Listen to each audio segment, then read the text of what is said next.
Let's start a game.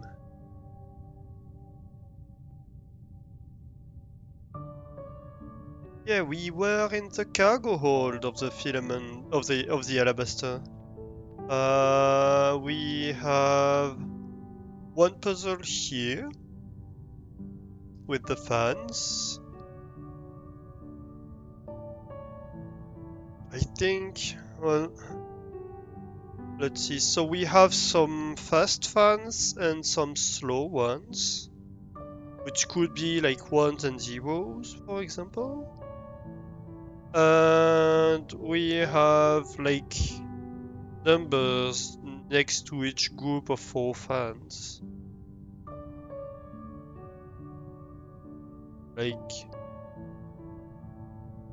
1, 2, 3, 4. I'm wondering if it's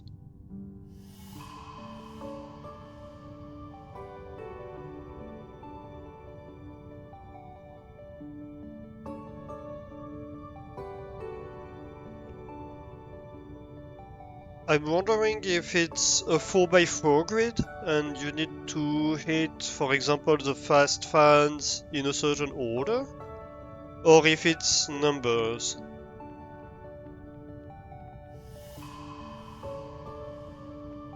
that these represent. And then we have this, and we had seen one of the previous streams that up here we have like something that meshes with it. Right? 1 and 0, minus 0.5 and plus 0.5. What? I'm not sure I follow. Had we solved this puzzle? I'm not sure we had. I don't think we had, honestly. Let me check if we have something like that looks like it in the list of random puzzles. Actually, maybe this one we did. Yeah. Okay, so we did this one, I think, already. I think that's the one. So I think if we find a terminal, where would we find a terminal? I assume we would find one up there. Eh? Hey SP4, hey Kaz, how are you doing? Welcome in, both of you.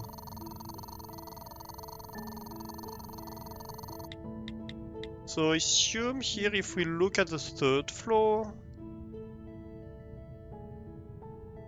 yeah, bottom right we don't have an environmental puzzle. So I assume that's the one. Okay, so this we had solved already.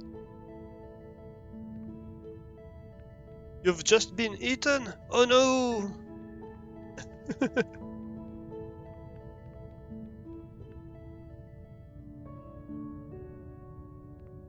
Kinda looking to start parking? Oh, you're leaving Spain already.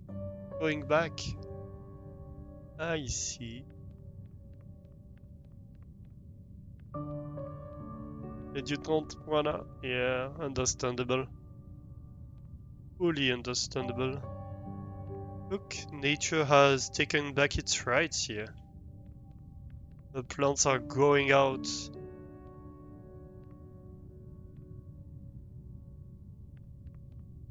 We have a alabaster or a Filament Corp logo in the back of this board. Here we have Juniper who's going to tell us something. I think. Oop, and we're stuck.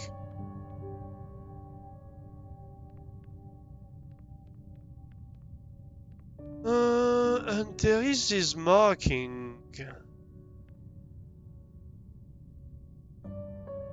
in here. But I think it's just fluff. basically. On Friday, I see. So parents are annoying and bickering started again, so in a way you're glad you're going. Yeah, it always happens, right? When you have too much family at the same place, it gets on people's nerves. It gets unbearable at some point. It's the same in my family when we're all in the same place.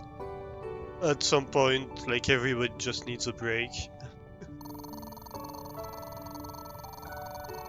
So I wanted to check here. Well, I guess we do have the map. I could have checked by hand. Yeah, we just have one puzzle in the storage room. So I think it's just... It must be just the fans one.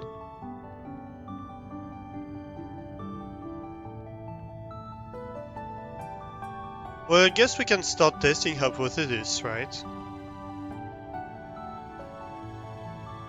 Families like homeopathy, small doses only. Yeah. Yeah, it's like you have so much of a better time if you don't start annoying each other. It feels silly to say that, but that's so true.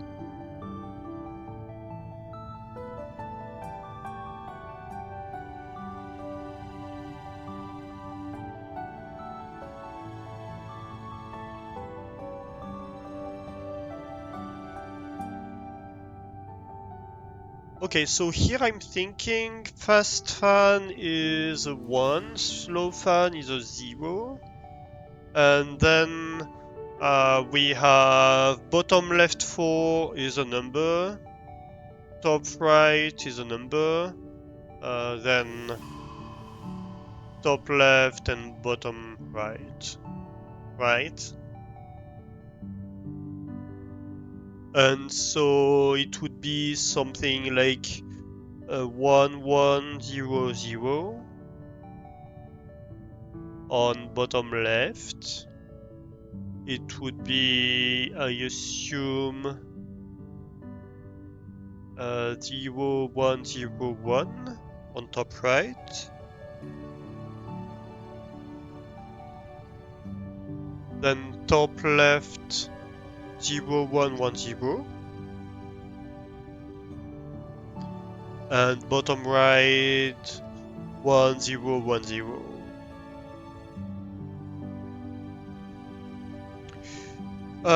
Which is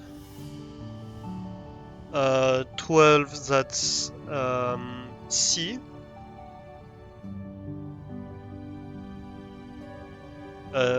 This one is 4 plus 1, that's 5. That's 6. And that's A, if I'm correct. C5, 6A. And let's reproduce the hex grid on this page as well. 0, 1, 2, 3, 4, 5, 6, 7, 8, 9, A, B, C, E, E, F. So C56A would be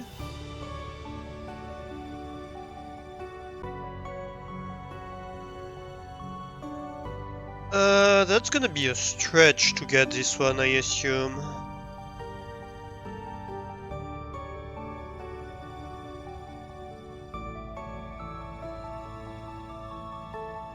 Something like that? I don't really believe in it. Hey Cody, how are you doing? Welcome in.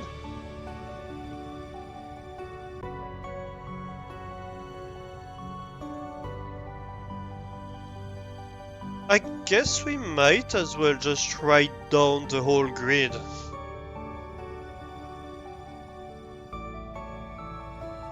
It's probably for the best. So we can have 0, 1, 1 0 1 1 0 0 1 0 1 1 0 1 0.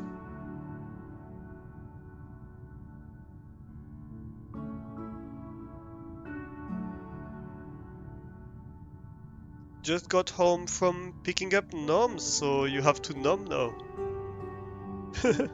Oh no, but I was counting on your help, Cody.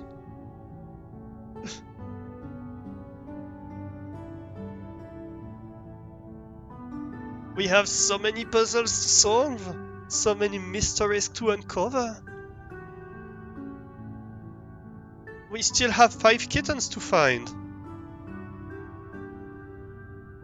You cannot abandon the kittens. I'll have to wait till you're done.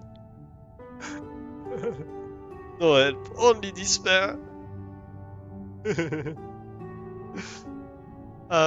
have great noms, Cody.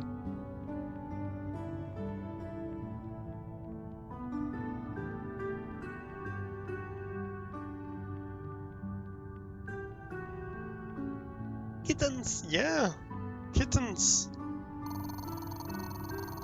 That have been roaming free for weeks in this ship.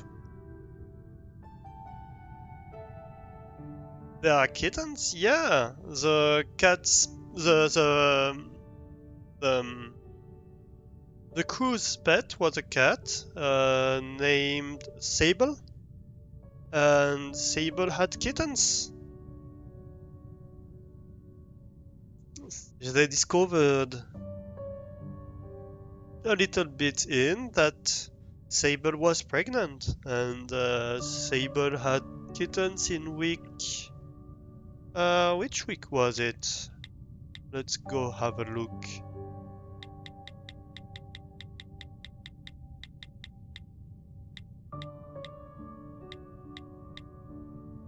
So I'm worried about Sable is when they noticed that Sable was behaving weirdly.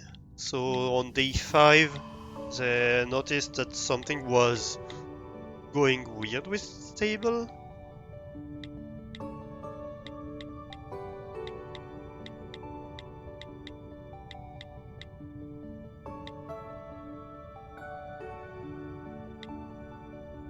Day 25 is when they finally put Sable in the ship's scanner. They had to adapt a little bit the scanner because, well, it was made for humans, not for cats.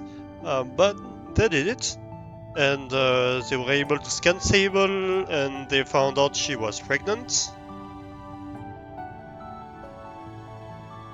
And so Vermilion is like, Pistachio is like, is this a joke? Vermilion is like, I am afraid not. It looks like we'll be having 4 extra cats aboard the Alabaster. This is the single greatest day of my life. I love this line. And so during the 3rd week, I think, is when they get kittens.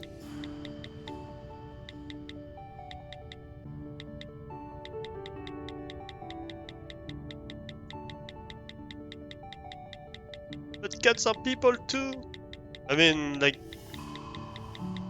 the scanner, like, even in terms of dimensions, is made for humans.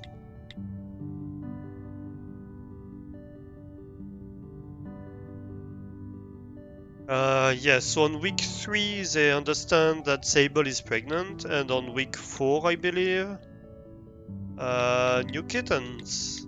We now have 5 cats. Yeah, on day 25 of the mission. It seems that even at the very boundary of the known universe, life has indeed found a way. Sable has given birth to 4 kittens, all of whom are doing well. They will remain up here in the med bay for the next few days, so that I can keep an eye on them. Feel free to visit at your leisure. Vermilion.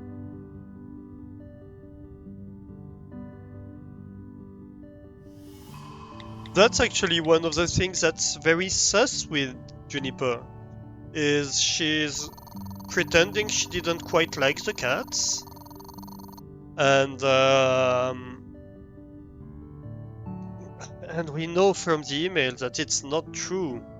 Juniper was maybe not as excited as Pistachio, but Juniper was decently fond of the cats. I lost the kittens. I haven't found them yet. I don't know where they are. I've found reports of them, but I haven't met them yet.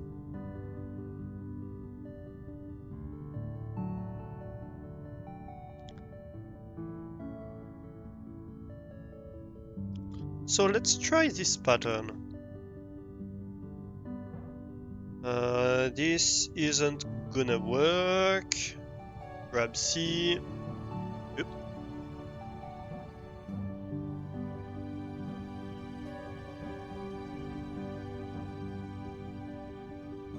Yeah, that doesn't seem to work. So other hypothesis, maybe we just need to grab the fast ones, but in the order.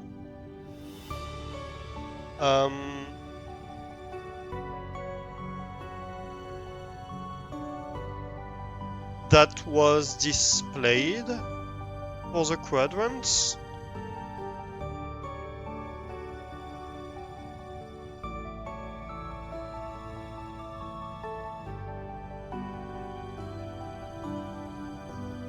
So like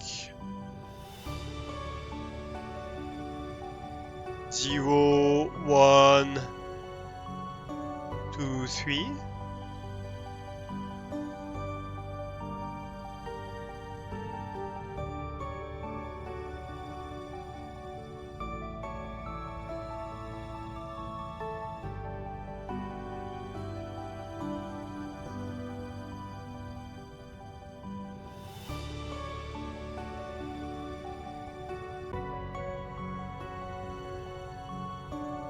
That's gonna be complicated, I think.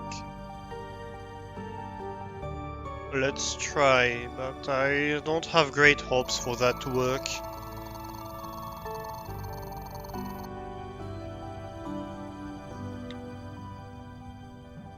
So, for example, if we do that, so that's the 0 quadrant done.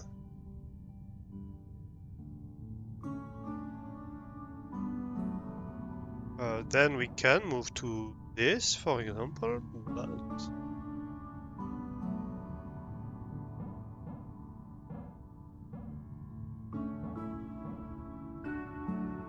we can do that. But then how do we go over there? Because we're going to touch that, there's no way around it.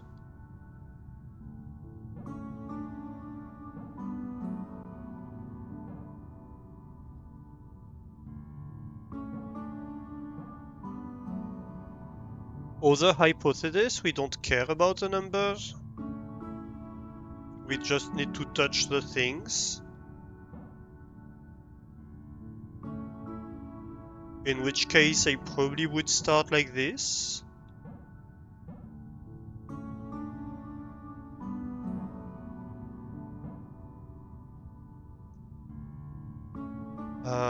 And then maybe something like this?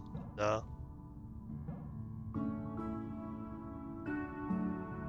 Too easy, too easy. And we know that the order has importance. Yeah, I'm not quite sure how to deal with this puzzle.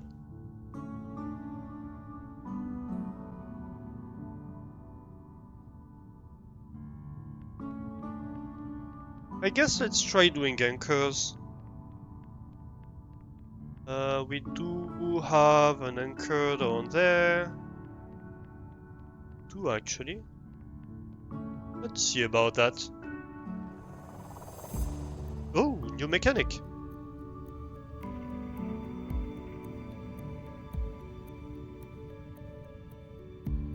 So let's see.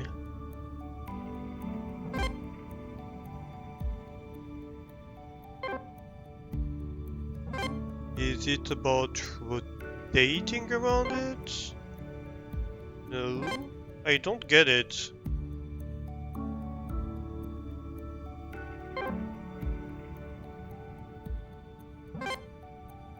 I guess the second puzzle will tell us more.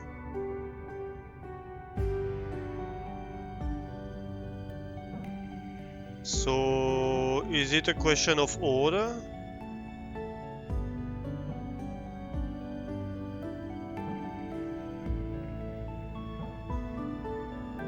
Maybe.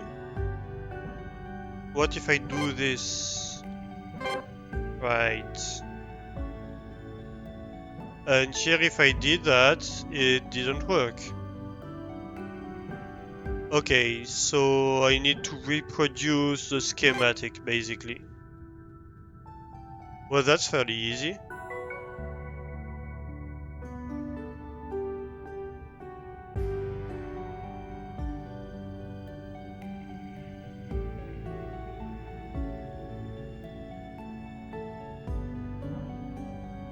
Let's see, so we start here, we go around.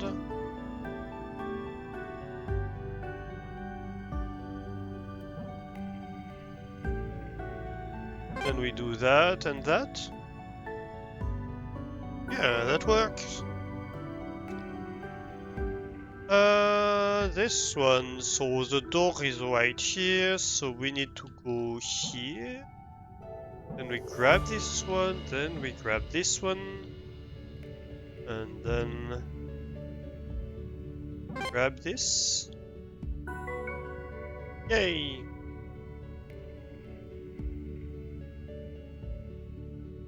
This one. Okay, so I kinda want to write it down. So it's a 3x3 grid.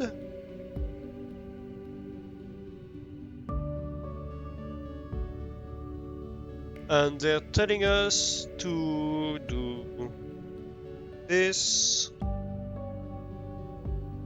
this, poof, poof, poof, poof, poof.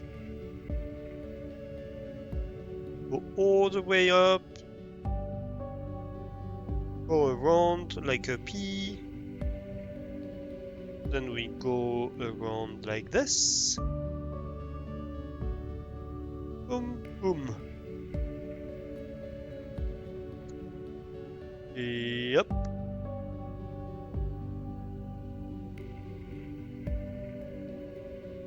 Okay, so now I just have to follow the schematic.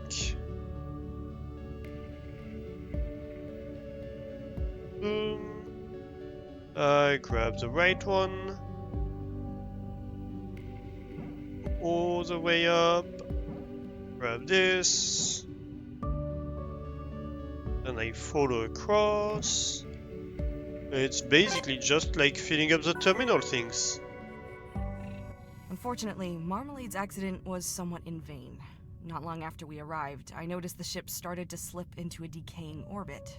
It seemed likely that it was the result of the damage caused by the collision, so I was hopeful that our repairs would fix the problem. Not so. A few weeks later, it happened again. And again. And again. Not a clue as to why.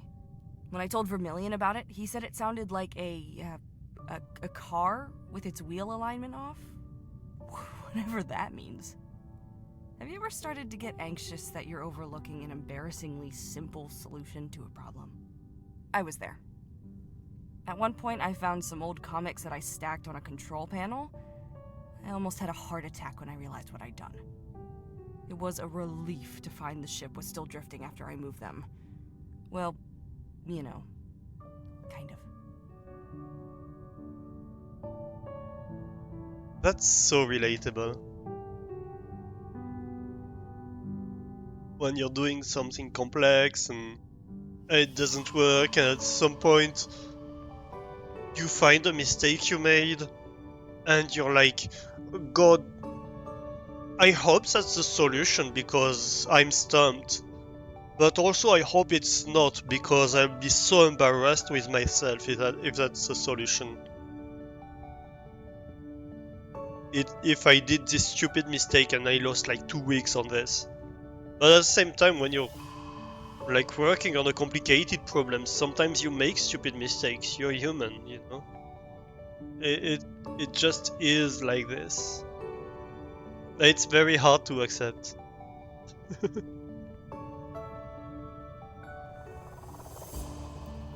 Oh, interesting. So now we're starting to get stuff where, hey, we don't tell you what's going on here. I see. It seemed like too simple. You know? Okay, so 3 by 3.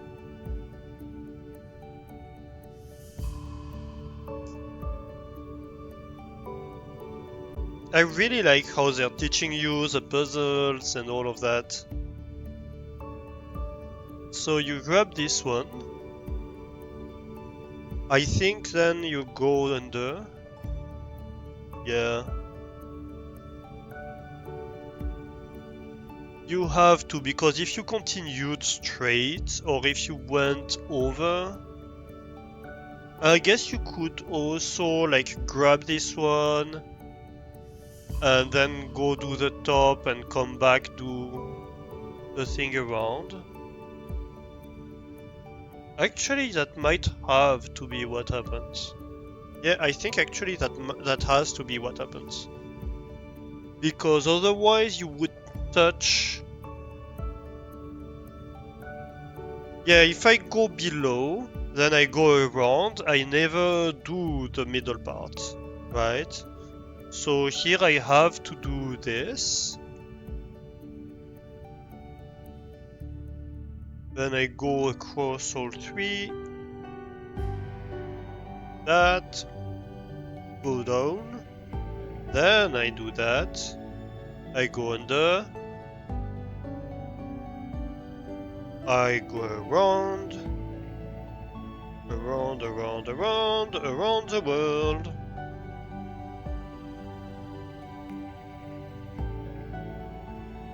Alright.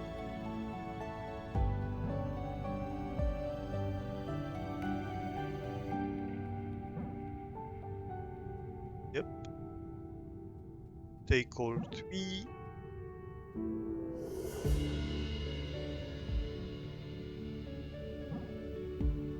And then you do that.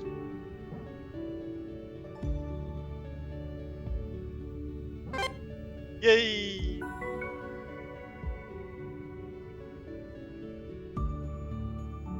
Alright, so this one, that's a 3 by 3 again.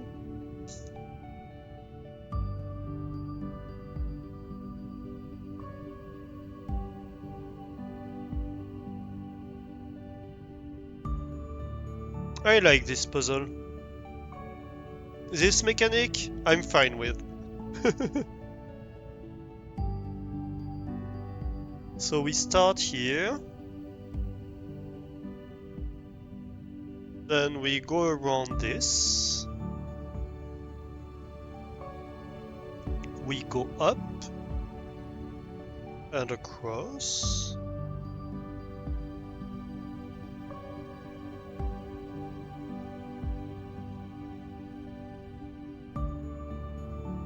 Then we go here and we start to go down. The question is, what do we do then?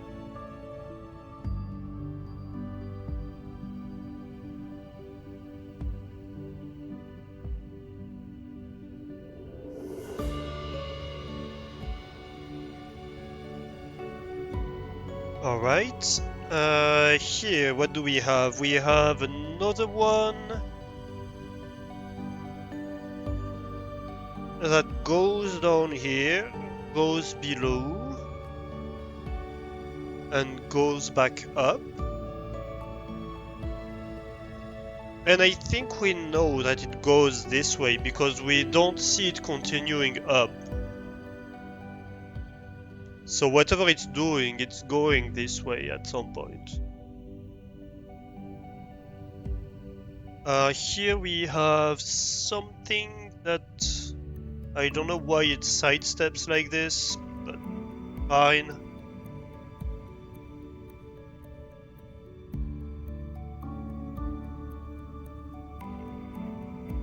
Dang it, another bot.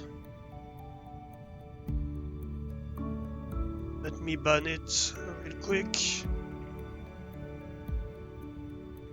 Unuser, yeah.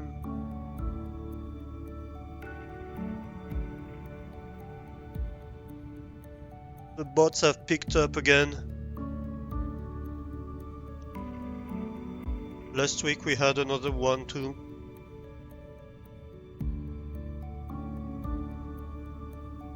So let's see here. I think... Right, so,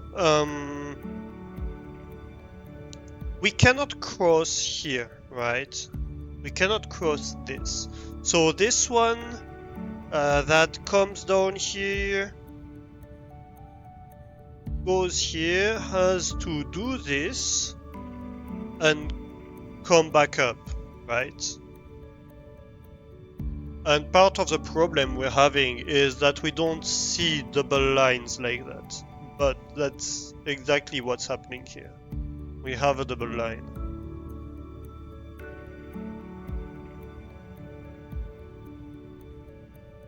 And then both of them are going around, right? Up to where are they going? We know up to there, and we don't know what they do afterwards.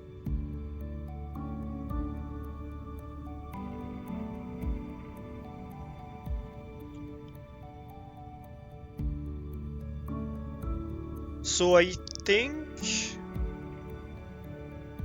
Well, the second one has to be the one that finishes, probably. Right?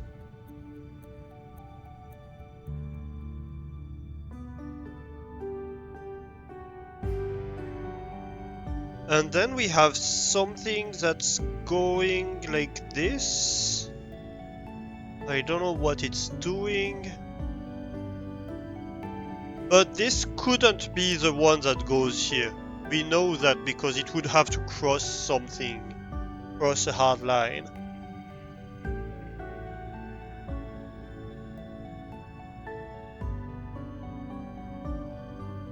So it has to go back up. There's not much choice on this front.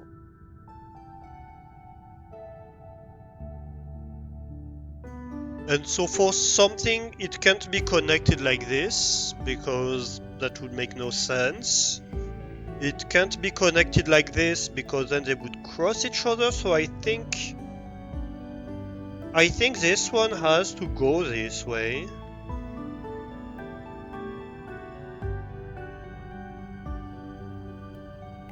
Probably.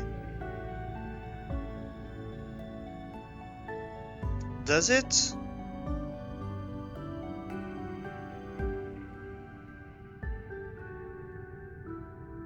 That's hard to know. What happens here? Let's try pathing and then we see. We can always... Oh yeah, okay, we can focus on that. Oh, that's great. Oh, there's nothing in the middle, I didn't notice that. Oh, that's silly. Okay. Okay, so we do that, right? We grab this one.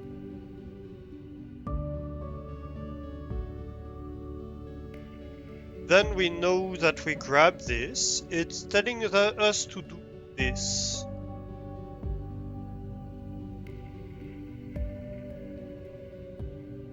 Then I think we grab this. And then probably we do that.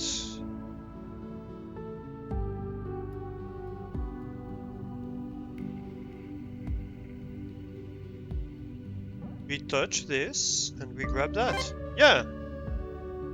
Okay. Hey, the difficulty is starting to pick up a little bit. Okay, so what do we have here? Oh, that's great that it zooms us in like that.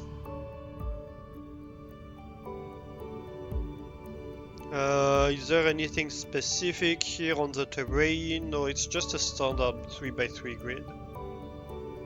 Alright. So I guess we just do what we see first.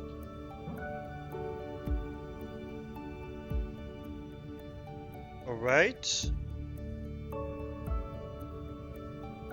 I think here we have to do something like this.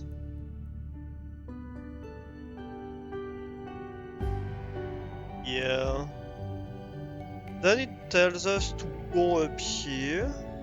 Maybe we go grab the rightmost part.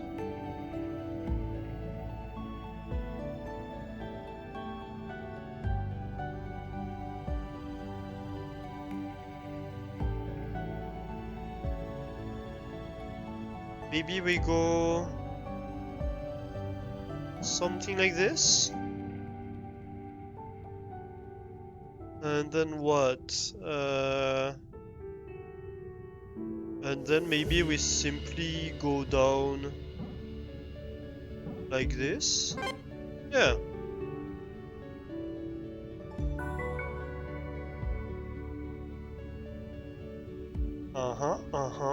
So there are paths that we cannot take here.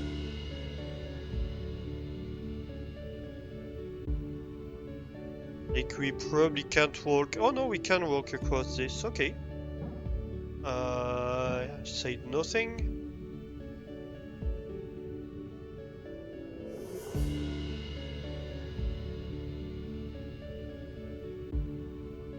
Huh.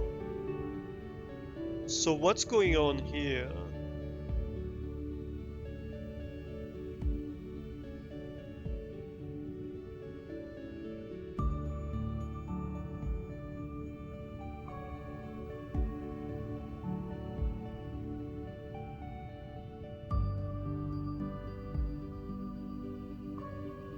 Actually, maybe it's not like this. Maybe it's like this.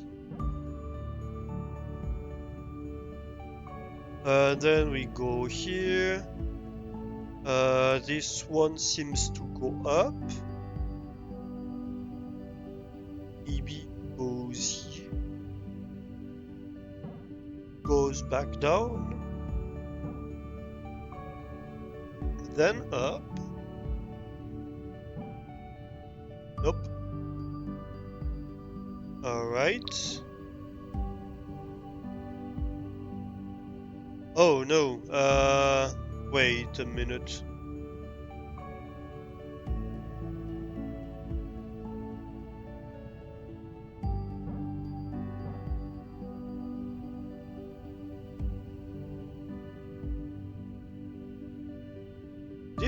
Difficult.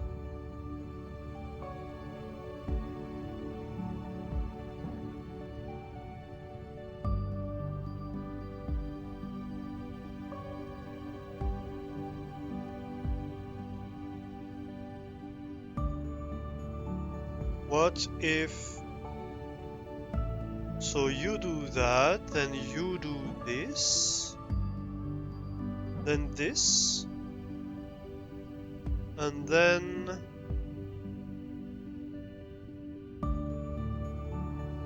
Maybe something like this? Yeah. Okay.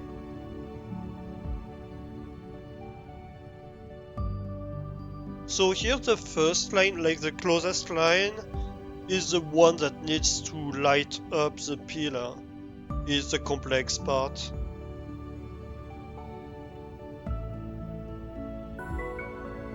So you have to have the path in the right order. Ooh, that was a loading and a half. So for example here, the first line needs to light up all the center line, right? So that one's gonna be fairly easy, I think, because it means that the only way to do that is to go like this. Then we need to grab this one, go back up, which means we need to go grab this and then that. And then we go around, basically. Alright. I never did get to the bottom of why the ship was drifting the way it was. Not on my own, at least. Eventually, Canary either got sick of hearing about it or began to get concerned that I was dropping the ball. She contacted the captain to ask for advice. Not what I would have done, but I got my answer. As it happens, it's a known issue in our model of ship. Crazy, right? More importantly, not my fault. The captain was great about it, too. She could have chewed me out for not reporting it sooner, but she didn't. You could always count on her for that, you know? Not really the iron fist type. A bit of kindness goes a long way. In the wake of Marmalade's accident, it was the captain that sanctioned the extra rations that allowed Canary to bake his birthday cake. She's a good egg. Okay, that's super sus. That's extra sus on top of that. Like, they fucking did a mutiny against the captain. What on earth are you talking about? Oh, she's a good egg. Like, she was always kind and stuff like that. The captain locked them out of the systems. Okay, that's not Juniper. I'm convinced of that now. 100% convinced. That is not consistent with what we're getting in the mails. No.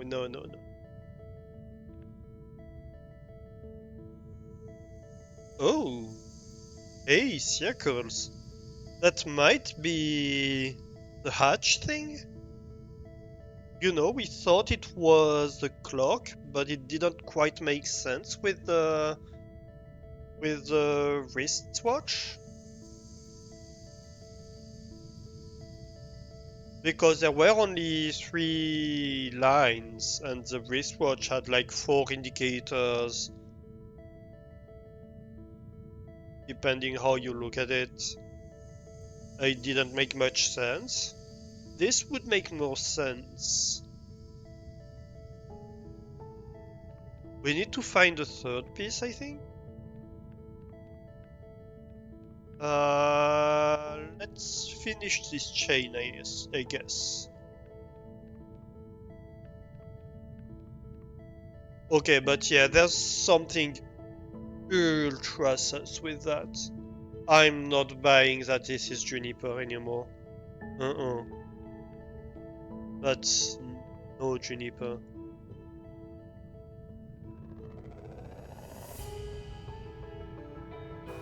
Oh, we don't see the start for this one.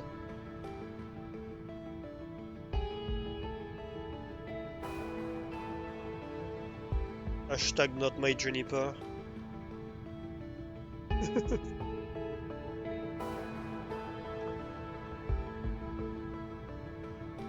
So we see something below the second one. That's a bit weird.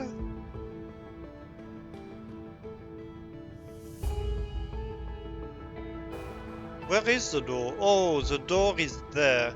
So the door being the arrow, the door is actually on the right of this. Right? So we need to turn it by 180 degrees. And so we start on the bottom here, which is the top for this. So we go up 2. Then we go below the center. Okay. Then where do we go?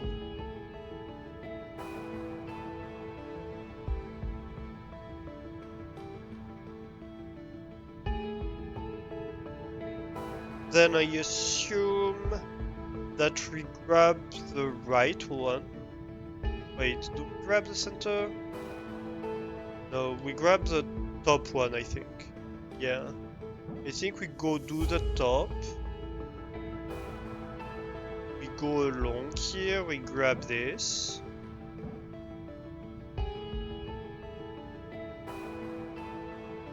Then we rejoin.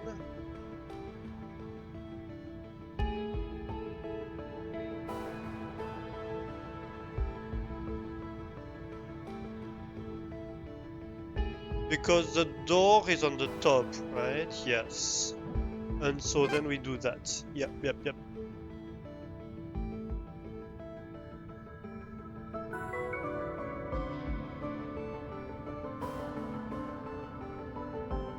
I love the time it takes for it to load in. Okay, so here the start is pretty clear. We go down to, we go around this. That's pretty easy. We finish by going around everything.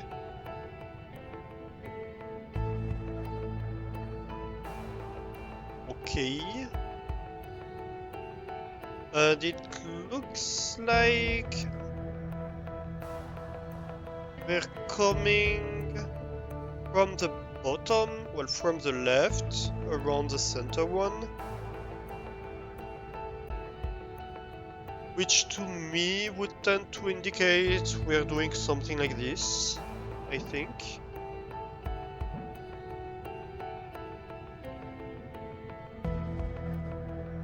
Oh, but we do have two lines here. No, so we can't finish immediately. So then... maybe... how about something like this?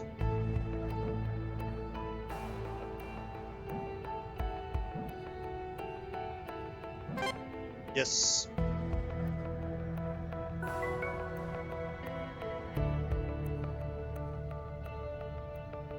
Come on, load in. Yes, thank you. Okay, so we go along the bottom one, then we go down and grab the middle. Okay, so far so good.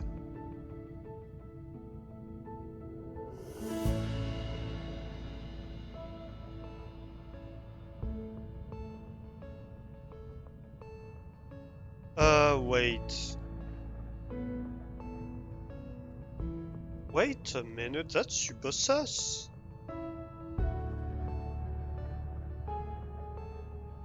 How is that working?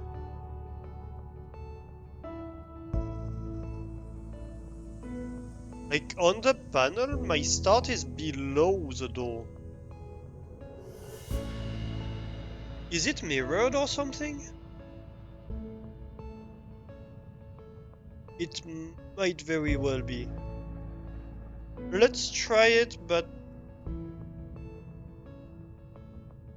I guess it's gonna end me below, so it might work.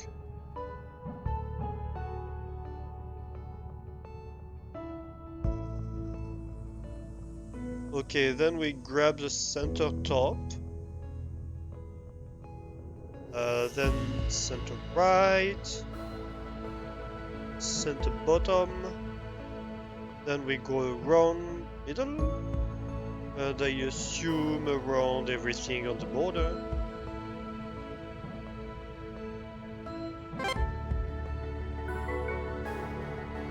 Okay, that worked. So we start on bottom.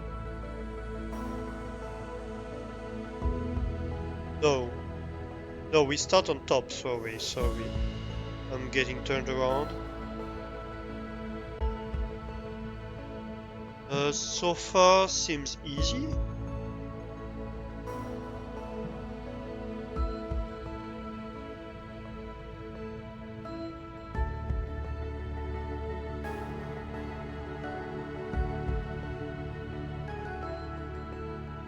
Something like that.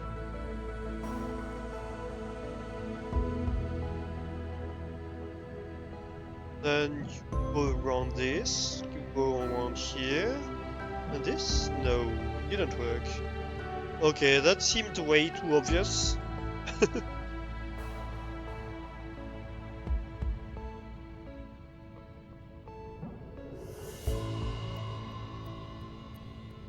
Okay, so let's see. This part, I think we have nothing to worry about. So this seems fine. Maybe...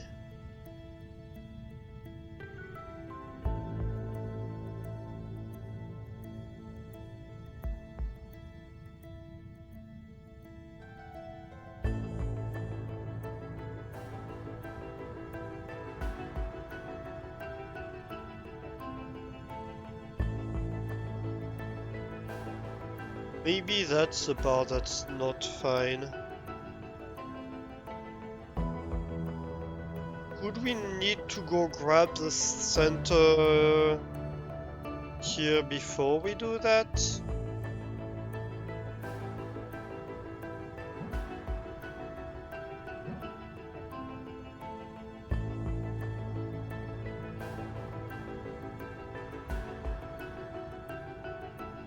Something like this? Maybe? Either? That's not it.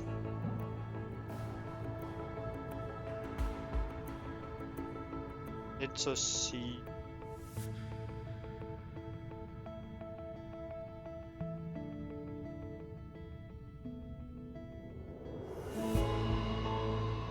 Huh.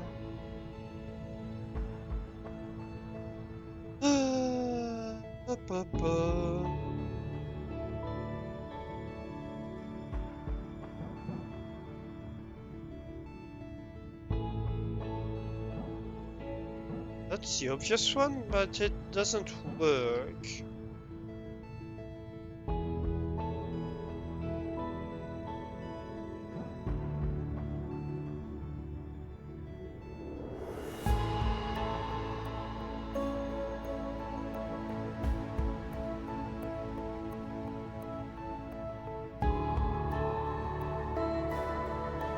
So then what?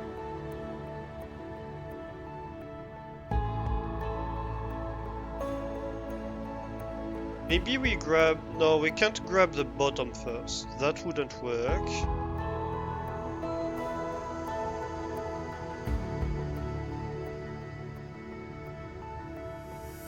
We can't grab the bottom first and grab them because the left first hasn't worked.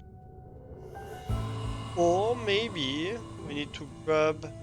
So we tried... Which one did we try? So we can grab... Well, this one first. I'm getting confused between bottom and left because of the things being different orientation. So we can grab this, then this, and then we can agree that this is probably the last things to... That's not it. So then let's try to do them in reverse order. Oh, we have ad break coming. Alright, let's take an ad break, and we're going to be back in a few minutes with more puzzles. And we are back. Welcome back, everybody. Alright, so we tried taking the bottom and then the center. It didn't work. Hey, thank you, Flame. So let's try taking the left and this.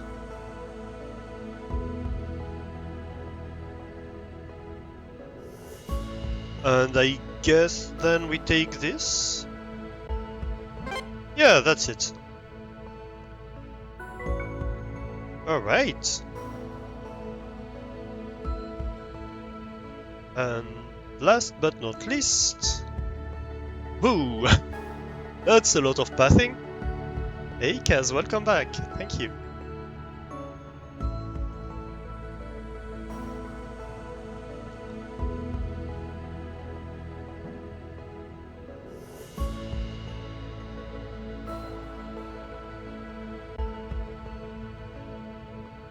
So here, I think we take... No, we can't take this, right? We pretty much have to go here.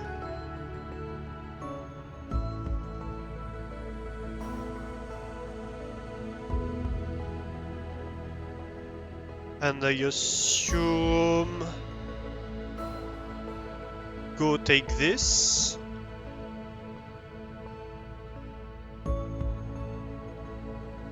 Yeah. I think that's it.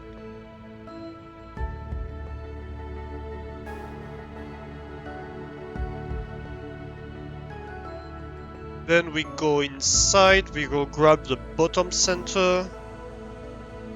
Well, what is the bottom center for me?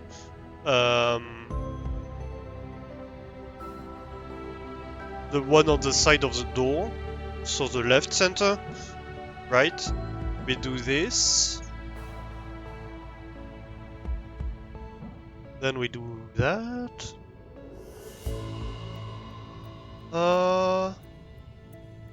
Yep. We go right here. And then I assume we do that. Yes! Alright. Story time!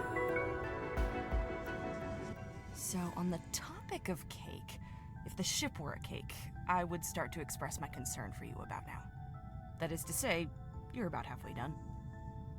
Unlike a cake, though, your ultimate prize will be to clean up whatever mess marmalade and aubergine left in the bridge up here, rather than shame mixed with crippling health problems. I'd take my chances with the cake given the choice. Between the dungarees and fast food stickers, something tells me you would too.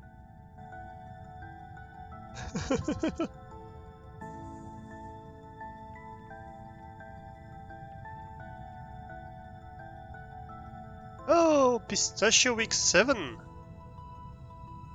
Nice, more about Pistachio.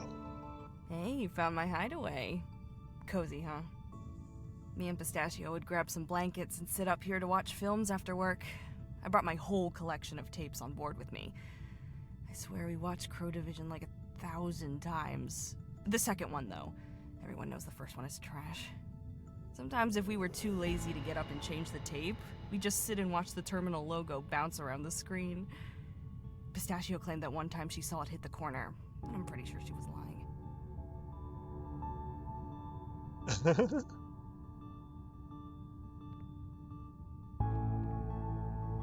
Yeah, I don't know what's going on about this Juniper, but this... I don't think this is Juniper. I just don't.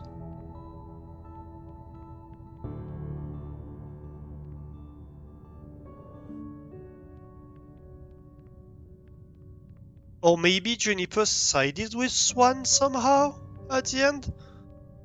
But Swan caused the death of Pistachio, that makes no sense. Juniper would be the first one to... Not her side? Yeah, like she started praising Swan.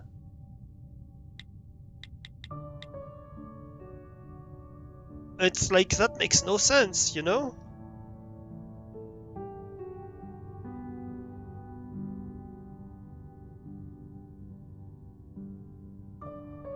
So what do we have? What she said about the captain. So Captain Palm, what? The sole pilot and navigator of this vessel would make me the captain, right?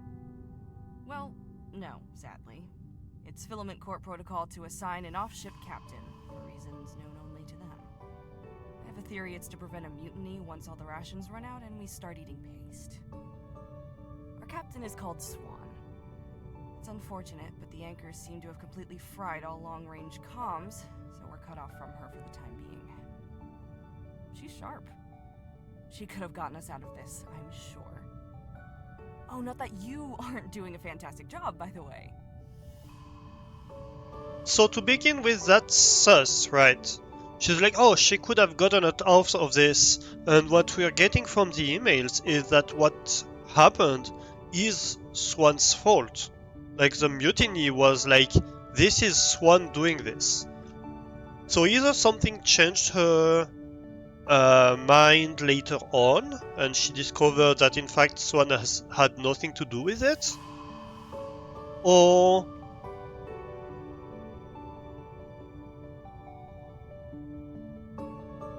that's sus already, right?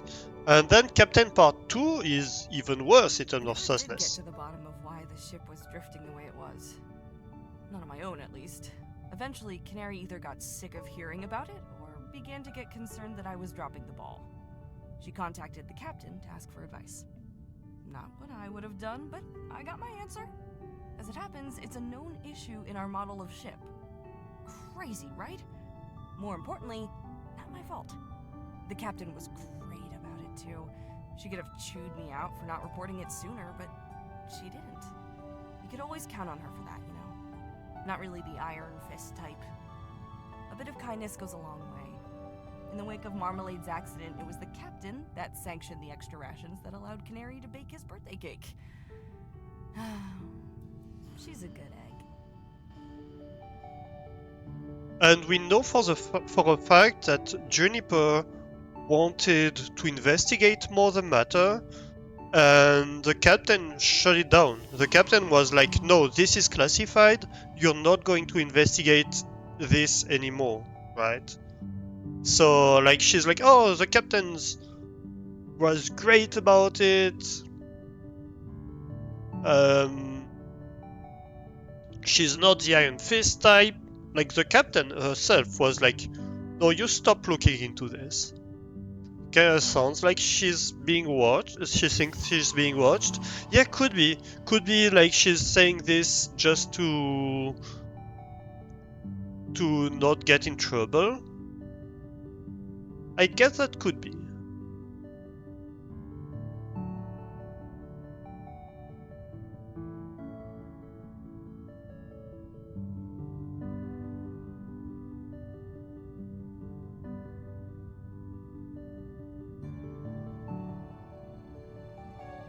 Right. Let's look at Pistachio's archive.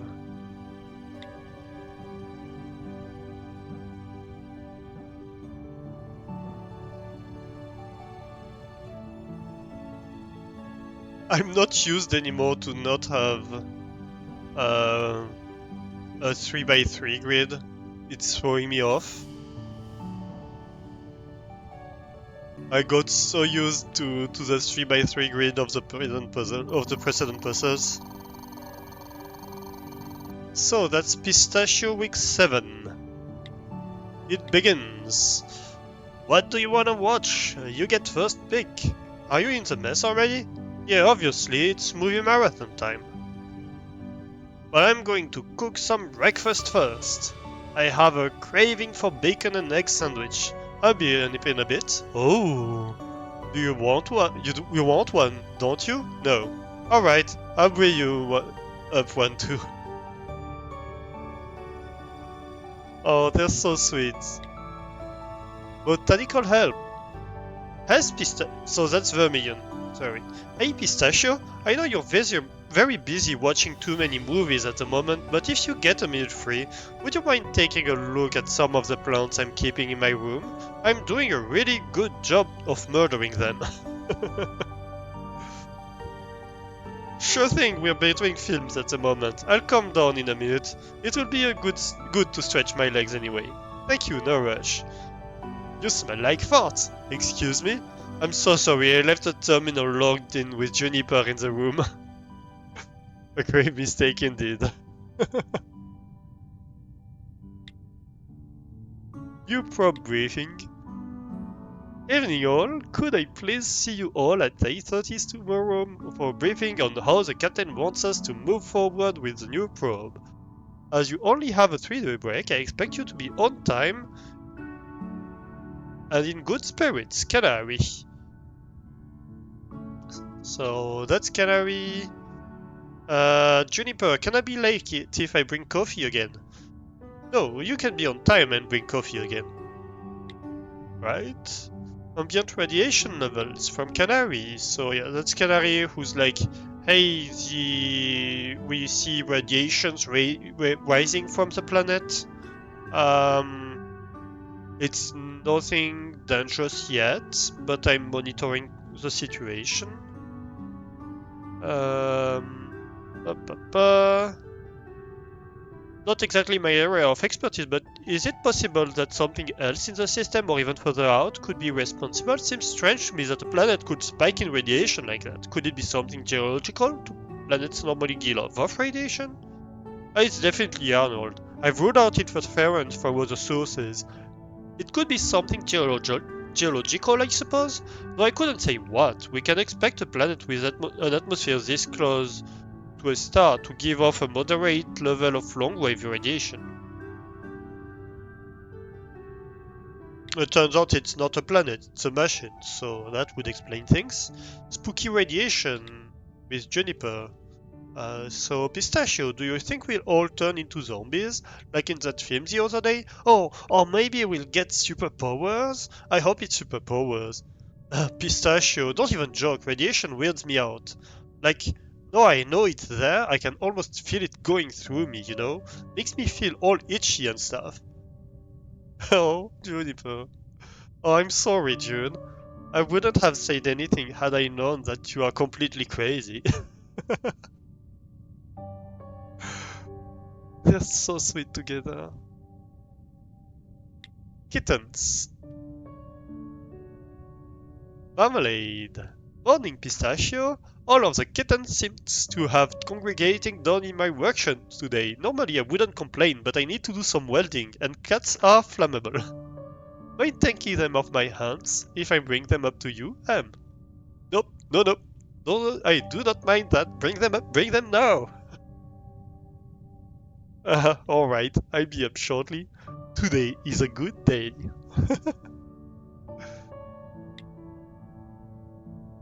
Marmalade, please listen.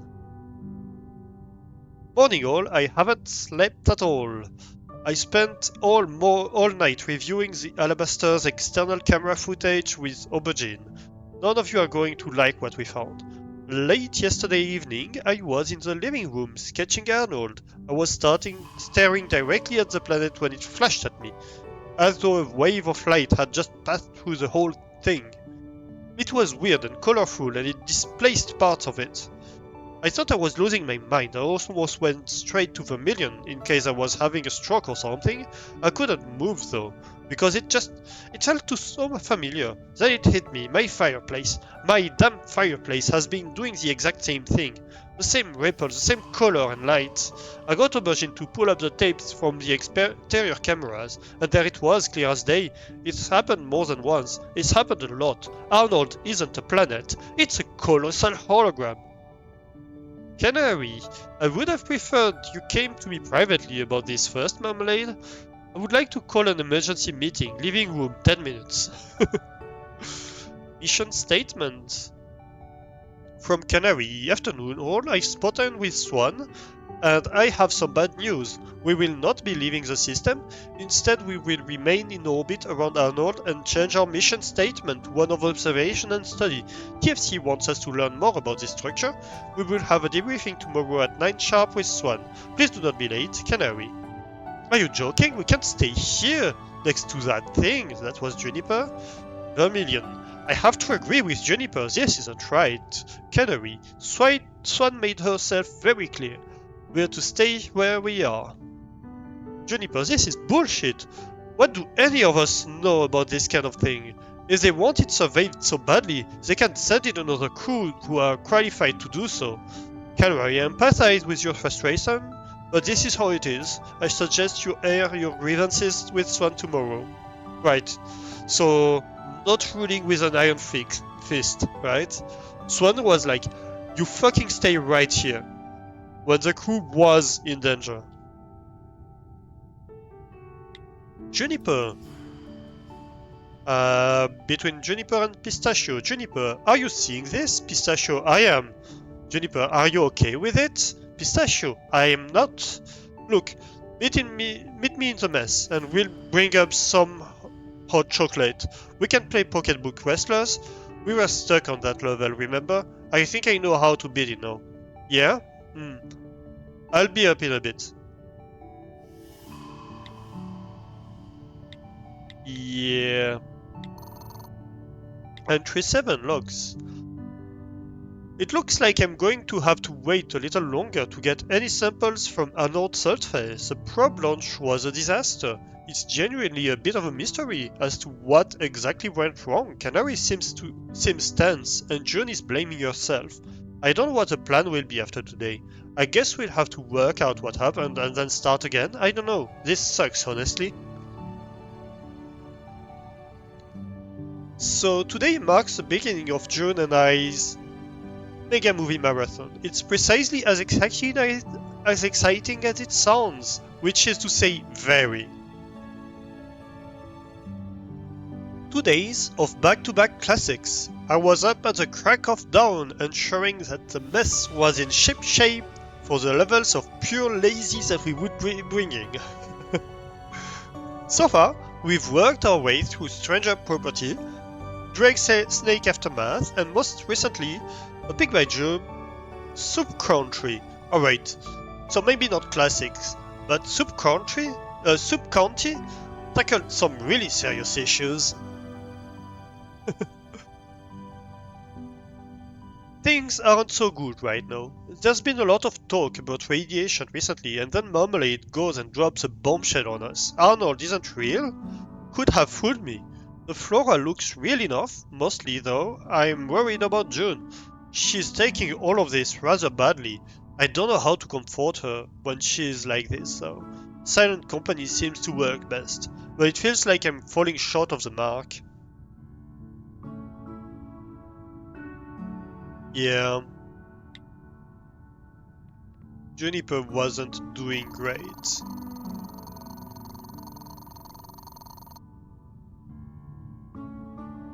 Let's check that we don't have other things. I don't think so. Just want to make sure.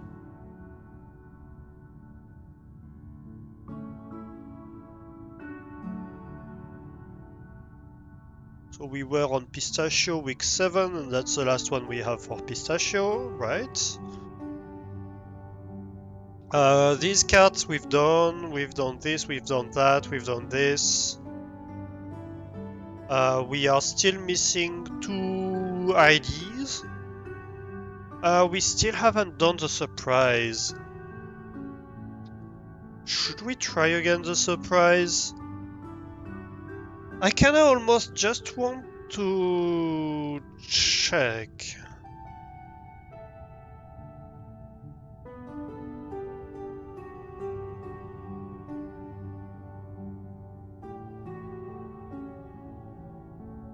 So 15, we cannot start with 15, right?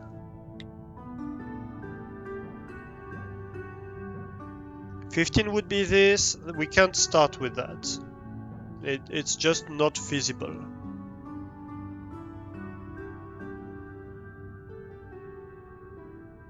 So how about we start with 2?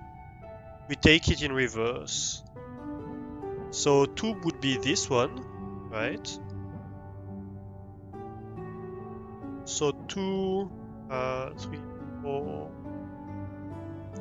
5 would be this one. Then we go 14,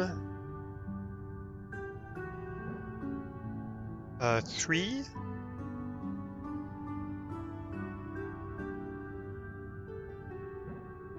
12. Where is 12?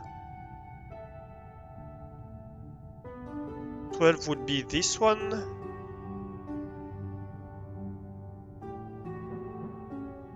13, and then we have a problem. Yeah, so neither of these work. That's my problem here. How do we deal with that?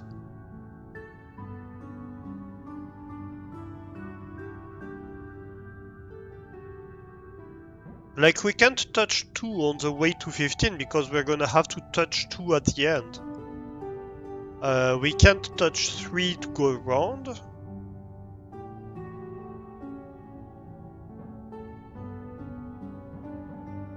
I guess we could add a 1 just to go grab 15. Would that work? 0, 1, 2, 3, 4, 5, 6, 7, 8. Then if we wanted to grab 8 next, and then after that would be 13.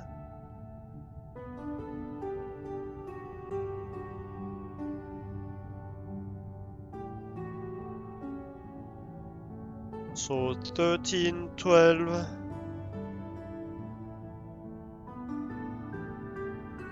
Then 3. And then we are blocking ourselves on the way to 14. So this can't work, because then 14 can never be grabbed.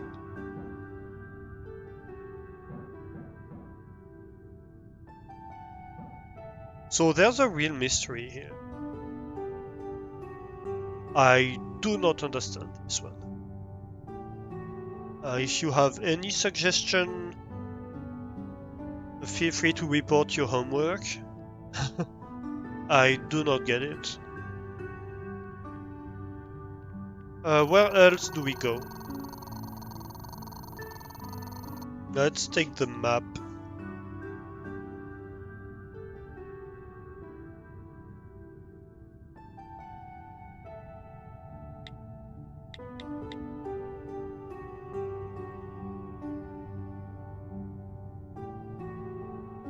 So, systems report.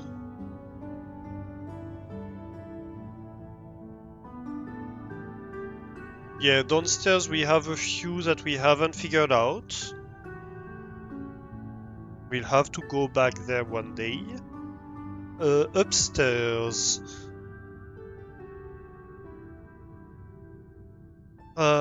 This we have both anchors done.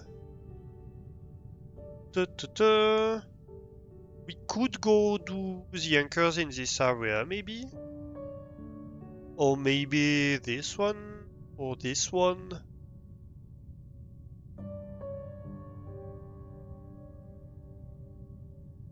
We haven't figured out this mystery one.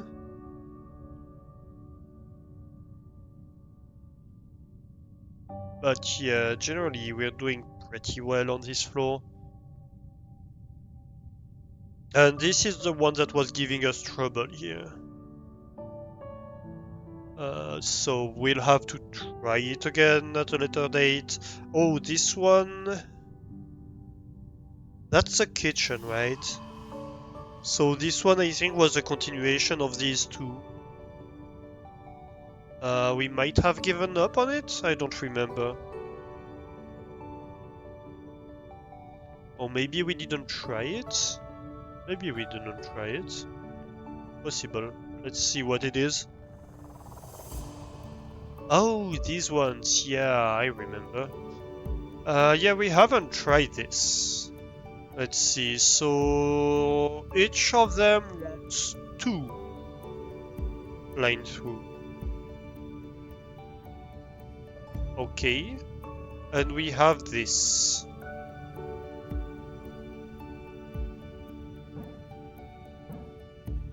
And we have corners like that.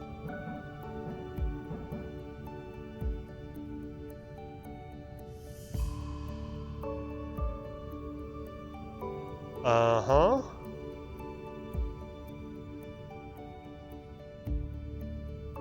How about something like this?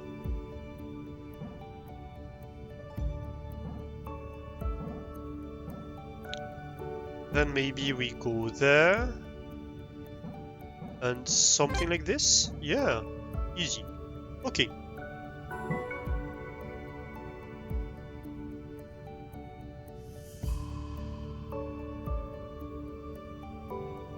Alright. So we have like a 3 over there. Missing. And we have these 2s. Alright.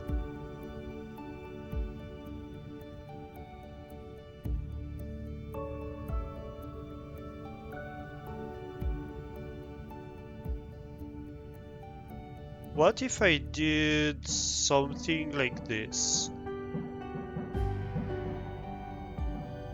Then I go around and I go back, maybe? Does this work?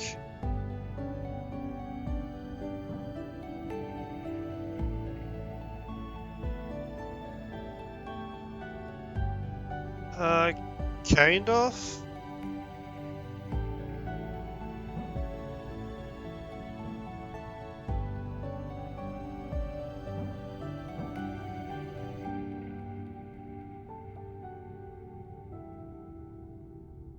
It would work, except I don't know how I can grab the last one afterwards.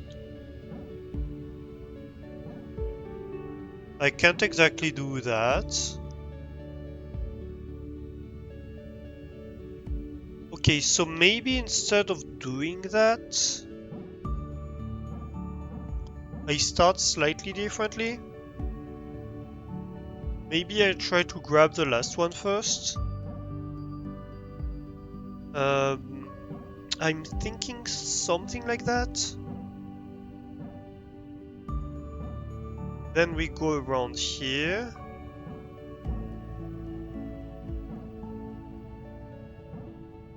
Would that work?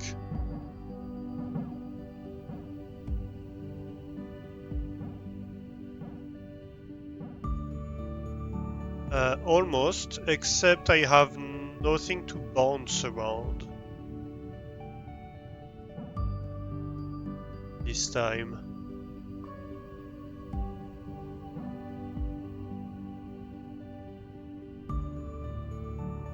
Like, I'd like to be able to go up there now.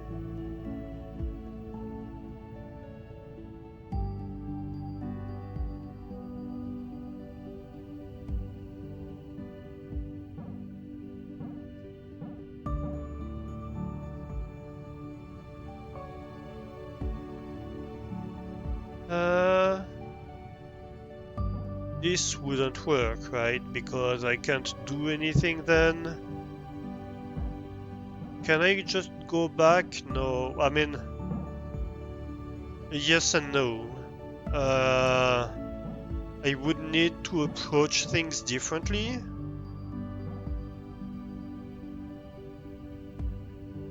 Maybe I can.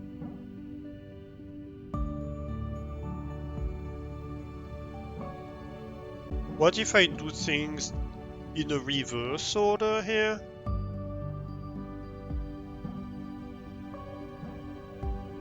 And try to go at it like this?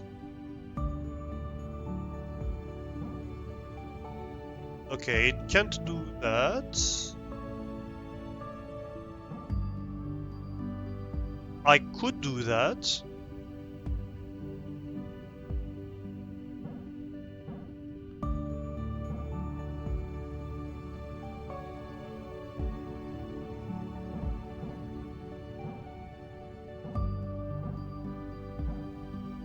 But then I guess I have the same problem, which is I can't do this, right?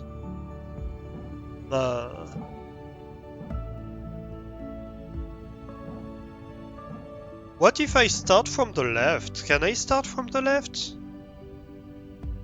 That might solve some of our problems.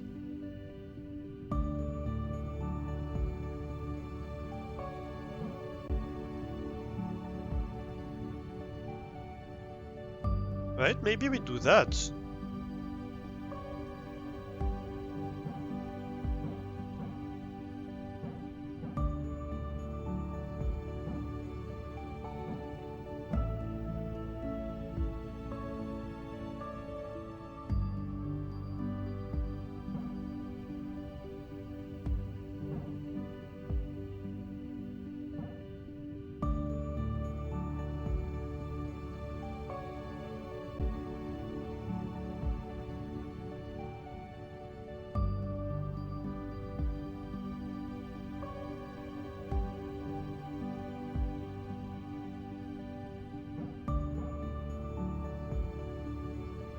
That doesn't feel right to me.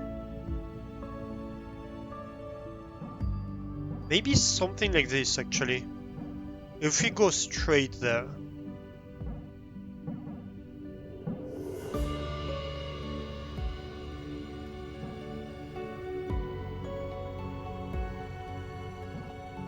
Then we can do that.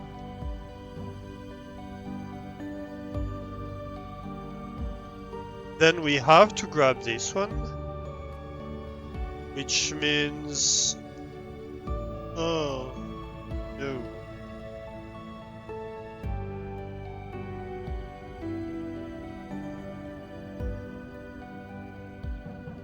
We have to grab it, right? Otherwise we're never gonna touch it.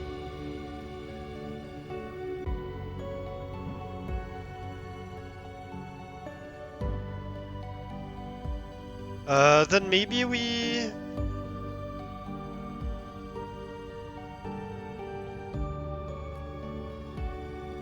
How do I do this? I mean, technically I could go grab all of them up there first, but not really worth it. I guess I could start by grabbing this and going around the top.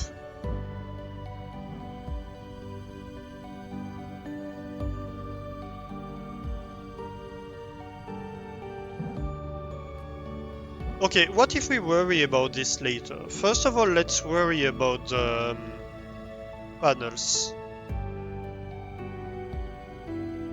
So let's assume we do something like that, we deal with this stuff. So how do we grab this one, is the question. I think the answer is pretty much something like this. Well, of course this doesn't work. Like, we could go this way, we could go this way actually.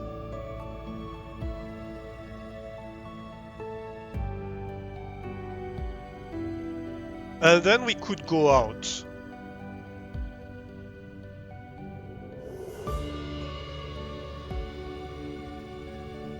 Could we do anything else? Is, I guess, my question here. I don't think so. I think we have to go between these two. Because we cannot go from this to here. That wouldn't work. And we cannot go from this to here. Yeah. So we have to go from this to either this or this. I guess probably from like this side to the other might work. Okay. So that's one thing.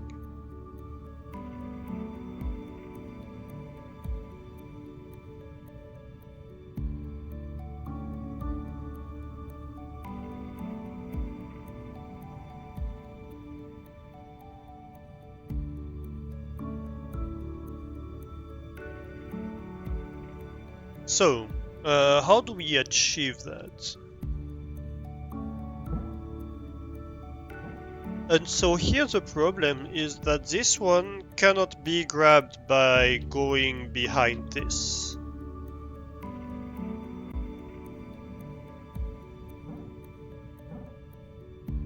And yes, they can be both grabbed at the same time, but then I'm blocked.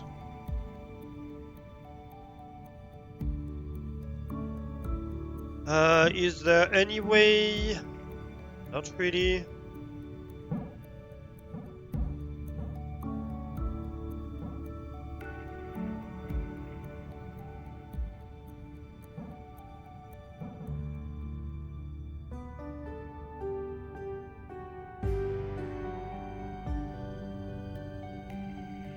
I have a problem with this first one. I think I need to grab it first. I think that's the only way I can work with it. But then what? I guess I could do this. Maybe? I guess I could do this.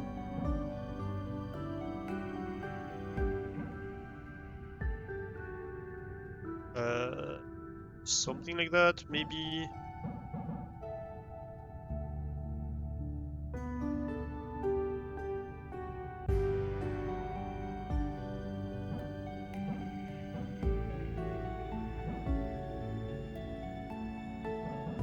I could go around and grab it another time.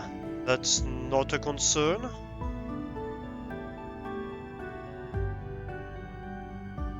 This is a concern, however. That doesn't work, does it? Because I cannot go between these two. And that means I cannot go this one back. Okay. I can't touch this. I can't touch this.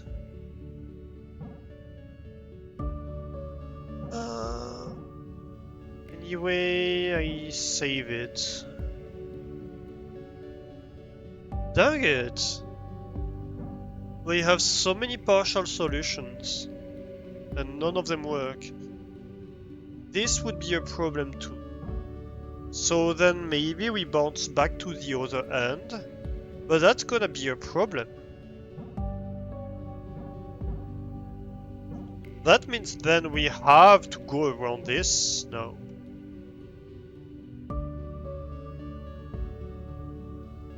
Yeah. We have to grab this snow. And then grab this.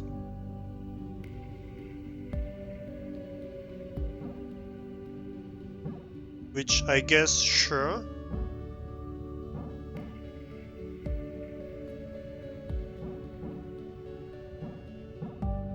But can we even remotely return here? No, would be the answer.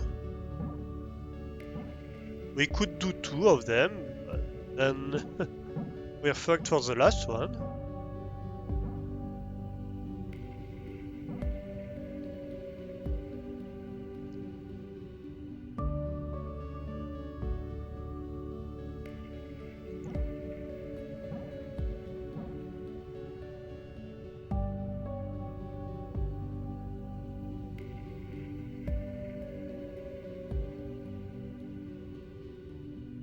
What if we go like this?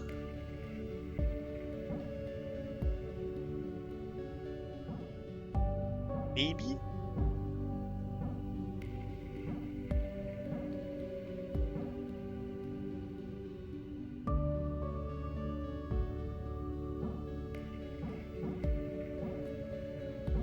No.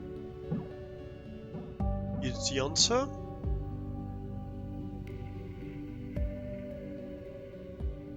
Somehow I need to go there and return.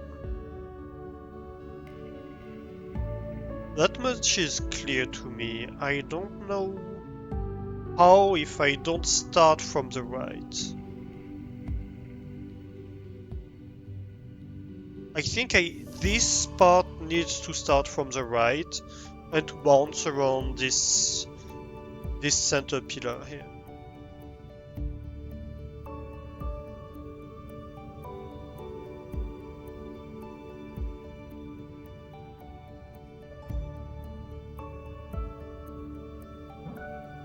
Okay. So how about I go back there? I can't. And if I do this, that's not working. And that's not working.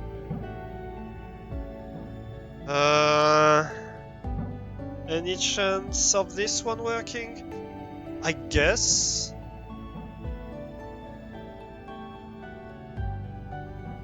But then what? Because that doesn't work. That doesn't work, and if I go there, first of all, it doesn't work. Second of all, I cannot bounce around anything.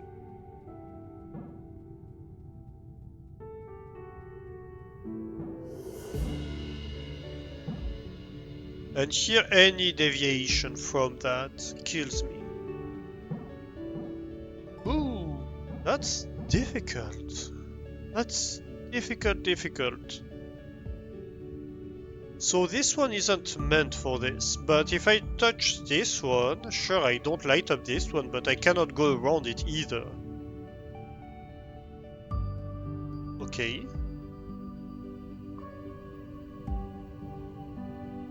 And from this, I cannot go around anything else, right? I guess I could go around this, but then what?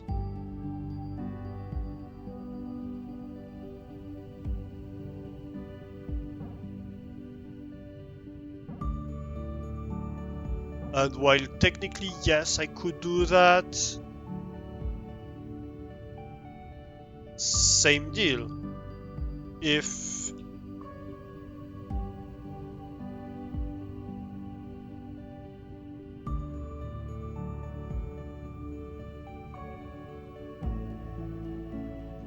If I were to start this, then there's no coming back. And I need to come back.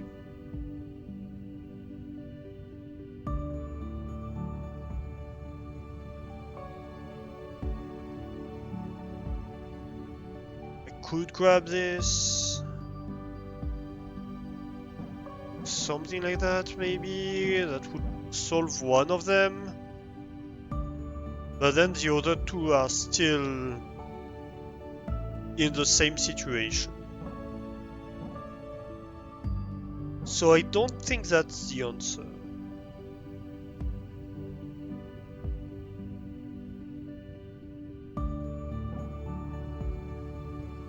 Can I start around this one? No, is the answer.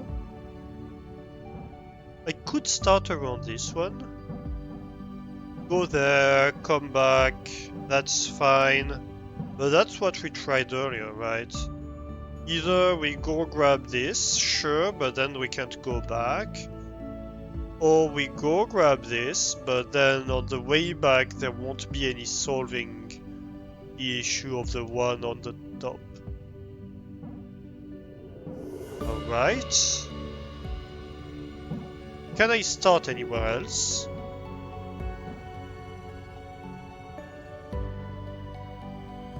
Not here.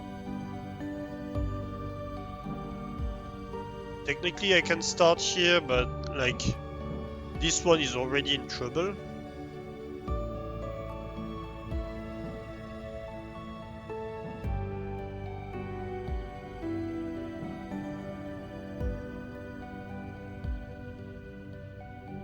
I doubt this one would work. Let's just check one thing. Yeah, I'm not going through that. So this one wouldn't work. That means I can't start around here. So it has to be one of these.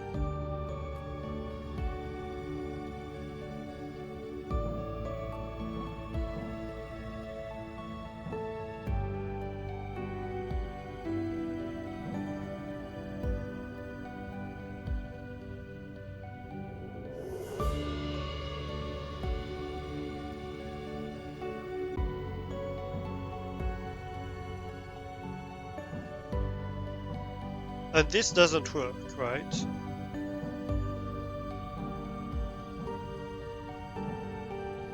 We've determined, yeah, this doesn't work.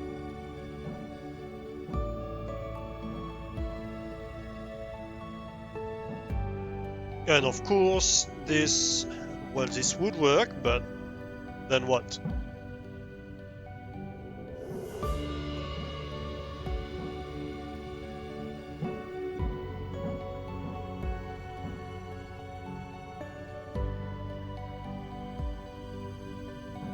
What about this?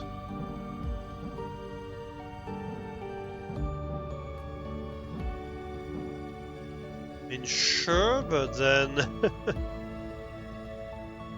Unless that's the last thing we do, you know?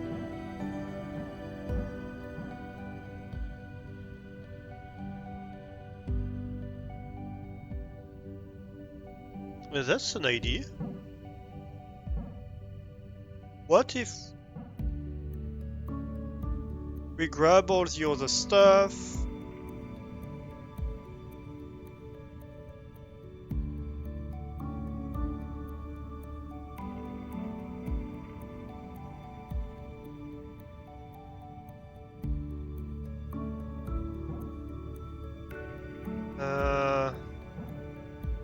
What could it be? No, that wouldn't work.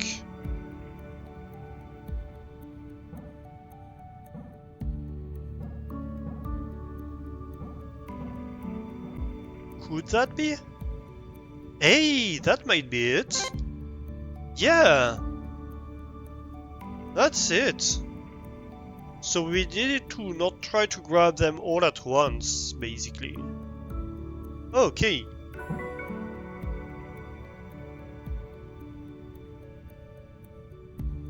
Ooh. How many times do we have to pass through this one? 6 times. Ooh. That's gonna be tough.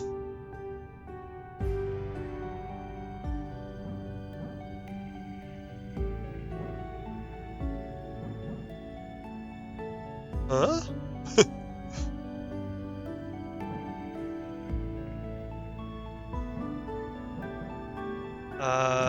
That's 3? I'm missing 3 times. How do I pass 3 more times through this? Okay, so I think here we have to start on the right, that means?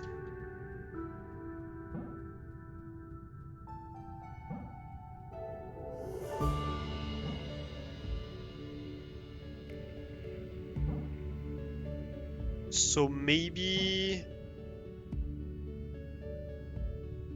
something like that. You think Flame should provide cookies?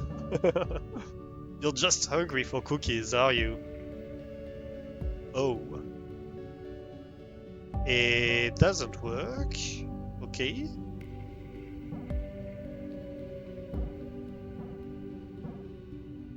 But aren't you giving new cookies on a regular basis in other Discords? Maybe you could provide the cookies. You seem to have a good stock of it.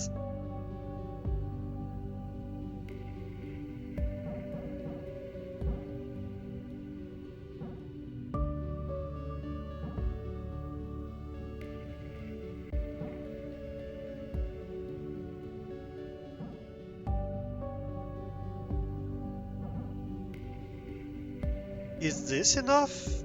Not quite. Almost though.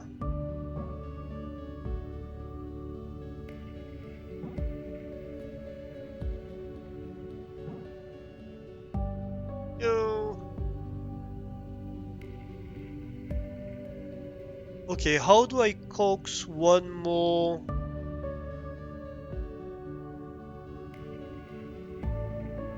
One more thing out of this.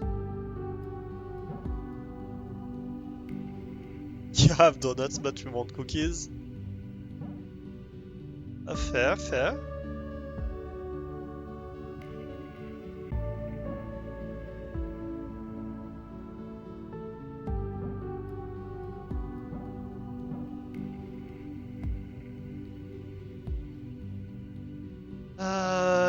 What if I try to do this?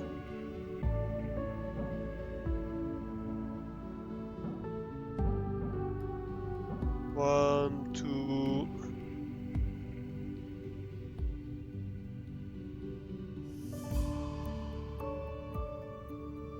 I don't feel like I'm doing great right now.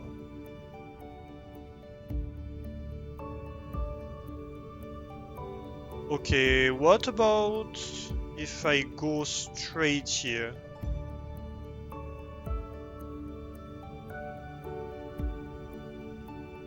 I can't go this way around. Maybe I can do that.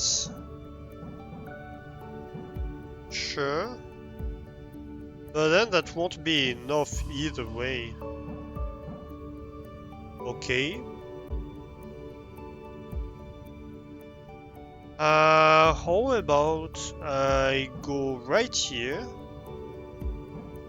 Nope.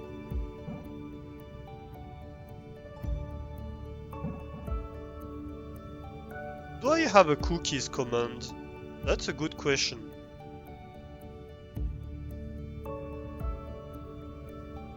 Nope. No cookies. I don't really?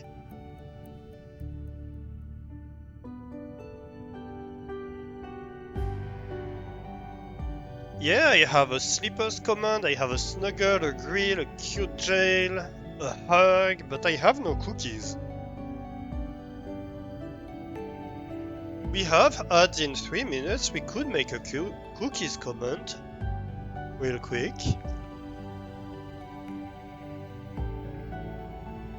During the break.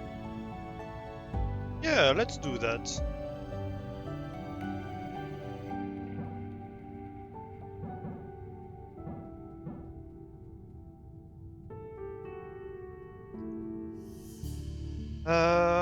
How about if I go straight here? Did I try that already? I feel like I tried that already.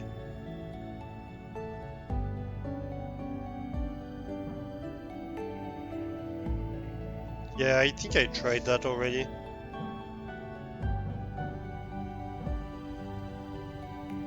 It didn't work because... Yeah. Because I don't have anything to bounce around on this side, right? See, Flames need to provide the cookies.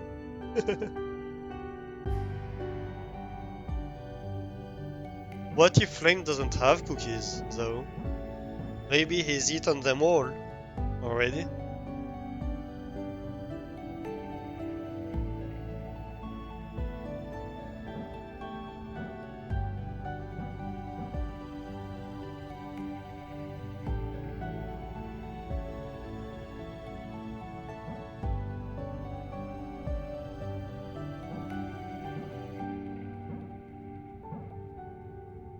So does this work? And why doesn't it work? No, it doesn't because I'm stuck here, okay? So it's a question of spacing, it's not a question of number of pillars. Like if I could go around here, then I could bounce back and I could go around here. Okay?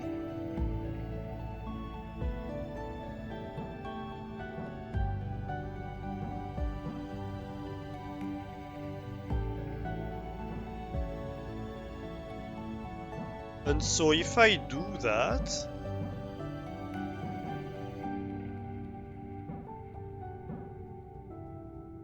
then I can go around. Yeah, why doesn't that work?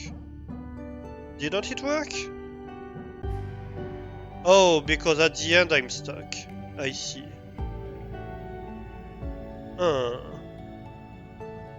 That's very annoying. Flame doesn't seem to be the type to eat them all. You never know, you never know.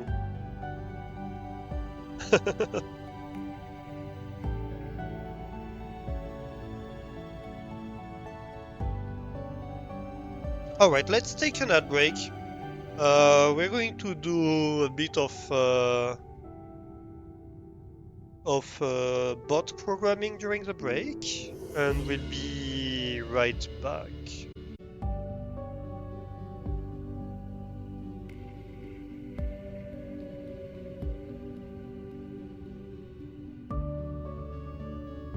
So the question is here,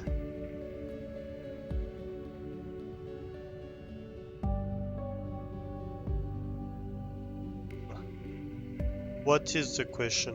So here we have 3 on this side and 3 on the other side, right? Yeah, and I think the issue, okay, I might have an idea.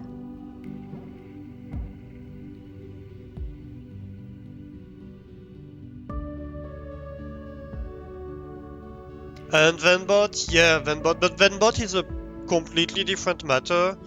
Like, Venbot is a full-on programming project. It's not just scripting a few things in a bot. For me, Venbot is a completely different beast, because it's... I don't know if that makes sense. It's something that's... I mean, yeah, it's still something that I made, and I'm very proud of what Venbot is, but I wouldn't compare it to that, and I wouldn't compare it to some things that might be useful for someone who wants to do some scripting things. I could redo Venbot much easier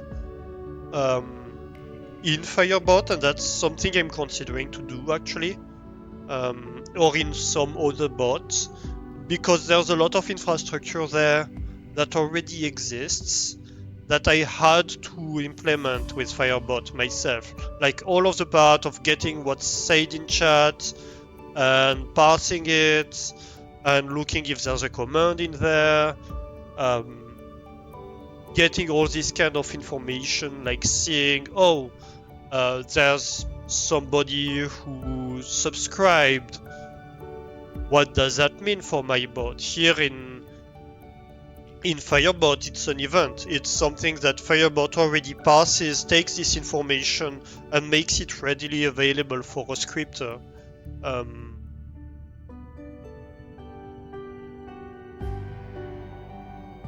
And so, yeah. In general, I think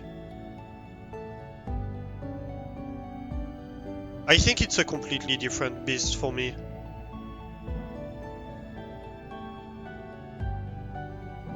Okay, so maybe we start from this side.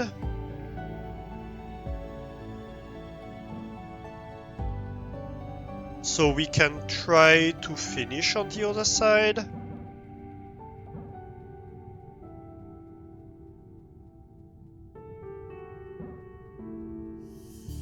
We're missing a back and forth. Okay.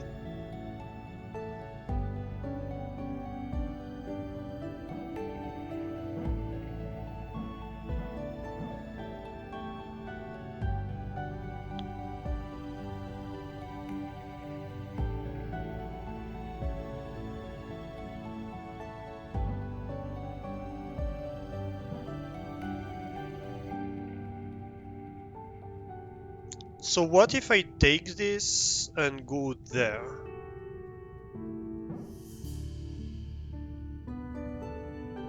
But then the wall is useless, so I assume that's not the answer.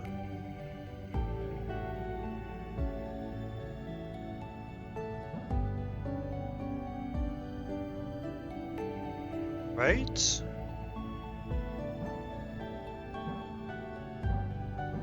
Definitely not this. And that's not gonna help because I cannot go around here.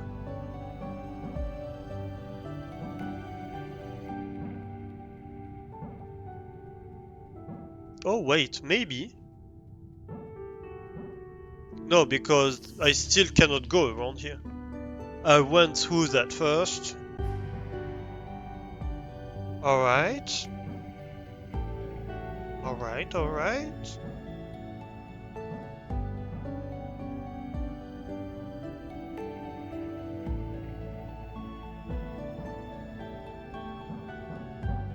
Okay, so this is keeping me too short, right? We are short 3 if we do this. So the rest was an effort to try to increase the number of return points we have.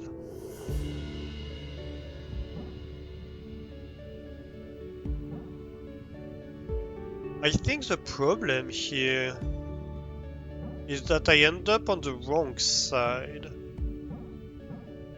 Like I can have this, right?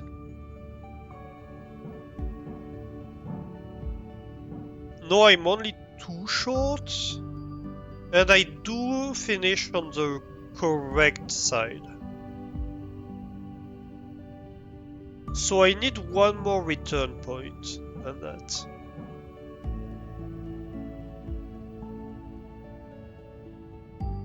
So maybe I take the exterior one instead, and I go bounce around the back one first.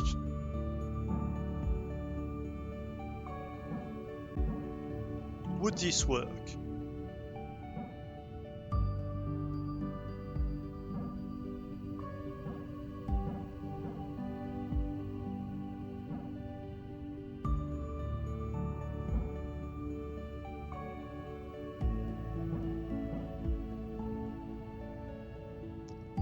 That does work.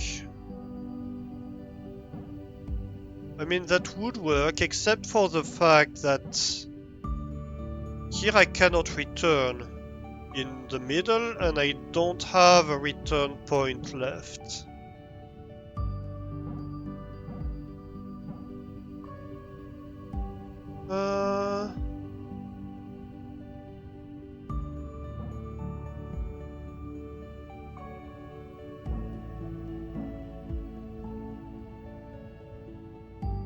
No more treats when you cannot share. Can I do the same, but start with the second one? The same as what?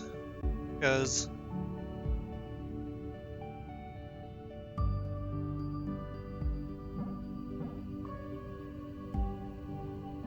do you mean this? The problem with this one is that I cannot go in between the filament and the pillar here, and I need to do that if I'm to do anything with this pillar, which I need to be doing, of course. So I can't make that work.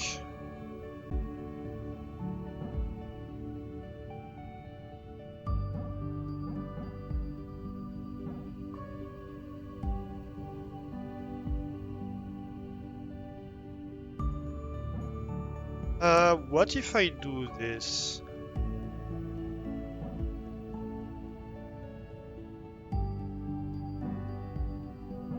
Then here I can go around here.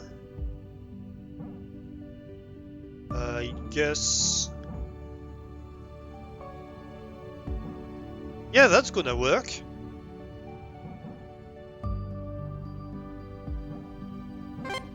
Yeah, nice. Okay. So 4 here and 5 over there.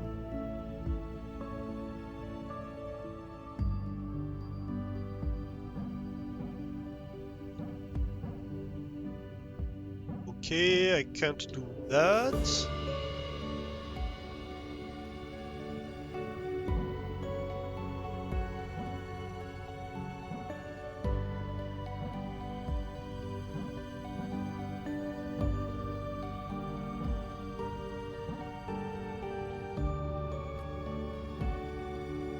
I feel like this is a solid start.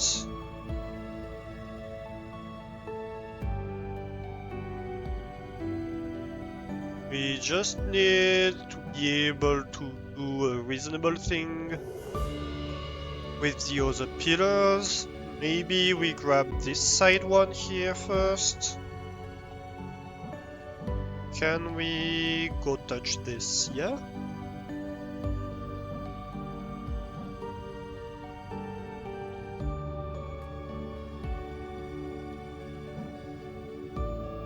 And can we go turn around this? Yeah. Okay. Well, then what's the challenge here? Maybe I just got lucky.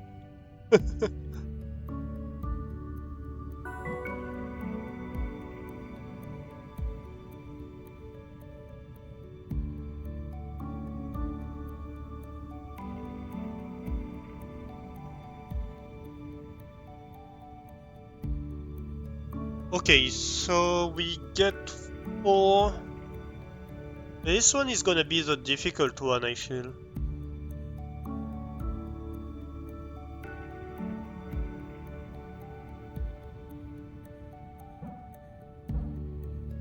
Maybe we do something like this here. Actually,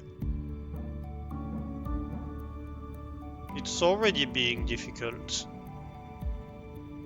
How about this?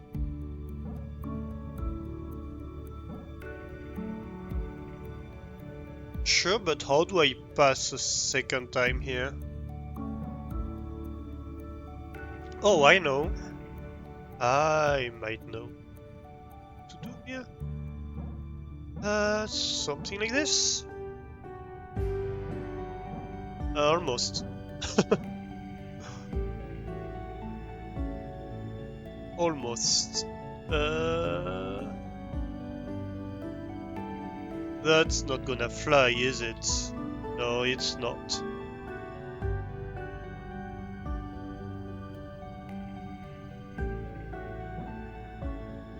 Okay, how about I try to use this to help what's going on up there?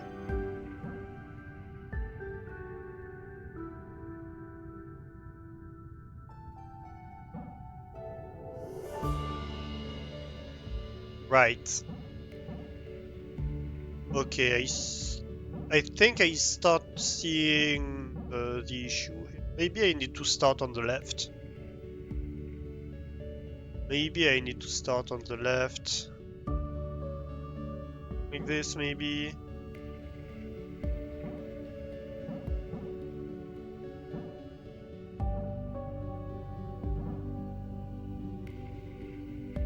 Yeah, but then what? Ooh, that's gonna be a difficult one.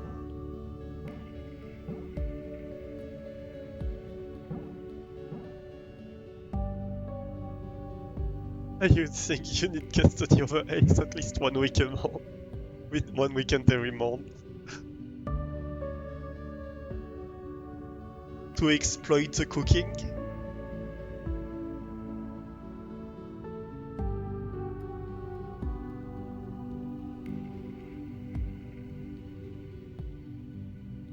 Dang. This one's hard, I think.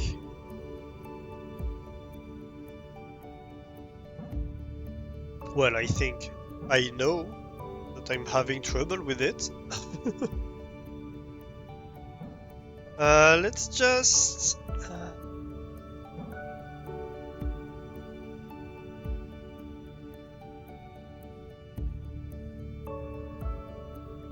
let's see. So here, if I go from the top,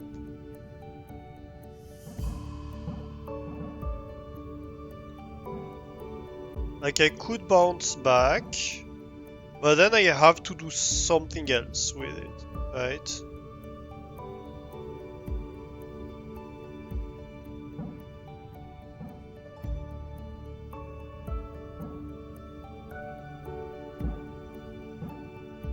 He already owes you cooked breakfast.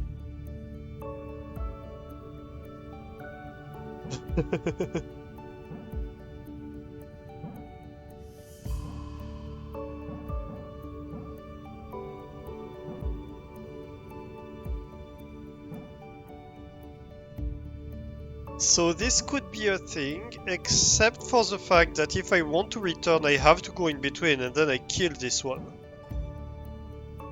Alright. So I'd have to start it the other way.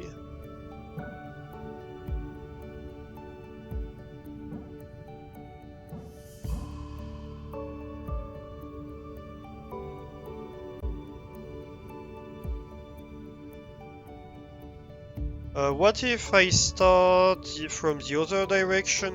But I'm going to need to bounce around something before I start that.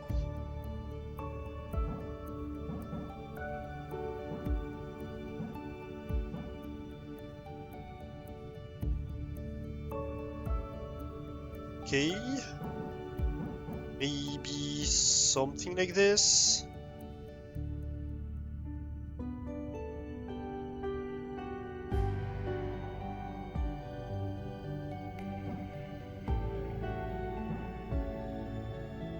The question here is, if I do that, if I want to go any more to the 4 gate, I have to go through the 2 gate. And I can't do that anymore, right?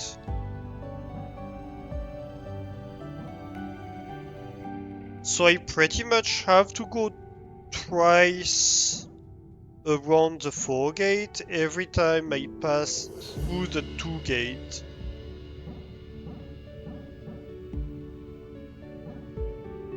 It almost feels like I would want to start in here.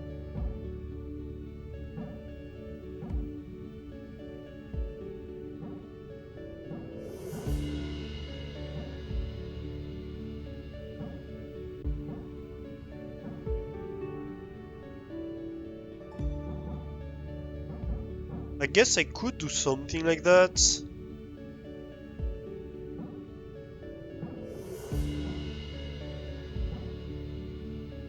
And then return, and now I have these 4, right? But no, I don't work.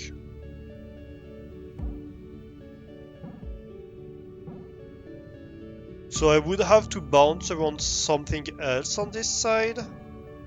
What could it be?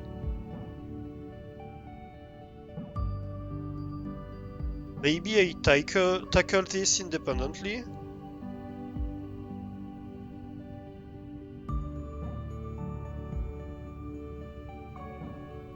Or maybe I do something like that, right? So that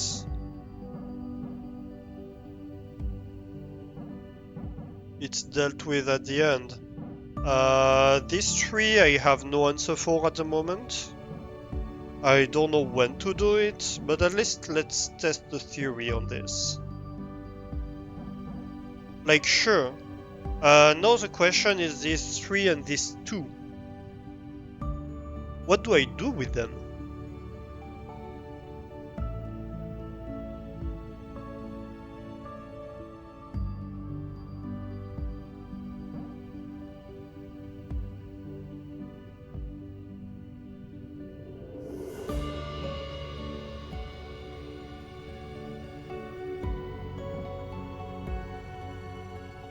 I guess I could have something that does...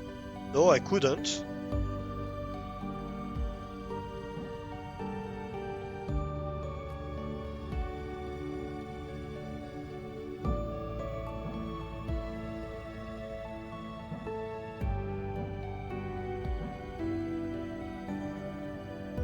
I'd need to finish with the 3.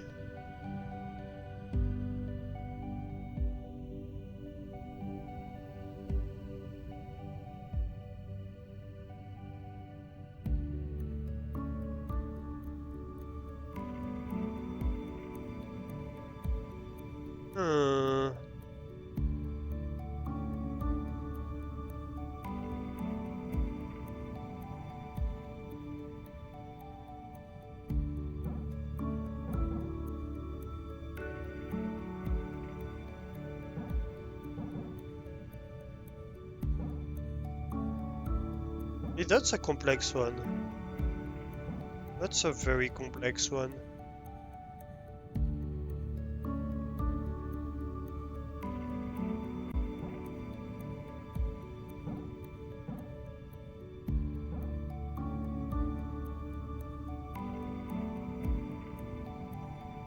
So maybe I could start like this.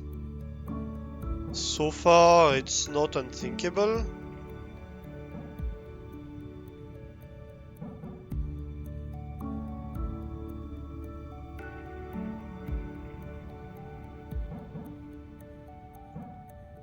But then this really needs something else, right?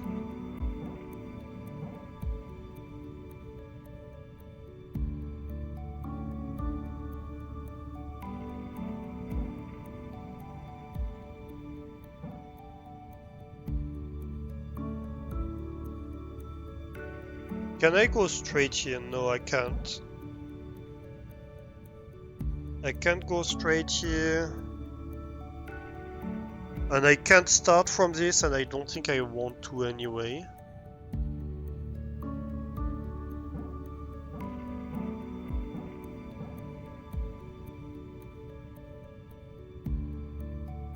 I mean, that works, but it's only one tick. It prevents me from doing any other tick on this one.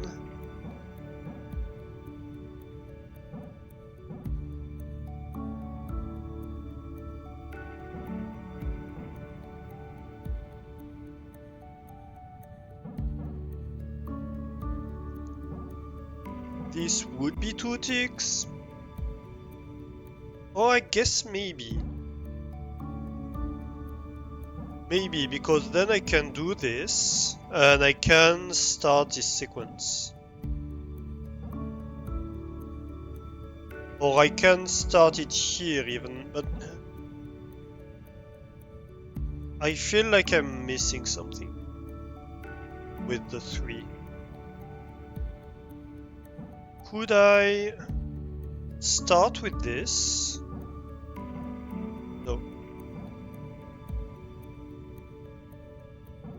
Okay, could I start with this and go in reverse then?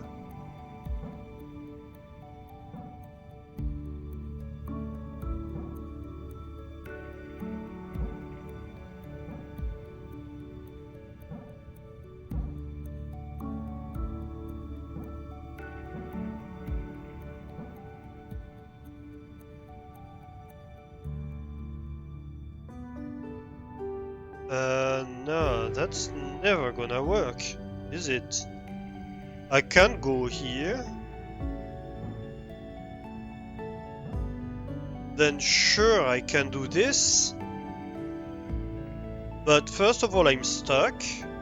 Second of all, I haven't finished the left ones. But third of all, I have nothing to return around for...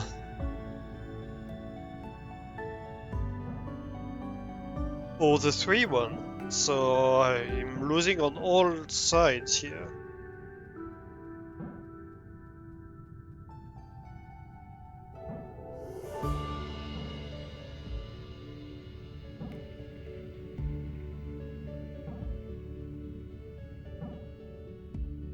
Hey Changu, guess the try before was right? Yeah, but the previous one left me with no answer for the 3 and the 2 here. How are you doing, Changu?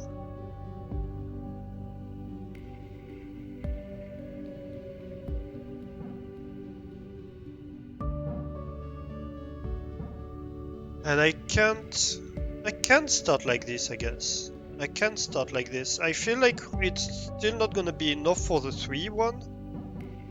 Because I have nothing on this side. But at least we can start implementing this and see where we land.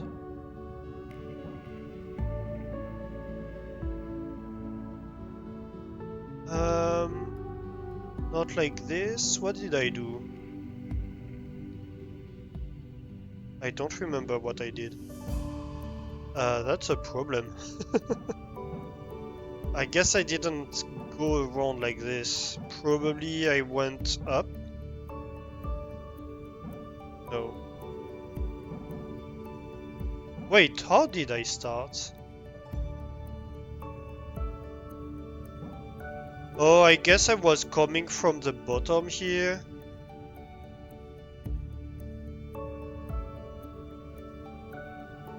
You've been waiting for my Twitch? Oh, that's... Thank you. Yeah, I usually stream on Sunday and Wednesday when it's possible. The Wednesday varies a little bit.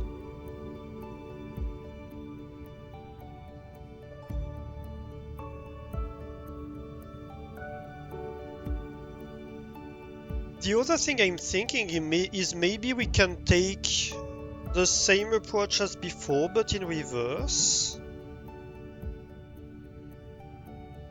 But then I'm going to have trouble doing contact with this pillar. And also I think I'm going to finish on that side, which is not gonna be ideal. How did we do that? Maybe something like this?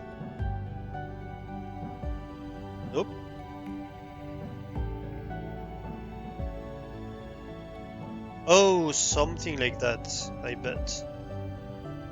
Nope. Wait, what did I do? I can't remember.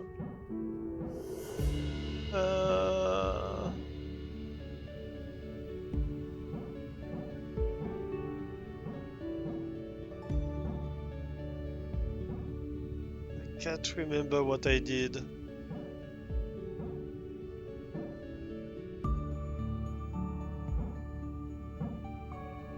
But if I do that, I'm stuck. I'm completely stuck. Right. Dang it. Let's start to redo. Let's try to redo the starting thing. So I had done something like this. Then I have to be wrapping around this, right? Or maybe not. Maybe I can wrap the other direction here if I do that. Okay, yeah, that's probably what I did. Nope.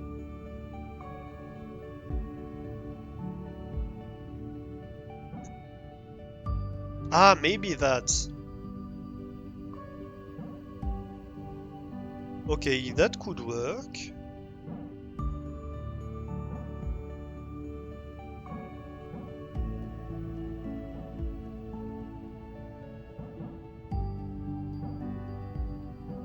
Huh.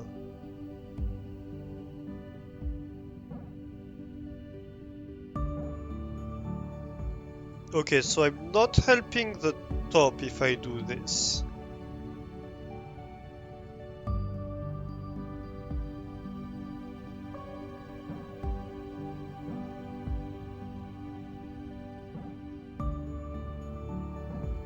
So if I do that now, that would work, right? But I still have the same issue that the 3 here isn't dealt with at all. So I think I need to deal with the 3 before. But how do I do that without taking this pillar?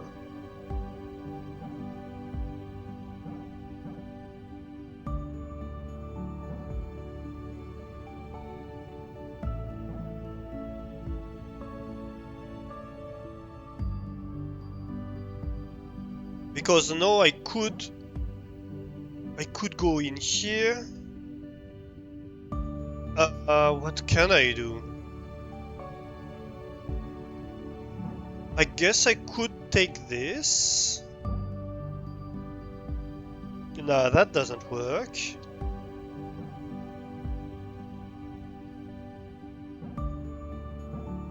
I could go there. But then what? Then I'm happily stuck.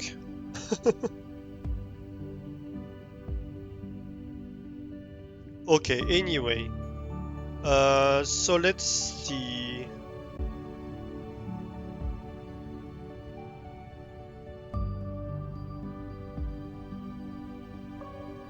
Yeah, basically, so I do one where I do just a one-way one around the 4 here, around the center pillar. And then I do a half pass through the 2 gate on the top to go around the 2 gate on the bottom.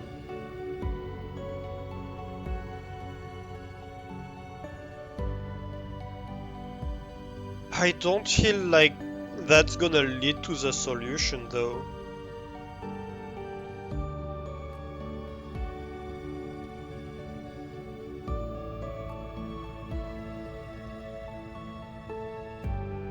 We have to do something like the first thing we did at some point. Because otherwise we're never gonna have like the 4 on one side and the 2 on the other side.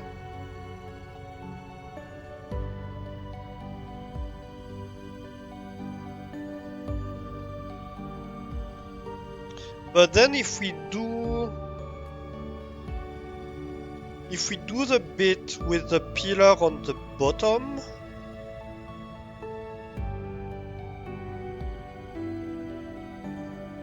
Then we make it impossible to do the three gate on the bottom near the entrance.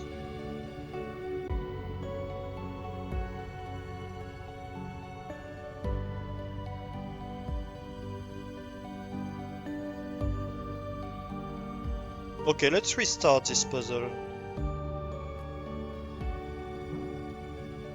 So I think to do this 3 gate here, we have to do something like this. Maybe like this. And then we have to have one more pass at some point, which may be just like the final one, you know. Let's see if I can simulate it.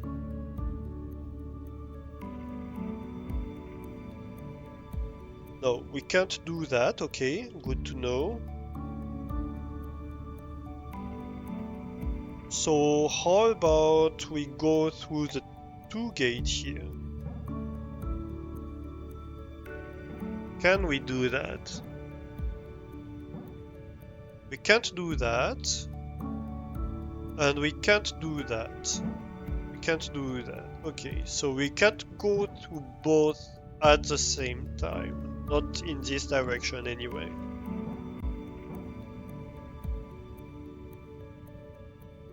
If I start here, I could do something like this.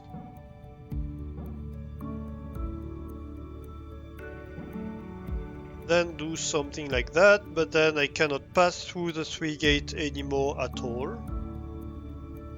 And let's not even talk about the 2.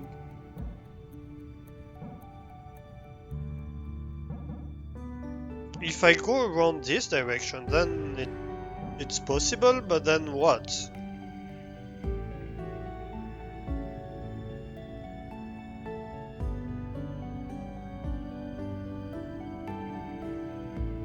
I guess I still have the bottom pillar that I can grab around. So I could have something like that, where I grab around. Maybe I can grab around this? No, I can't. Maybe I can do this.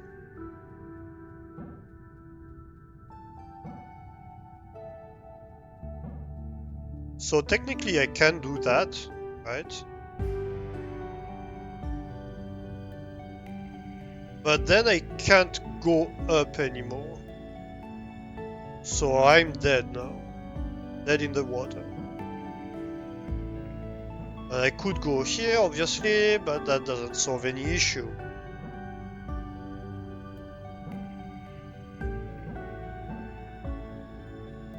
This one is quite a headache.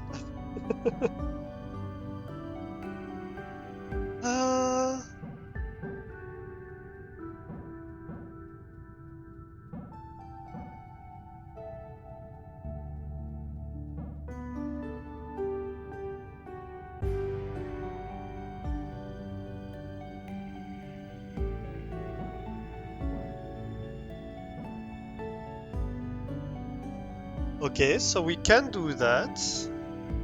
We could go grab this, right? Can we? No, we cannot go here and hope to salvage this. Okay. Can we touch this one? No.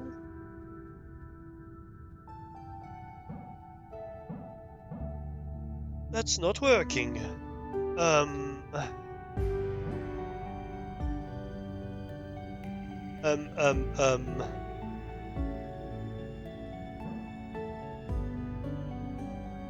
Other ID.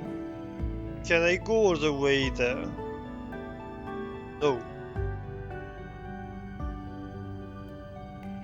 The long and short of it is no. You cannot.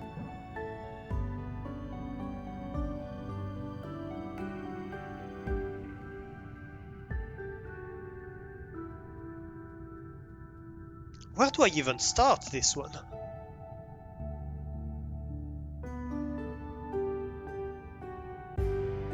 I feel like I need to start with the 3. I don't know how. I cannot start with this. I cannot start with this either. And starting this way, first of all, it's not possible. Second of all, it wouldn't help.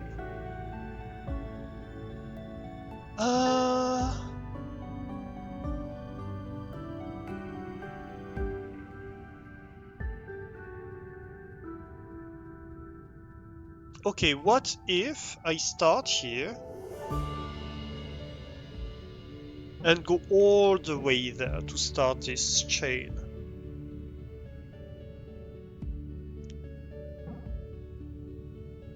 Then I could do this. Yeah, but I'm still lost for the 2.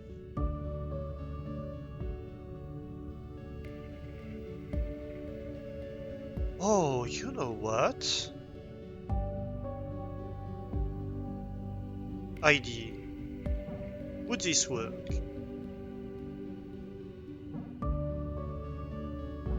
And that's a resounding no. Dang it. I thought I had a great idea for a moment here.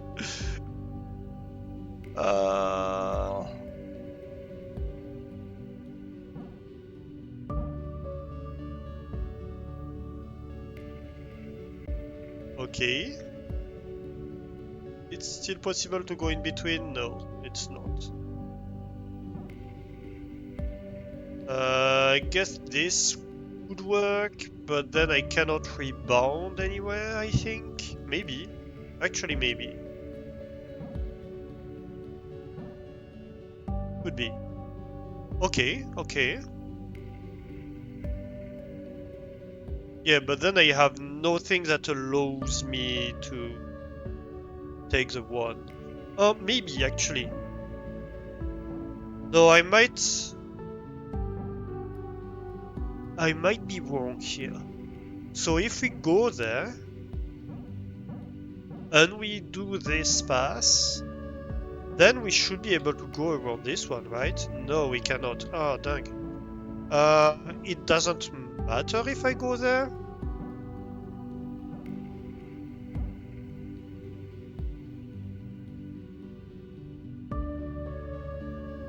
Yeah, but I'm still dead for the 3.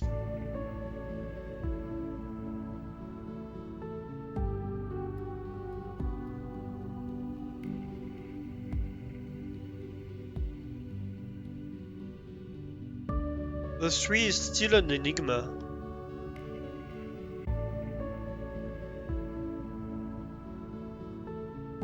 Let's pass it anyway, even though we know it won't succeed.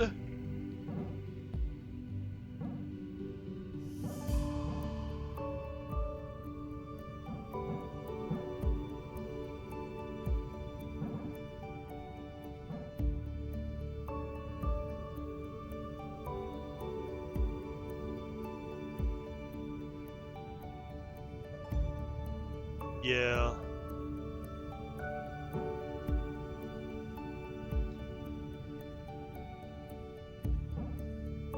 Okay, so I have 2 problems here. The first one is I'm locked in here now, which is suboptimal, admittedly. And the second one is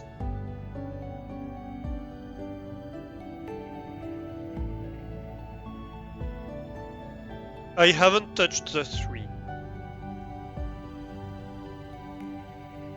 And I still don't know how to touch the 3. We've made some progress, now we can deal with the 2, at least. I think I need more coffee.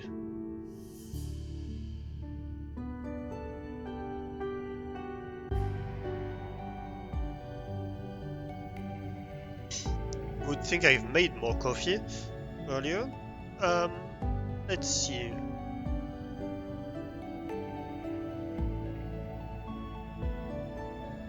So I think we definitely need to start with the 3. And I think we need to reverse the geometry of this, right? We need to do the top part first before doing the bottom part of this. That way we end on the other side, if that makes sense.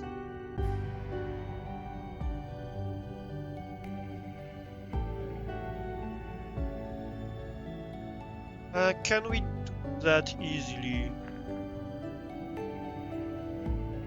Not really.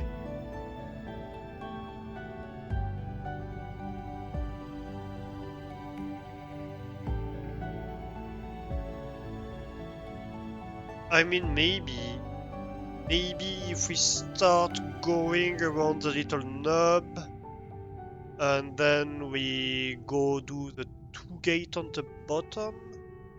Let's try. Can I start with this?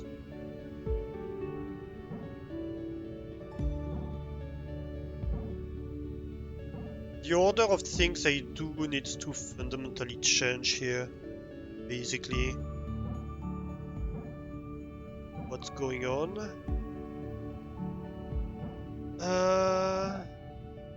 Aha. And then I do what?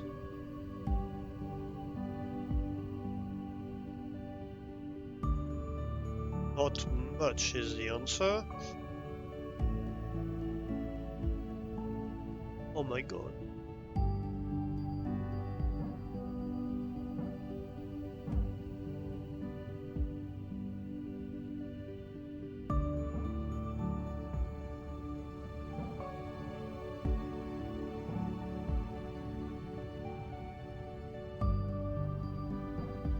Okay, if I grab this instead.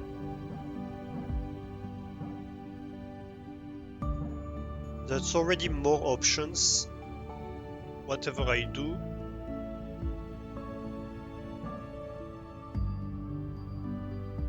Come on.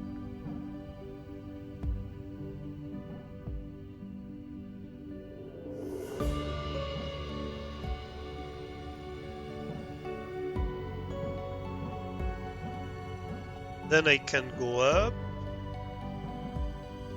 I can go in there.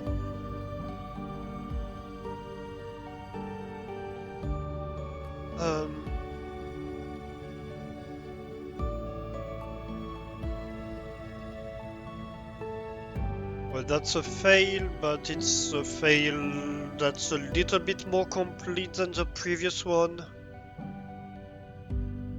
So we complete the 2, we complete the 4, we complete these 2. And we do 2 out of 3 in this 3, and we haven't touched the 1. Which I'm not sure how I could touch in this, because I have no pillars left. So I think to touch the 1, I need to have something that goes from this pillar to the top left one. That's the only way I can go through this gate. So I need to align through this up to there.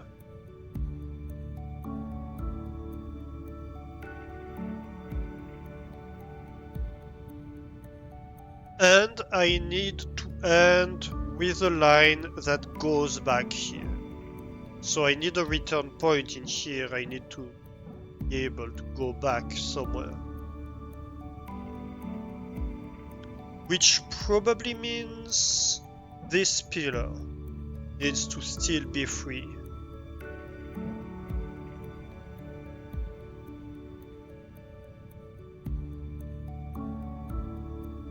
Or that I need to have... I mean, I guess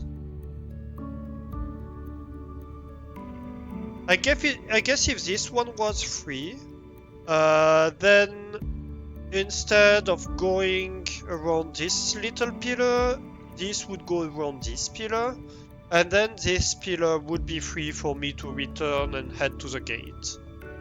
So I just need to keep this pillar free beforehand.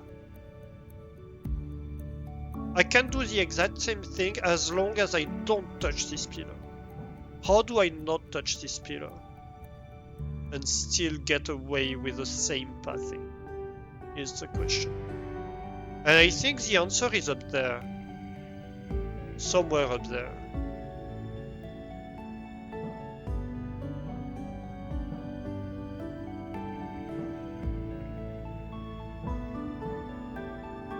Because right now I have this pillar that's completely useless. So if I use it earlier, I have the right to, right?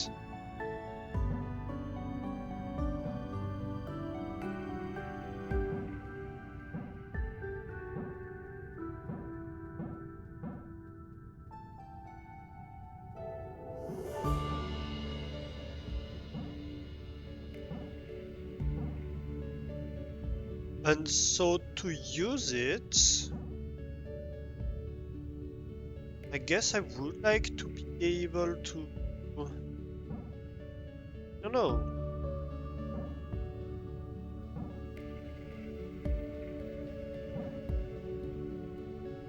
So can I start without using this one? This whole thing here is forbidden at the start. But I can make better use of these, I bet.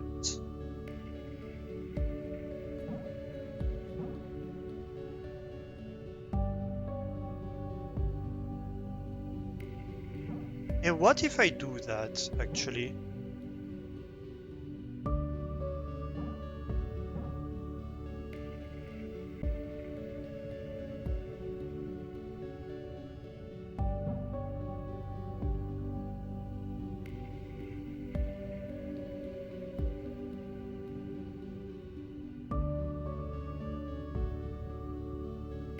It's gonna be a problem for later, isn't it? Because no, I can't return.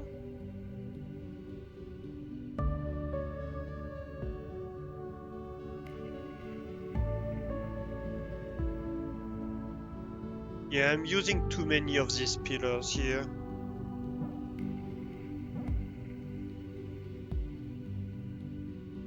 But maybe I can use this one.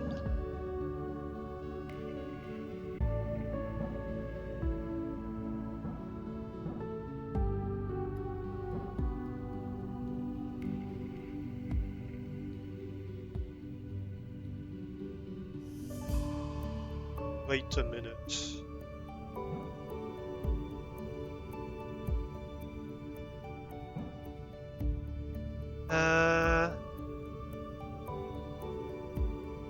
That might be a problem.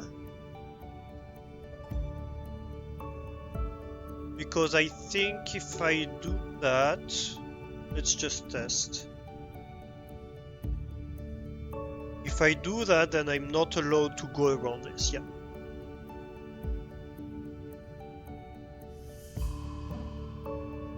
Okay, so that doesn't work.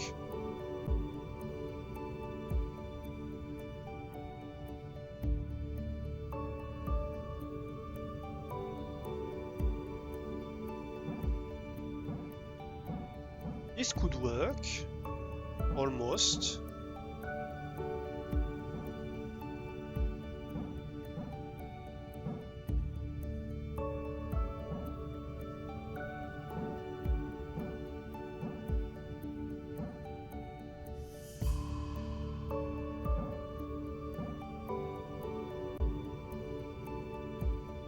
And then I'd have to go there. Sure.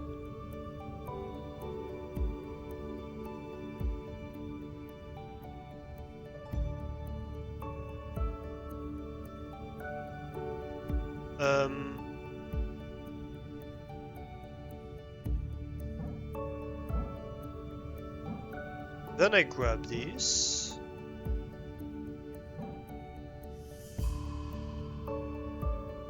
Is that it?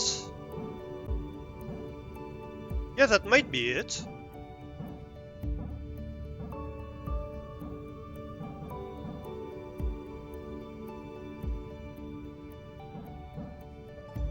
I can return still.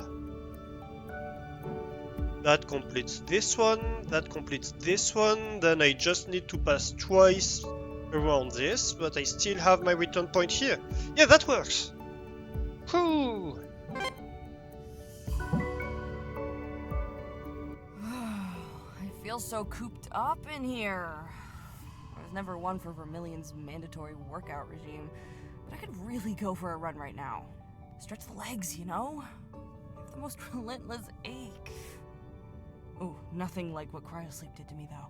As navigator, it was my job to check we didn't stray too far off course while we slept. I had to wake up every few months to keep us on track. This petty ache is nothing compared to what I felt during those course corrections. I've never been a morning person, but that gave a whole new meaning to waking up early. Wait, so as the navigator, she had to wake every few months, but she didn't notice the meteorite impact? That's another weird one. Oh, we have ads going on, so we're going to take a real quick break, and we're going to be right back. Back to the game.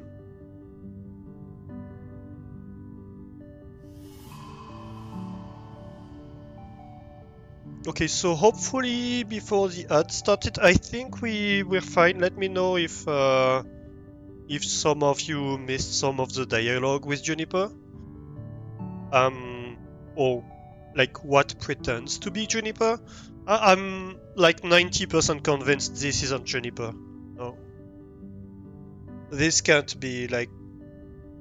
Or maybe it's what Spud was saying, that Juniper is just like sucking up to Swan because she's afraid that she's gonna get murdered. That could be. But that's sus as hell. Like, Juniper being all, oh, Swan is great, Swan is amazing, Swan is a captain. If you're new to the game, actually, if you're new to the game, so this is Filament. We are on a spaceship around a planet. What's the name of the planet again?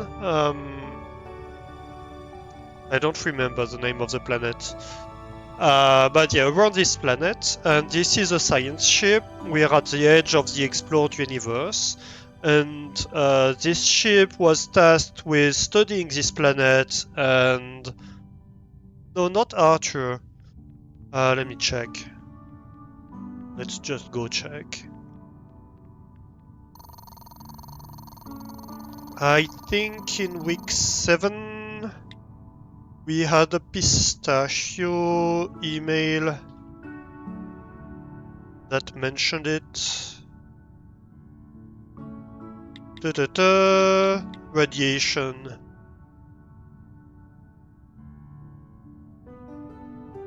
Arnold. So this planet is Arnold Sun number, and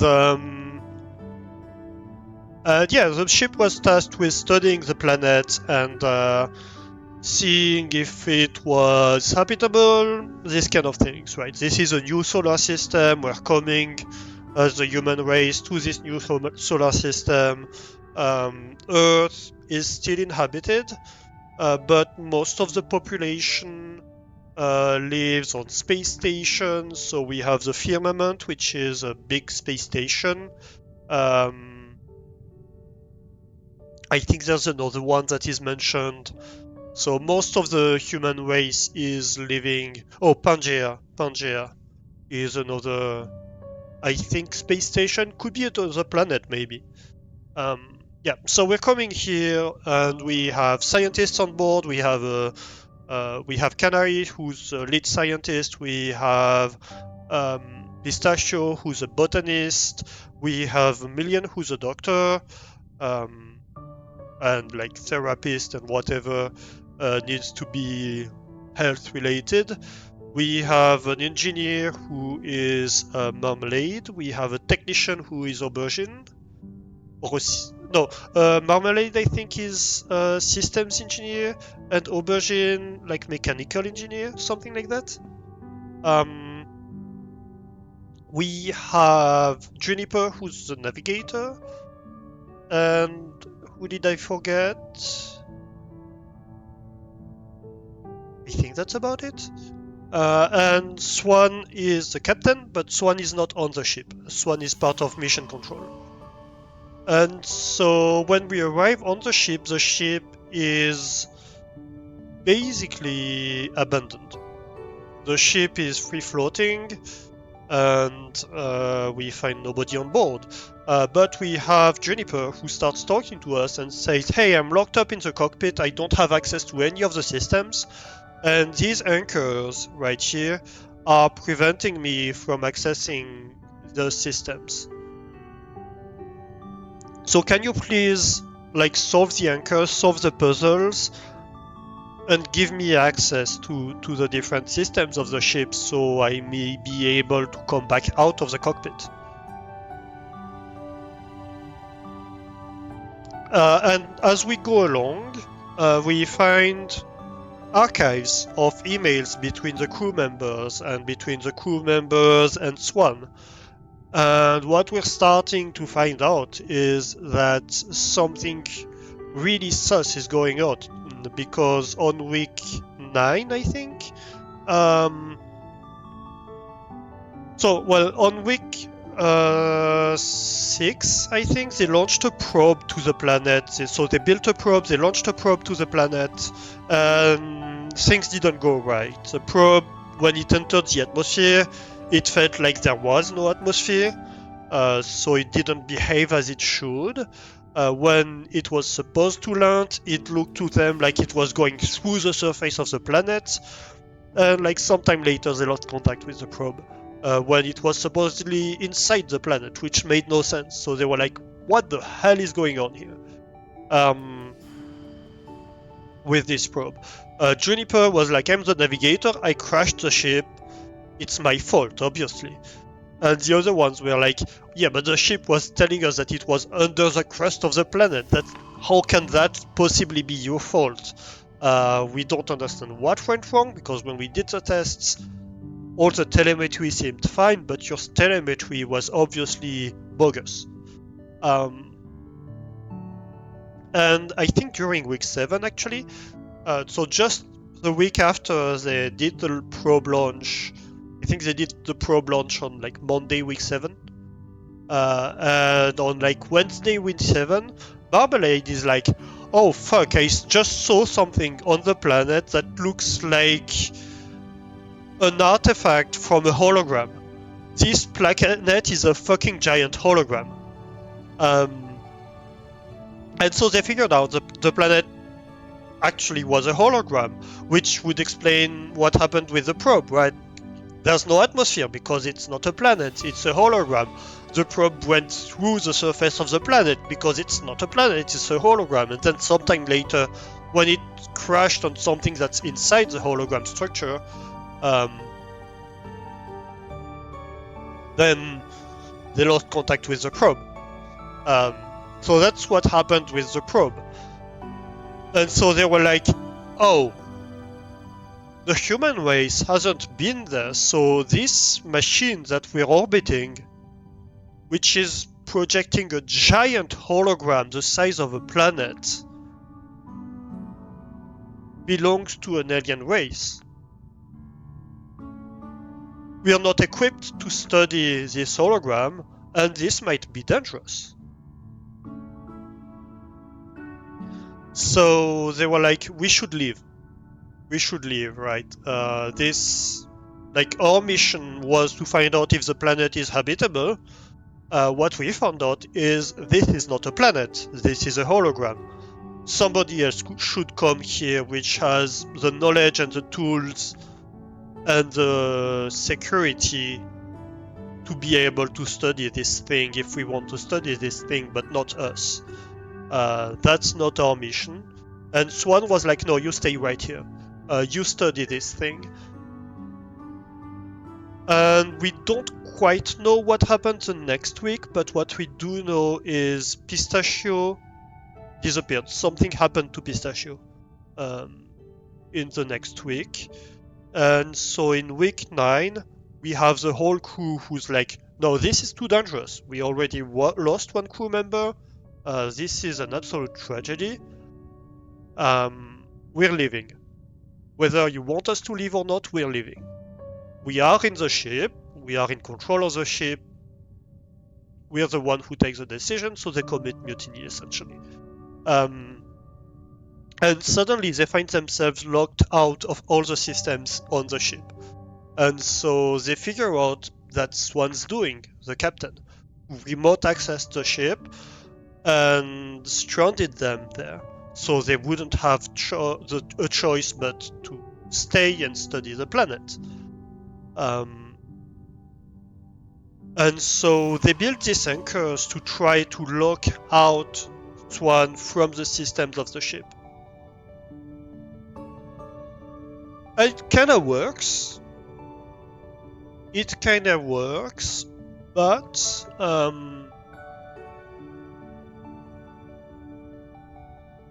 yeah, they're able to access the escape pods, and they're like, we're going to take an escape pod and just leave. It's gonna be longer than if we were with the ship, but we're just gonna take the escape pods and leave. And something happens, somebody dies, we think, or something happens, either way, in the escape pod, and they attribute it to Swan.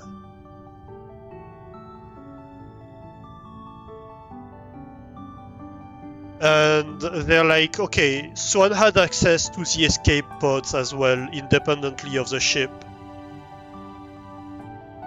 And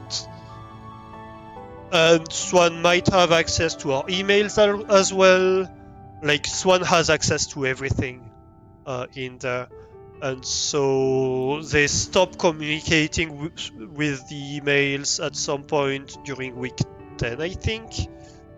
And they start trying to isolate everything, and then we don't know what happens yet. Because that's the furthest we've had any insight into. So, yeah.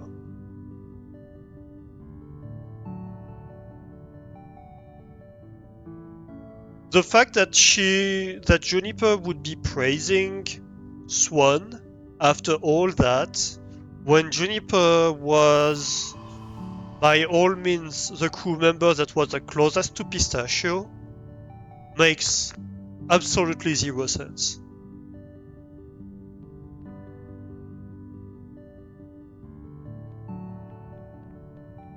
It makes absolutely no sense.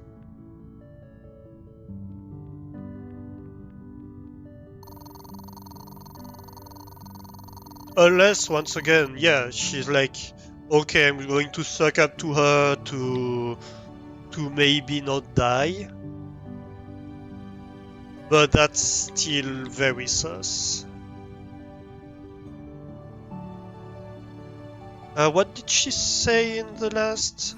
Oh, yes. I feel so cooped up in here. I was never one for Vermilion's mandatory workout regime, but I could really go for a run right now. Stretch the legs, you know? I have the most relentless ache. Oh, nothing like what cryosleep did to me, though. As navigator, it was my job to check we didn't stray too far off course while we slept. I had to wake up every few months to keep us on track. This petty ache is nothing compared to what I felt during those course corrections. Never been a morning person, but that gave a whole new meaning to waking up early. Yeah, and also, so during the transport, they had a micrometeorite hit on the ship, which they had to do a spacewalk to go repair during the first week, or second week, I think, which went kind of wrong. Marmalade almost died. And yeah, it's kind of weird that she woke up every few months and was surprised by it. Oh, Vermilion Week 8. Nice. So that's one of the archives that we find. So we're going to be able to see what Vermilion received during week 8. I've never been much into food. Eating was just something I did out of necessity. That was until Vermilion started cooking for us. He cooked this one thing, he called it a roast. It was meat, chicken, if I remember correctly, and some vegetables. It was all cooked together in an oven, and to top off this madness, we then covered it all in a delicious brown liquid. Apparently it's a big thing in some places on Earth. And my god, I see why. Yeah, so Vermilion is from Earth. He's the only crew member who lived on Earth. I think Juniper was born on Earth, but she never lived there. So let's go see Vermilion stuff. Alright, so we go there. Then we go grab this one, this, and this. And then we do a loop-de-loop around that and up. There we go. So, briefing recap from Canary. Hi all. I know things got a little heated this morning, but I'd like to thank you all for remaining as composed as you did considering the circumstances. Whilst our goal is no different, it shouldn't impact anyone's day-to-day too much besides my own. We should have a formal meeting on whether or not a probe is indeed a good idea. I'm concerned that if this thing is manned or has any kind of reactionary AI on board, it might think we're hostile if we start throwing metal objects at it. I understand that morale is a little low, but please keep up the good work. Canary. We can make the most of this. Who knows, maybe we'll even get a pay raise. Ah, no, there's an idea. Yeah, so I think that's the first logs we get into week 8, right? So that's right after they discover that this thing is a hologram, and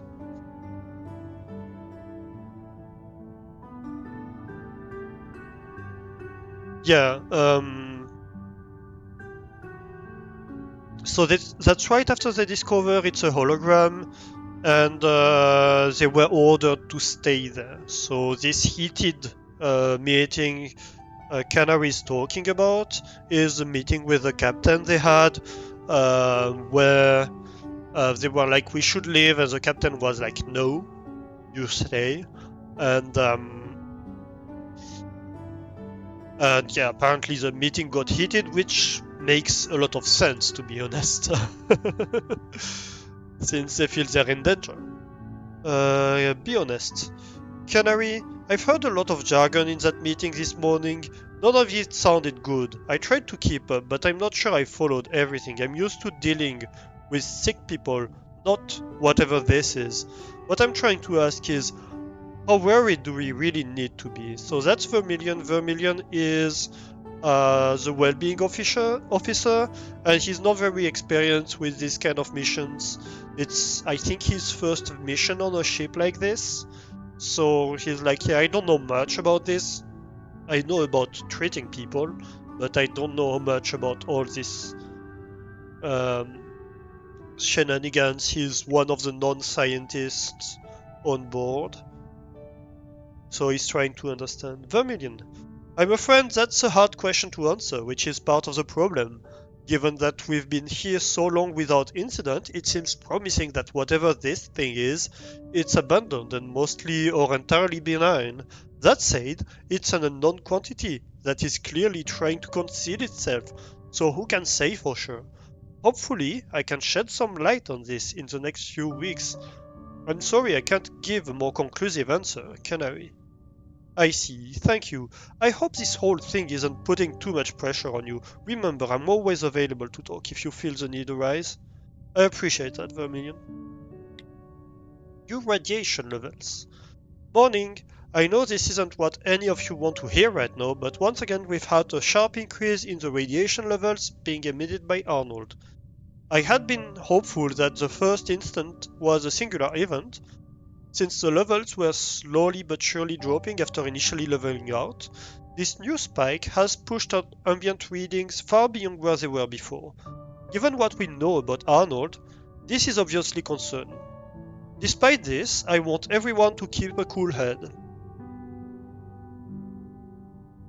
I'll contact Swan again and ask her to advise us on the situation. Canary. Juniper, and what exactly do you think she's going to do for us?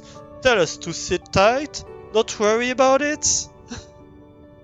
Canary, probably yes, but what else do you want me to do? She's our captain, we answer to her. Marmalade, this is bad news indeed. Canary, I would like to speak with everyone at lunch so that we can discuss this properly. Right, so yeah, Juniper is clearly not happy with Swan.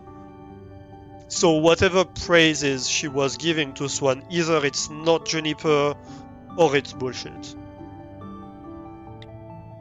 Canary, I need some advice. The radiation has peaked for a third time. I know I should tell the crew, but I'm not sure I have the heart. I think it might break them, particularly June and Pistachio. The health risks could be very real. Swan won't let us leave, I just don't know what to do. I agree that it might be a bit too much for everyone to hear right now. I would delay it a day or two if possible. I'll put some tea on, come downstairs and sit with me in the library. We can have a chat about how to minimize these health risks. Okay, so that's between Canary and Vermilion. Pistachio.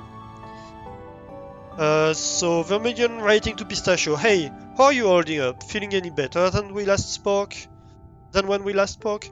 Yeah, thanks. You and June have both been a blessing this week. Are you okay? Good. Glad I could help. As for me, I'm doing just fine, thank you. It's okay if you're not, you know. I'll manage, Pistachio, don't worry. Canary, a positive note. I know it's very early and I'm sorry this wakes any of you, but I wanted to share some good news. Arnold's high radiation output has stopped entirely. If anything, it's less than when we arrived.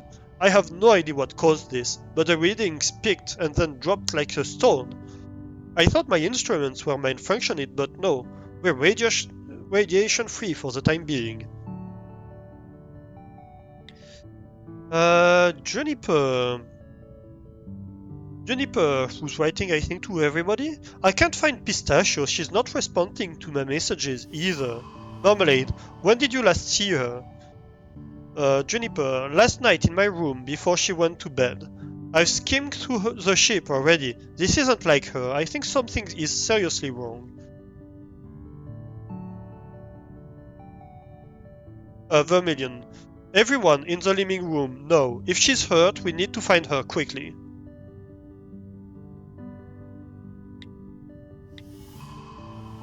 From Vermilion, there's no way she's up there. We search every inch. Aubergine, we're almost done with the bottom floor, but it's not looking good. Yeah, so top floor is clear and bottom floor is clear. Message from Juniper. Juniper, I think I found her hands. Canary, what? Where are you? Marmalade, she's in Pistachio's room. She's throwing up. I think she's in shock. Vermilion, on my way. Oh my god. Right, so the radiations drop. Pistachio disappears, and Juniper finds her hands. Pistachio had modified hands, so they're mechanical parts. I think that's the only modifications she had. So, yeah. Wherever she went, the hands stayed behind. Entry 8. I've often wondered whether coming out here was a mistake. To space, I mean. I shouldn't have left Earth. In the face of my grief, I ran as far and fast as I could. It might have followed me, though. I'm going off after this mission is done. Pistachio has expressed interest in coming with me. She's the most compelling reason I have to not regret leaving Earth. And yet, she reminds me every day of why I should have stayed. She's had the most profound impact on my life exactly when I needed it. We made a promise tonight that we would both travel to Earth once we get back from here. I'm ready. Second entry. Well, second sub-entry, I guess. I found Canary in tears today. I'm starting to feel very uncomfortable about all of this. We lost Pistachio today. How? How do you lose a person on a ship like this? Juniper found her augmentations. No blood or anything, just her hands, neatly resting on her bed. Am I dreaming? Yeah, things are going very wrong on week 8. So that's the first thing we get about week 8.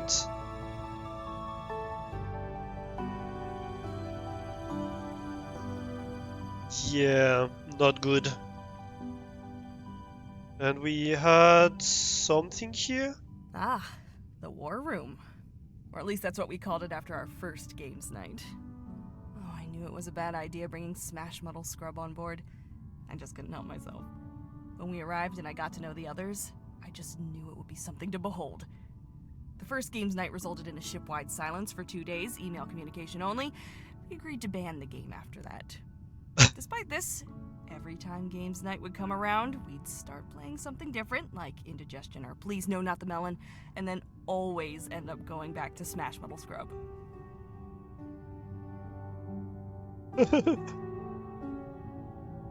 You don't want to go to bed? Then don't. You can stay with us instead of going to bed. See? Easy.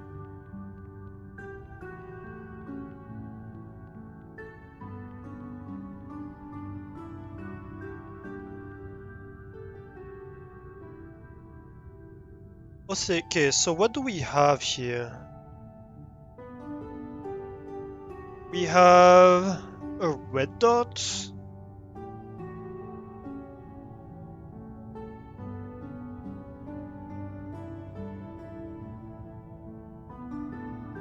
I'm not quite sure what's going on with these cards. The dots clearly are something.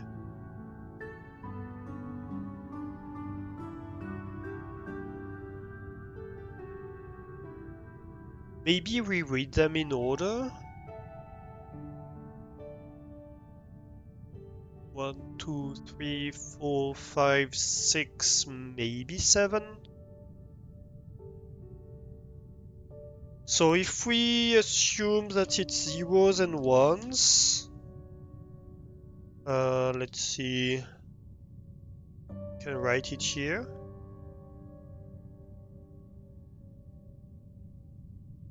It could be 0, 1, 0, 0, 1, 0, 1, 0, then 0, 0, 0, 0, then 1, 0, 1, 0 again. Wait a minute. Now that can't be. Then that means it has to be like red from top to bottom on this side. Right? So it would be 0, 0, 1, 0, 1. 1, 1, 0, 0. And 1, 1, 1, 0. Something like this? Maybe.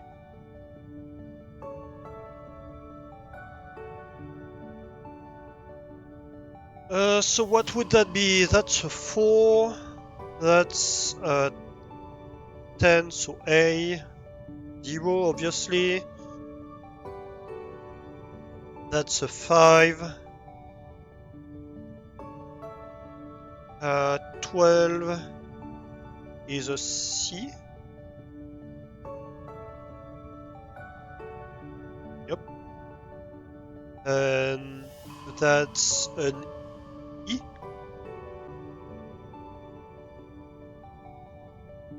For A05CE, would that work? 4 A 0 5 CE could work, I think. I think that could work. Let's try.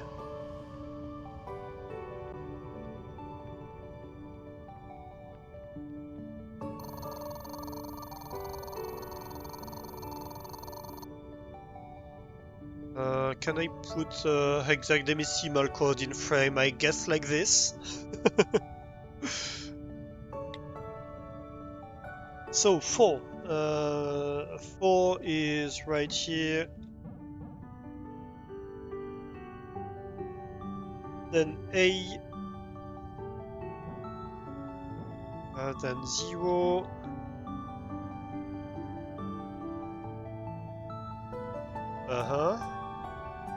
I guess we go like this. 5. Can I grab C?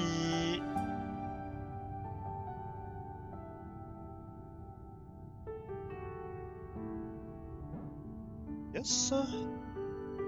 And E? Nope. Not it.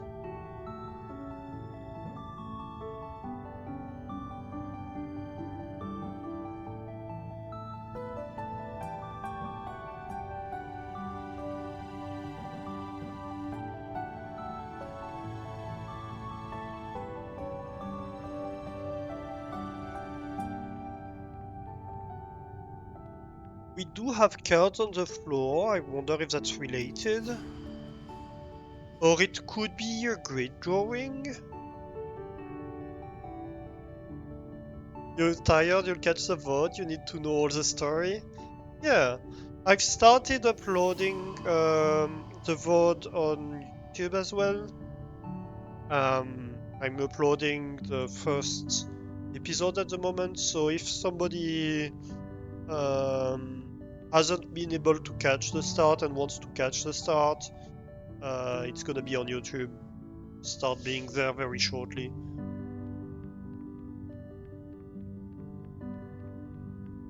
Have a great night, Cody. I'll be very careful with this game not to miss any episode. That would be devastating. Cody hands out 158 Cody cookies to 158 cookies. That would be a lot of cookies. 158 cookies to everyone in chat. Definitely not stolen from the pungent private Hebe cookie jar. Have cookies, everybody. Not handing out cookies.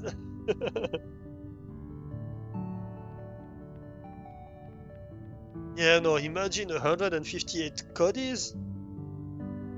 That would be a catastrophic event. Nobody would survive.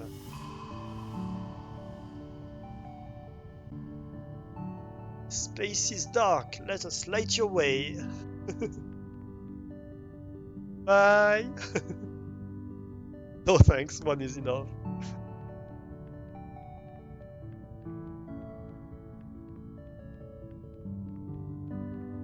Let's have a look at these anchors.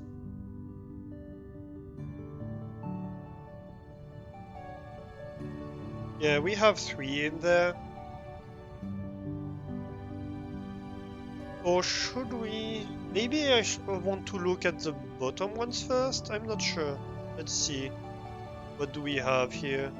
So we have 2 in here, which leads to 1 in here. Yeah, it's kind of the same. It's a chain of 3 in each case.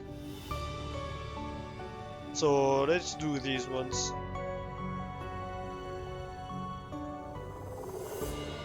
Ooh! So we have 2 robots now. So I can switch between the 2 robots.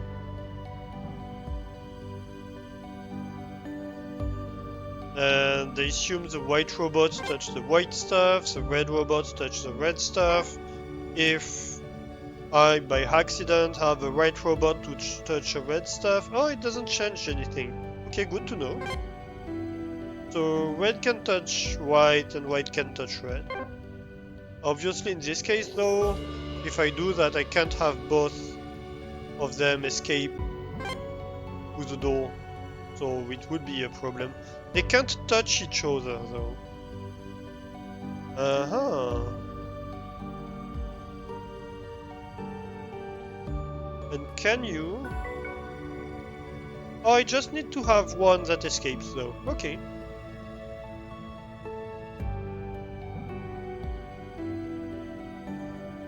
So, wait.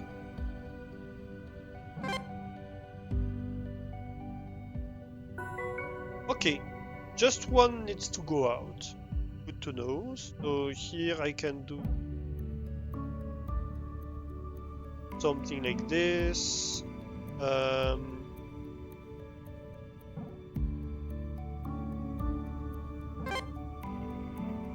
And you escape. White can do.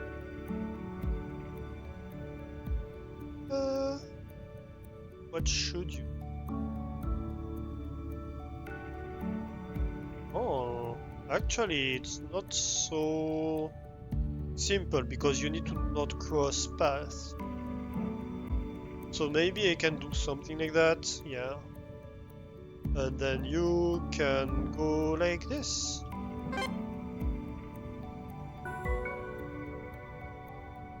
Alright.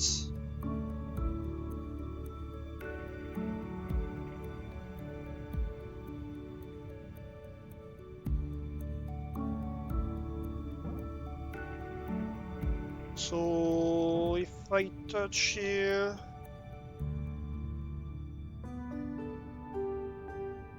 then maybe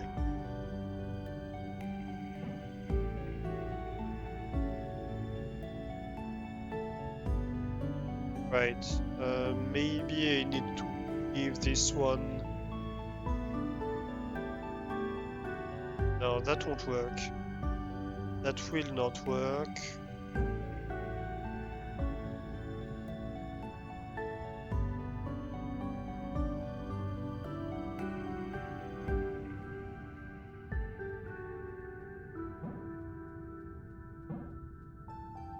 But how about I do? Ah.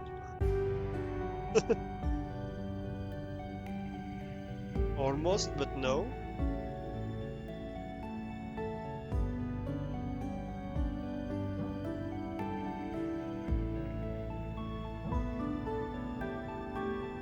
Maybe something like that.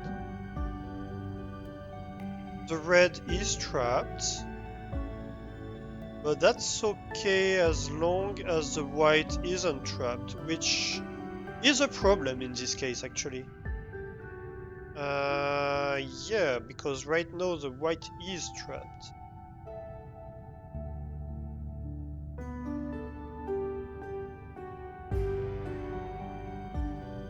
So I can't do that.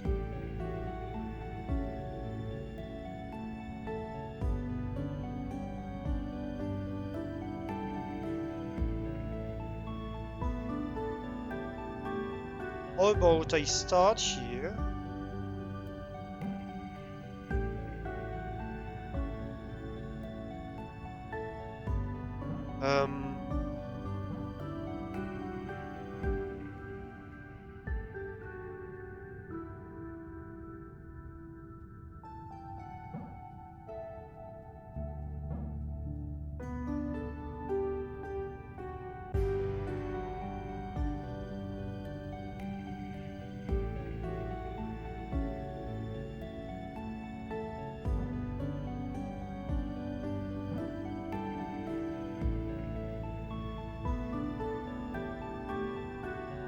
So if I do this... No, because I'm trapped. I can't do this. How about I do this? This could work if I can pass the red first. Yeah, because then the white can pass, and the one can go around here and go touch this. And then the red can go around here and go touch this. Okay. I remember, before we all went into cryosleep, we had to check our workstations along with our equipment and whatnot, just to make sure everything was in working order. It's not like if something was damaged, we could just order another. Pistachio wasn't interested in doing any of it. She had this special plant. I should really remember what it was called, as it quickly became the subject of daily conversation. Well, it only flowers something like every 10 years, and this particular plant, it was due to flower on our arrival. She was so excited. She spent all our prep time finding it the perfect spot and making sure it had everything it needed, so that when we arrived, it would be healthy and in full bloom. It never did flower, though. We checked the ship's footage from the flight. We hadn't missed it. It's a shame she never got to see it flower. Yeah, poor Pistachio. She was like, is there any way I can, like, see if I missed it or anything? So, Juniper, week 4. Alright. Let's see it. Let's read it.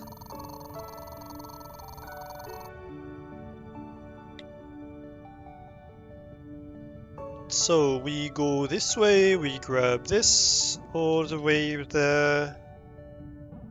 We go around, like up, below. We grab this one and this one.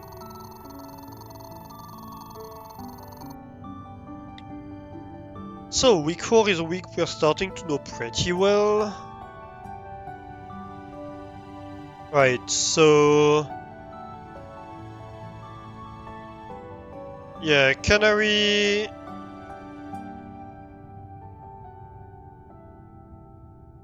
is announcing that her initial analysis says it might be habitable, so they want to launch a probe to it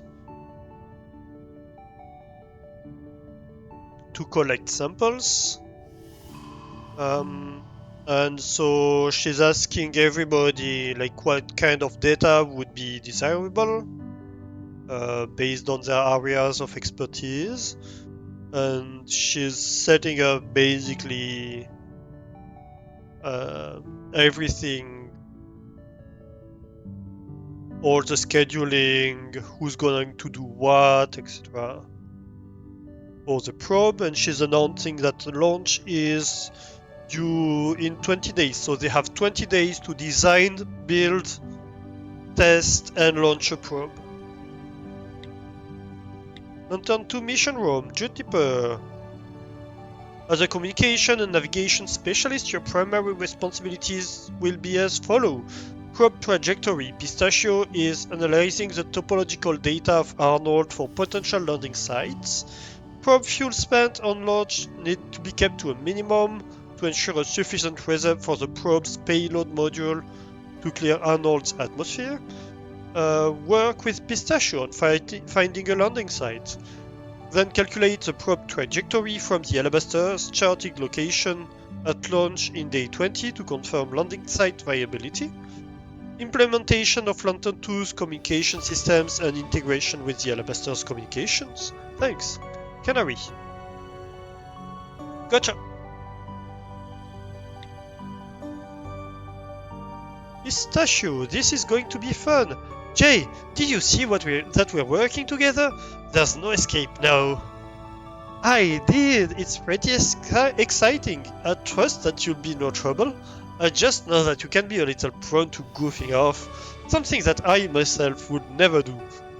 Juniper is a serial prankster, as we found out. Already pushing your luck, huh? I have no idea what you're talking about. Marmalade, can I show you something? Hey Juniper, I've begun work on a secret side project. I think you'll like it. I thought that maybe you could even give me a little advice. Come see if you fancy it. Mum's the word. Oh, I'm intrigued. Can I come around this evening? Absolutely. Is that so that's either um the hologram project or that's the beer project. They were brewing beer in the engine room. Some medication for you from Vermilion. Hi Juniper, I have some tablets for you to take. Your sneezing earlier got me thinking that you might have an acute form of hay fever. You have been working in botany a lot and are probably inhaling pollen from plants your body is unfamiliar with. Take this twice daily whilst you're working up there, and you should have much nicer time of it. Vermilion.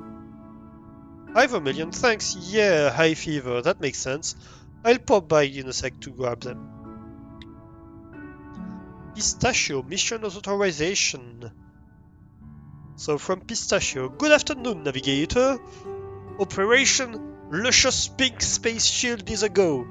Excuse me? Canary likes the rock we found. Oh, cool, I'll get on that. So Canary has validated their landing site choice. Vermilion, we now have 5 cats.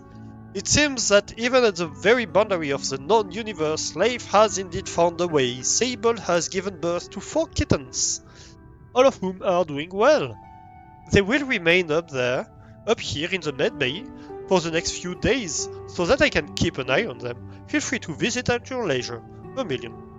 Fantastic news! I'll be up to meet them later. Pistachio cats. So from Juniper to Pistachio, hey Peanut, I'm on my way to see the cats. Wanna come with? Jay. You know it, I'll be out in a second.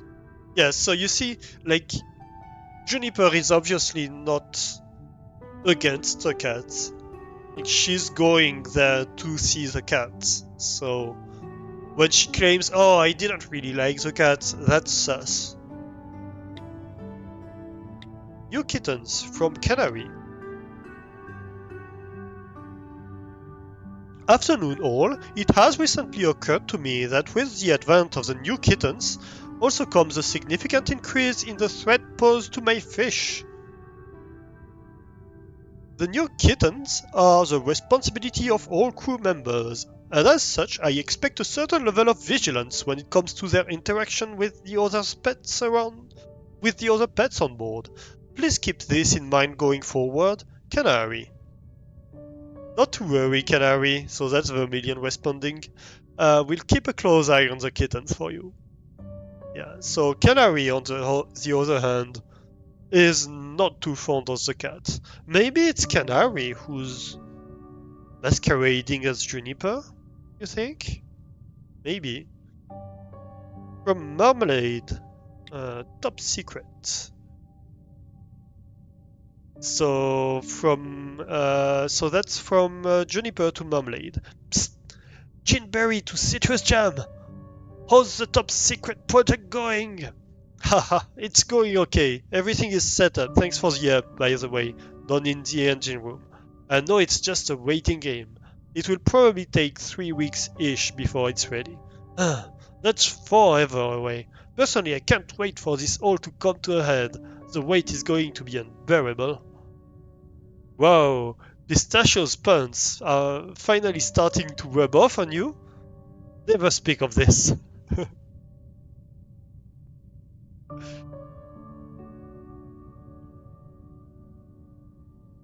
Unbearable. Oh, unbearable. Yeah. So they're making beers in the engine room. We discovered the spot earlier. Pistachio movie night. From Juniper to Pistachio. Hey Cashew! Sunday night movie? We still need to watch Crow Division 2. Sounds good. Do we really have to watch that one though? The first one was so bad it honestly hurt a little. We only watched that one for context, remember? The second one is amazing, I promise. Okay. I hold you to that though.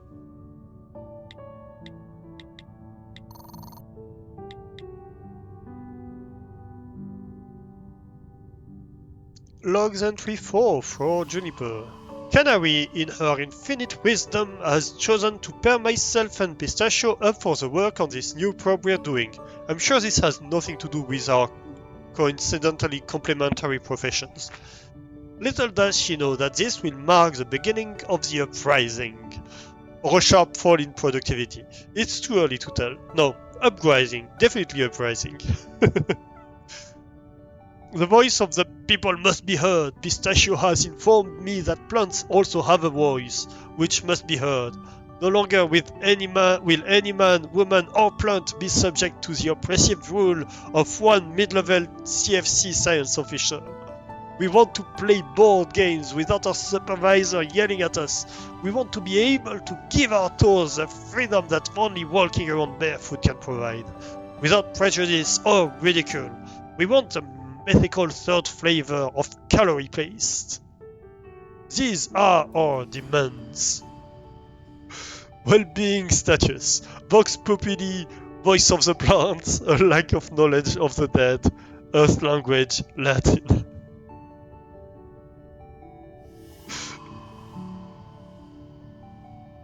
Oh, Vox Populi, voice of the plants, a lack of knowledge of the dead Earth language, Latin. Right. Makes more sense. Vermilion was working with us today. Turns out it takes almost as little to make him goof off as it does Pistachio and myself. We caught up talking about his life on Earth. The man has lived.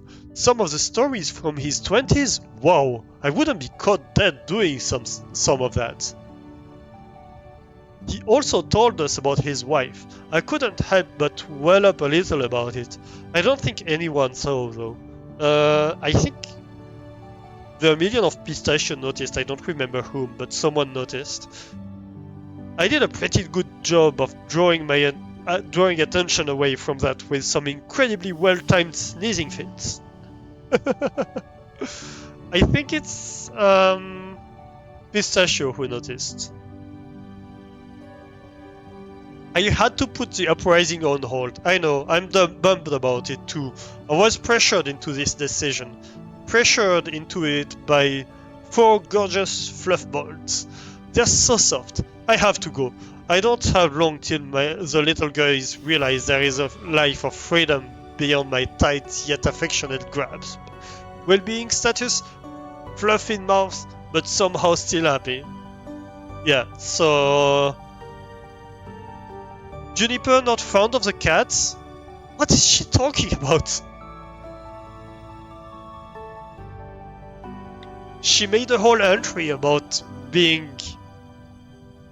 over the moon with the cats.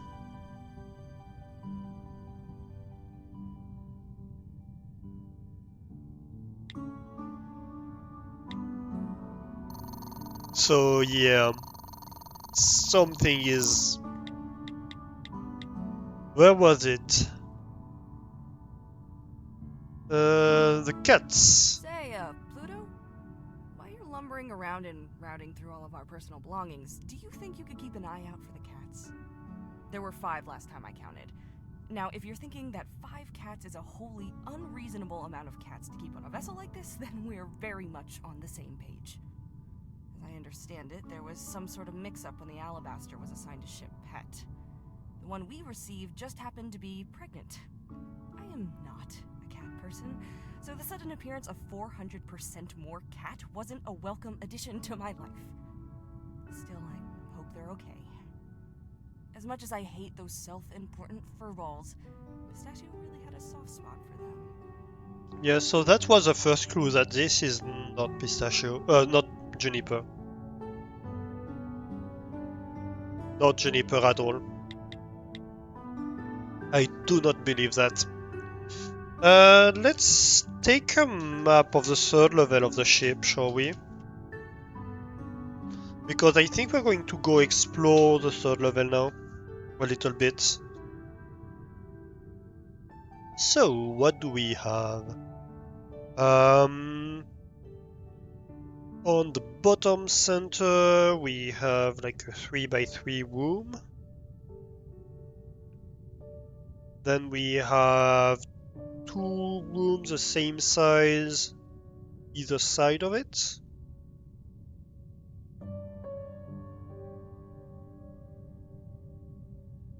then 2 up.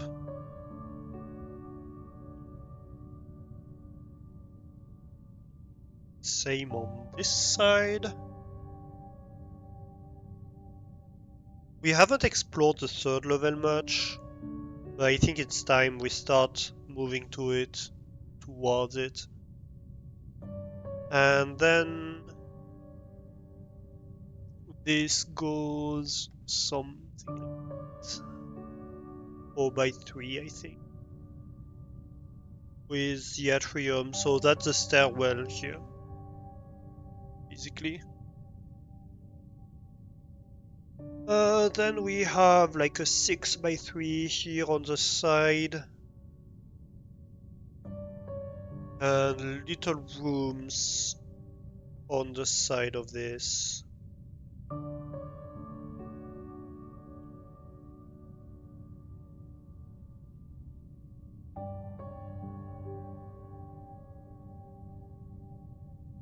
Yeah. So I just need to go the corridors.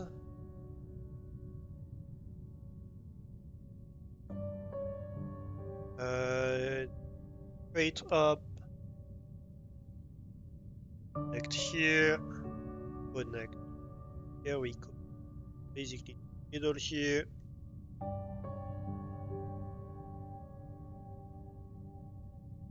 These two connect.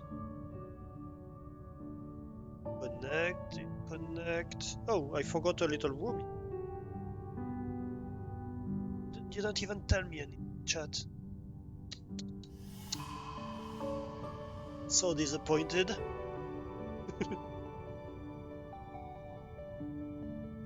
This connects.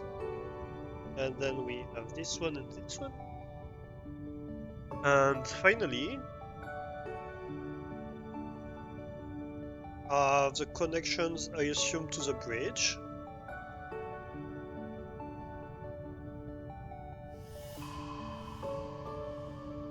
With a big question mark. I was partially out of frame, sorry about that. And we have ads about to start. But I'll finish making the map during the ads. And if we have a bit more time, we'll take a break. We'll see.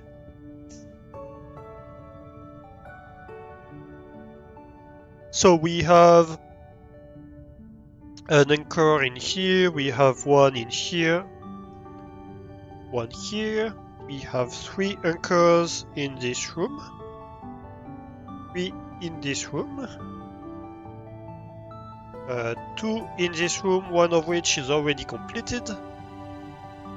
I believe that's the last one from the room above the storage area. We have 2 here, 1 here, 1 here. Then collectibles. No, that's not collectibles, that's environmental. Is it? Yeah, I think that's environmental. The blue ones. So the blue ones, we have one here. Have one in this room, 2 in this room. 1 in this room, which I believe is the navigation. No, it's a server bay, this one, I think. Have 2 here. Wait, which one is which? Yeah, that's the environment. And the light blue ones are the collectibles, which we will draw in green. So we have one in this big room. We have one up there. One in the corridors here. Interesting. In this little room aside. Have one more here that might be a book, I believe. One here, and one here. And I think that's it. And the little black squares are the terminals, I believe. Which I could write down, but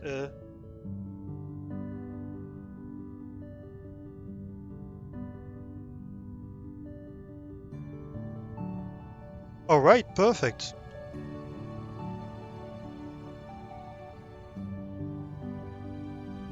We still have a minute 30 of ads. I'm going to take a real quick break, and I'll be right back.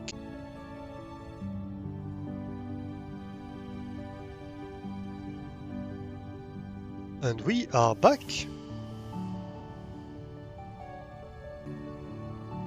Alright, so that's the map of the third floor. Let's go explore for collectibles, maybe. Hey, thank you, Flame.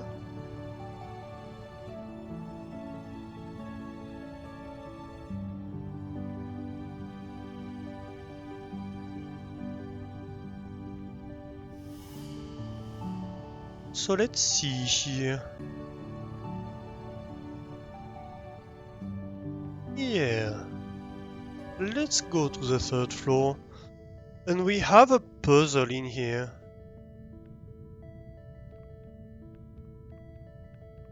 Apparently. Oh, I see. I think I see it. Might be the lights. The lights are in a 4x4 arrangement. Interesting. Also, supposedly there's a collectible here? Is it one of these papers, maybe? Or maybe something to do with this? Yeah, so that must be the bridge door. Ah, Pistachio Week 5. Good.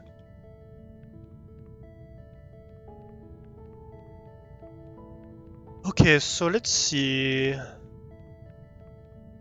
So we have these lights. What's the lowest one?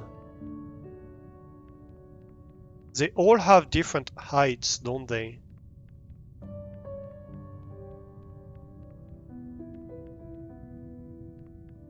So I think it's...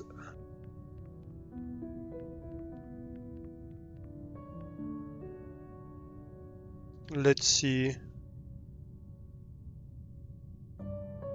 Let's draw it.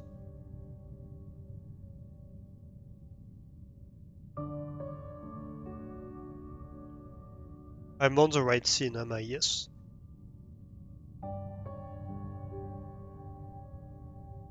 So I think it's 1, 2, 3, 4. Right. Then what would be next in terms of height? I think it might be bottom right. Yeah, it looks like bottom right is the next.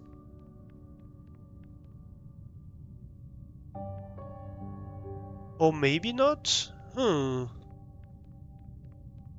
to say.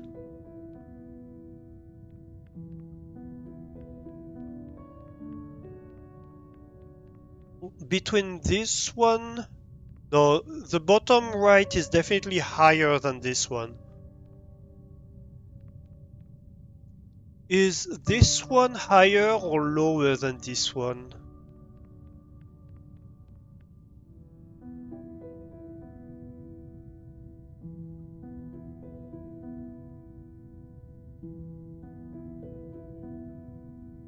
They look kind of the same to me. You think the second from the top is the lowest?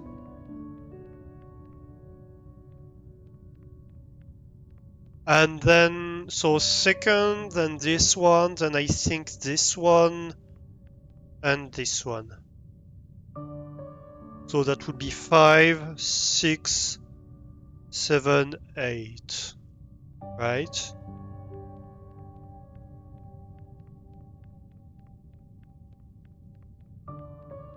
Then probably this one.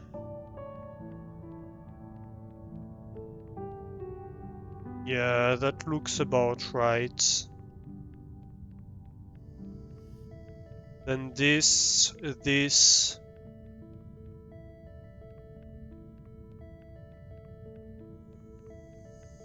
So this, then this, then this, then this. Yeah. So 9 A, B, C.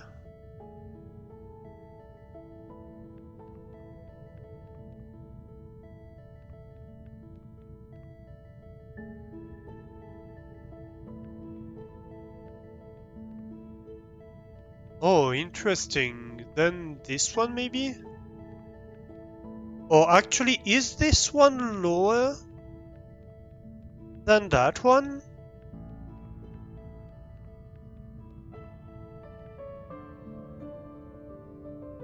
What do you think?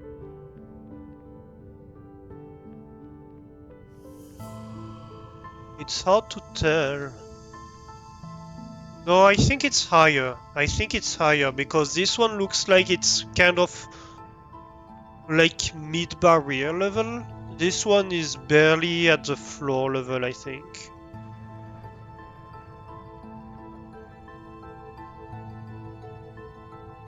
But this would be D.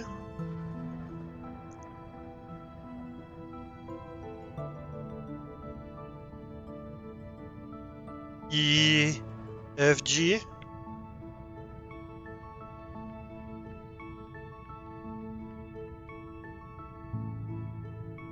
Okay, let's try that. I need a terminal. I think we haven't found one here, but there's one here, yeah.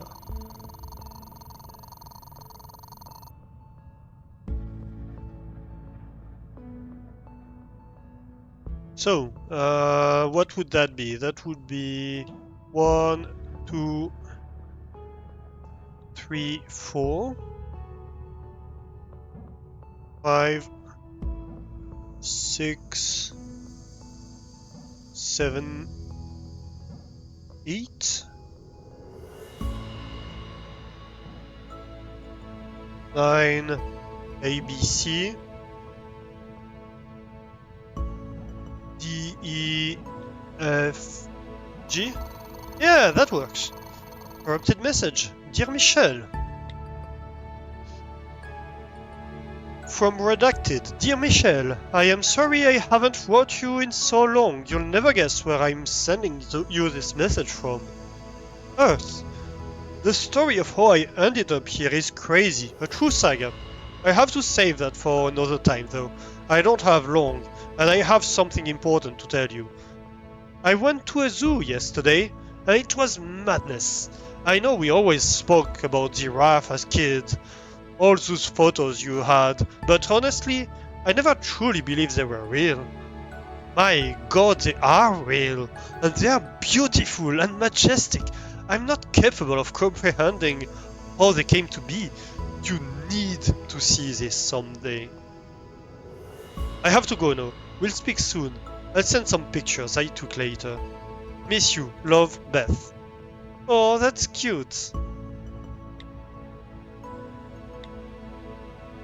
Oh, and we also have the Pistachio archive. Of course.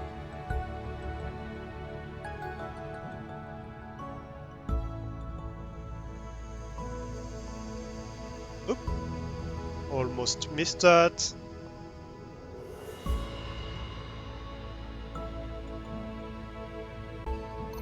Yay! From Pistachio. That's week 5, so that's right after the last one, I think. Wait, no. I don't remember. Alright, but that's when they're building the probe. From Canary, hi all, following from the meeting this morning, as well as speaking with each of you individually throughout the week, I've written below a summary of the work undergone on the probe thus far. Possible landing sites narrowed down to 2 locations.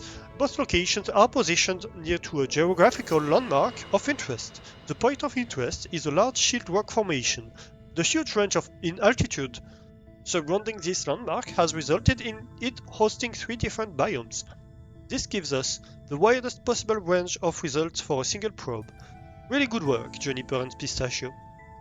The construction of the probe is progressing well. All core systems have been implemented, and the data collection array is being worked on as we speak. Once construction on the probe reaches its conclusion, your focus should shift towards preparation on your roles for the launch. It is vital that everyone knows their roles inside out, as we can't afford anything to go wrong. I am very happy with how we are progressing, and I have full confidence that we are going to make a great strides with the Lantern 2 Canary. Aubergine, you still alive? So that's from Pistachio to Aubergine. Hey Aubergine, I haven't seen you around since games nights last week. Are you doing okay? Aubergine, hey, yeah, I'm doing alright, thanks. I've just been a little busy with all this probe stuff recently. I know I shouldn't, but I've been working late to get a few things cleared up. Thanks for looking out for me, though. How are you doing? Pistachio, glad to hear it. Remember to take care of yourself. Don't hurt yourself to death. I'm doing good, thanks. The kittens have been such a welcome addition to my everyday life. Vermilion mentioned that you hadn't gone to see them yet? No, I haven't yet. I've been meaning to, though. You should. They'll brighten your day, promise. From Vermilion, I have something for you. Hey, I was thinking more on our recent conversations about Earth, and I remember that I had something stored away in one of my rooms that may be of particular interest to you. It's yours if you want it, but it's a surprise, so you'll have to come and get it. Swing by the bay anytime. Vermilion. Oh, so Pistachio. Oh, exciting. Certainly something to look forward to. I'll pop by on my break. Can I tempt you with a tea as a thanks? Vermilion. You can. From Juniper, Orbital Decay. Hi guys! Once again this morning the Alabaster found itself leaning into a decaying orbit. This has happened several times now since the first incident. Just as before, the telemetry and navigation logs lists no change. I've manually corrected our course once again, but it's beginning to get tiresome. We haven't been able to pinpoint a cause any of the previous times we've been in this situation. Any bright ideas on what to do about this? I was thinking, maybe Aubergine could set up some sort of macro to just automatically correct the orbit every so often. Is that crazy, Juniper? Aubergine, certainly sounds doable. I'll pop by in a bit and we can talk it out. Aubergine. Canary, no. I'm going to go ahead and seek advice from Mission Control on this one. We should once again run through the standard maintenance procedures associated with issues like this, but I imagine, as with last time, that it likely won't expose the problem. I have neither experienced nor heard of this happening before.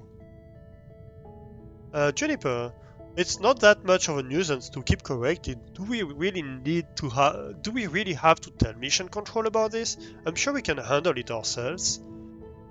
Canary, this isn't a joke, Juniper. I'm not risking people's lives. The captain is our first port of call for issues this severe from now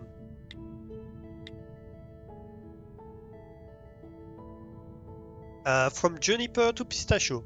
What the hell, did she have to chew me out like that? On a thread that everyone can see? Jeez, she can be so cold. No, that was out of order. You know how she can be, though. She doesn't think about these things. I can bring you a tea if that would make you feel better. Yeah, thank you. Vermilion, a favor. From Pistachio to Vermilion. Hey Vermilion, is there any chance I could swing by your room at some point and have another look through your photo album? I've been thinking about it a lot recently. Pistachio. Vermilion.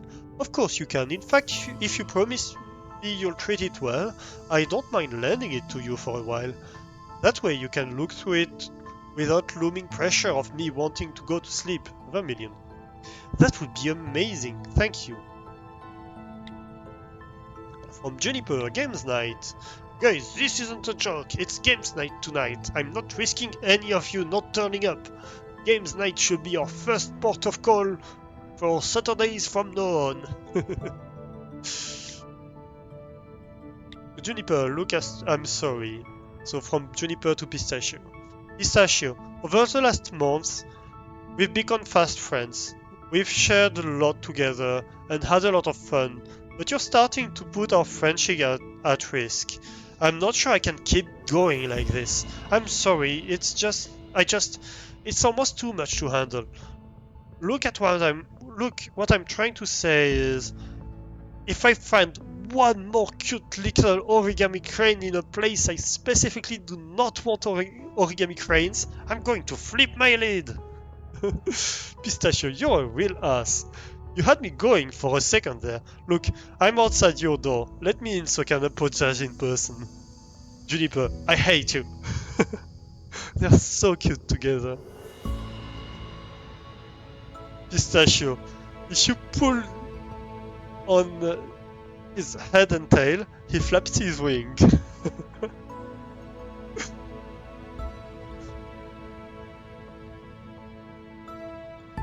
I'm sure Pistachio left a crane outside, or something like that. Orbital decay update. From Canary, hello all. I've received news from the captain yesterday regarding the orbital decay. She has informed me that the issue stems from an inherent technical defect that is known to occur on this model of ship, and that in our current position it's not feasible to repair. Our advice was to continue dealing with the issue as best we can, whilst also keeping a comprehensive log of each individual incident. Regards, Canary. From Marmalade. Hey, that's good, I suppose. At least it's nothing imminently dangerous. Do you think you could maybe ask the captain for some more information? Let me check something. It's fine. Do you think you could maybe ask the captain for some more information on this inherent defect? After all, we have a great deal of very smart people on board this ship. I, for one, would certainly like to assess the unfeasibility of the repair myself. Marmalade. Did I read the whole mail? No. Canary, I can certainly ask. And Pistachio logs entry 5. Normally it was up late last night, which meant that I was up late last night. Normally it was up late last night, which meant that I was up late last night. I don't know what he's working on, but I heard him moving stuff around and tinkering till at least 1:30 in the morning. Dude needs to chill out. I haven't seen Aubergine since games night, which was like 4 days ago. Maybe I should check on him. I'm sure he's just caught up in his work, but there is no harm in checking. Vermilion gave me this shell today, and when you put it to your ear you can hear the ocean. I know it's not really the sea I'm hearing, it's probably just the ambient noise resonating inside it, but if people on Earth say this sounds like the sea, then it must be close. It's so soothing. So soothing. Crazy to think this was once a home for a tiny creature. He told me that he got it from a place called Mexico. Maybe I could go there one day? It's really made me think I should prioritize traveling to Earth. I think that maybe I'll go after this mission. It seems a little sudden to make that call, but I honestly think I might want to have a life there. Why wait? Canary has been a little more highly strung recently. Not too sure why. I thought she'd mellowed quite a bit since we got here. We were all starting to get along. Then she starts having a bit of a dig at June on the thread we can all see. Seems a little unnecessary, and now knowing June, she's gonna throw some stuff right back. We really don't want to end up like we were at the beginning of this mission. Yes, so Pistachio is really considerate to other people. Ooh. There's an arm doing stuff here. Oh, there's a book. So, books.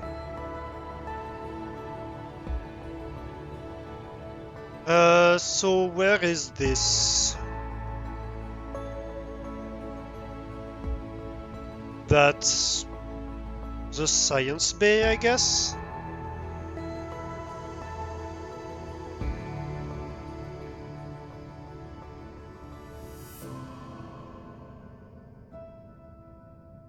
So... An Olive on a Chair by Lindsay Dixon.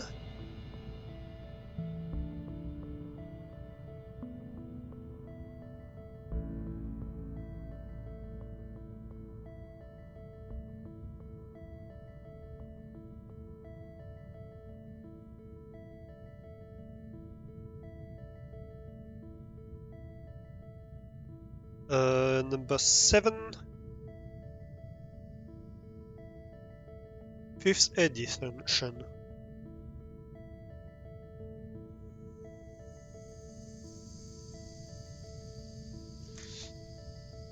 And do we have dots? We have 2 dots on top, 1 dot bottom.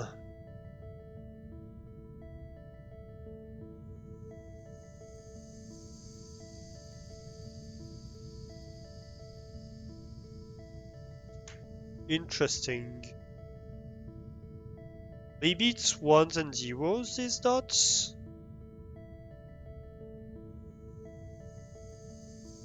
Could be. It claims there's an environmental puzzle here.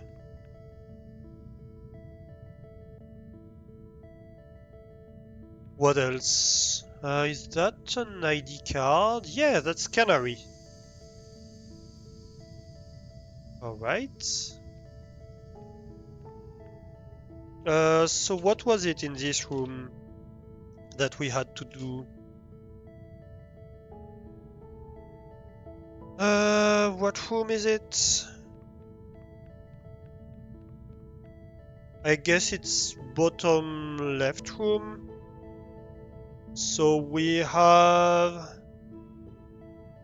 found 1 collectible.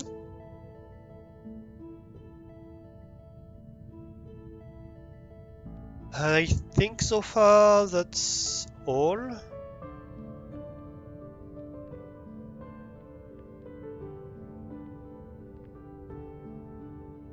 Well, that's a second collectible, Aubergine Week 4.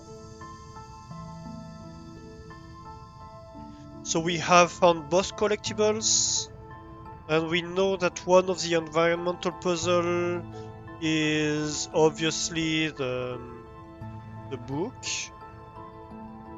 Oh, there's a crane here too. What would be the other one?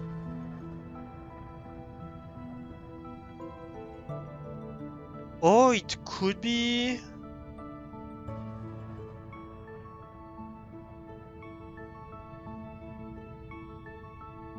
It could be the arm movement. Maybe it's 1s and 0s. Maybe it's signaling stuff.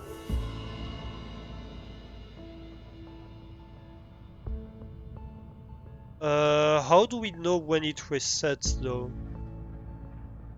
If that's the case.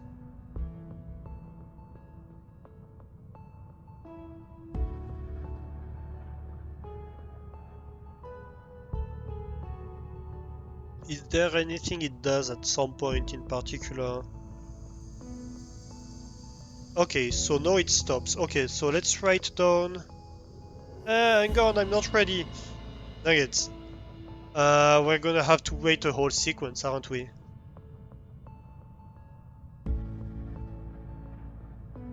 Let's wait a whole sequence then.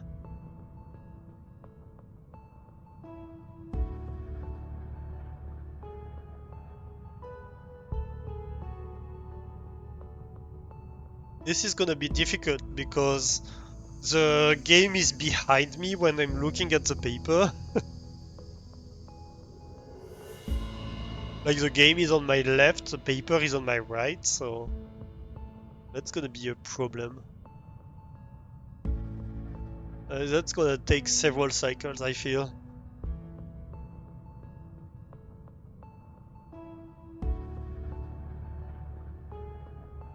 The perfect time to chat for chat to distract me. Don't you dare.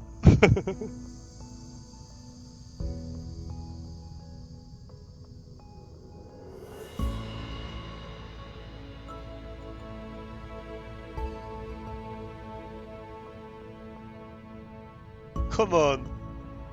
How long can it be?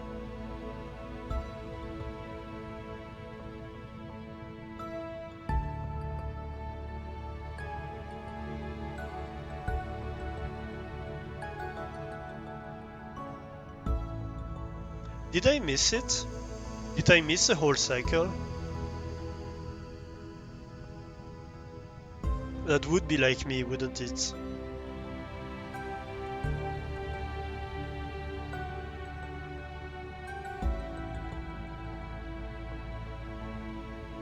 I guess chat is in the middle, so I can kind of keep an eye on chat and the game at the same time.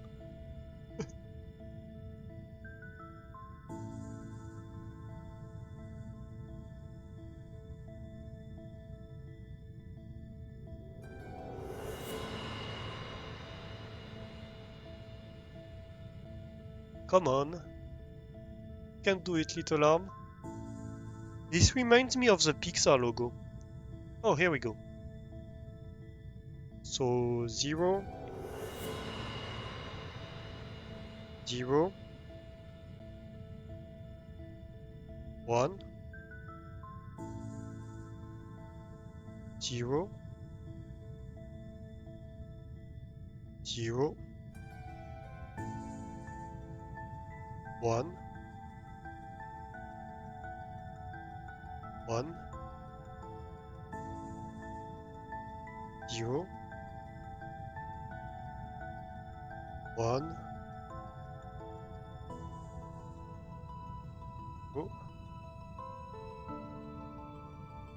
0, 0, 1, 0, 0, 1, 1, 0, 1,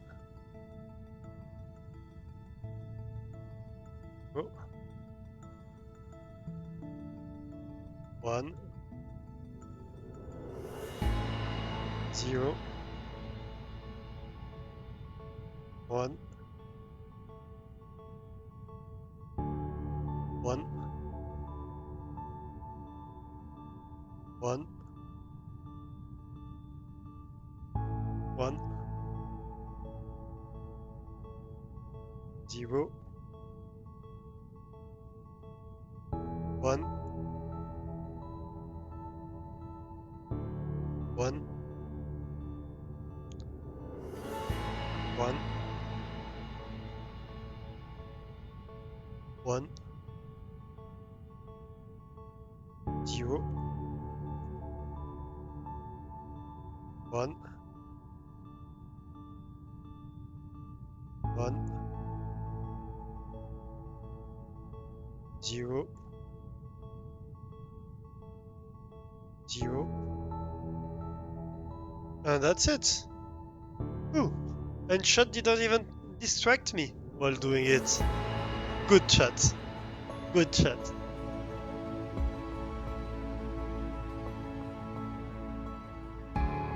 Who's a good chat? You're a good chat.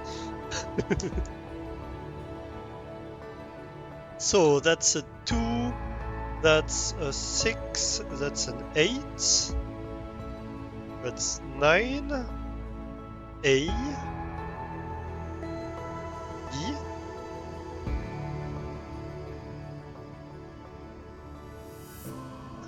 that's D,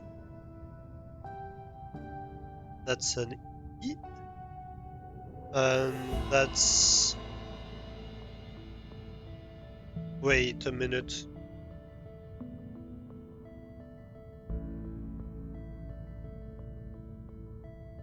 Yeah. That's a C. Let's see. A is 10. That's 12. B is 11. C is 12. Yes. So 2, 6, 8, 9, A, B, D, B, C. Let's try. Oh, Venbot is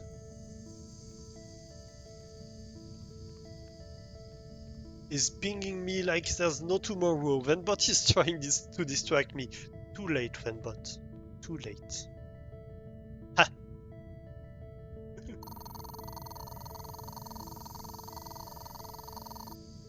So 0, 1, 2. 4, 5, 6. No. 6? Yeah, 6. 8, where is 8? 8 is there. 9A.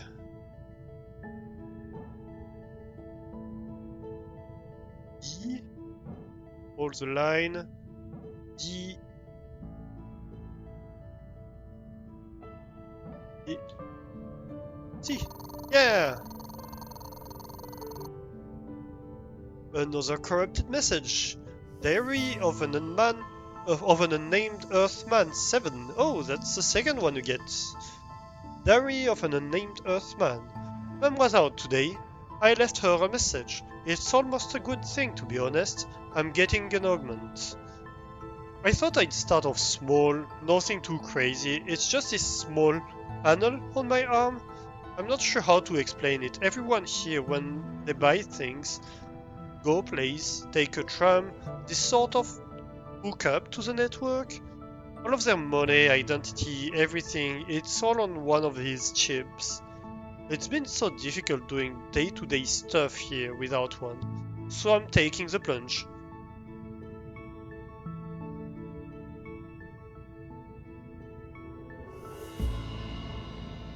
I guess he's not on Earth at the time,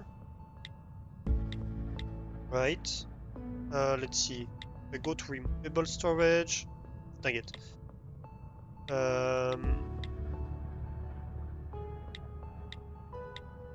Corrupted message. Go see the diaries of a named Earthman. So 4.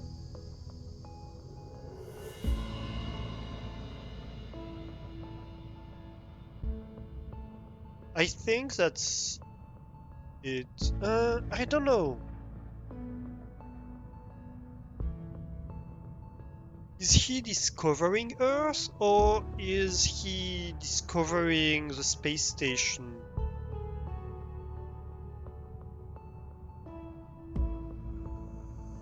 I don't quite know. And we have this aubergine. Again. Archive. So we grab this, grab the bottom right, bottom left.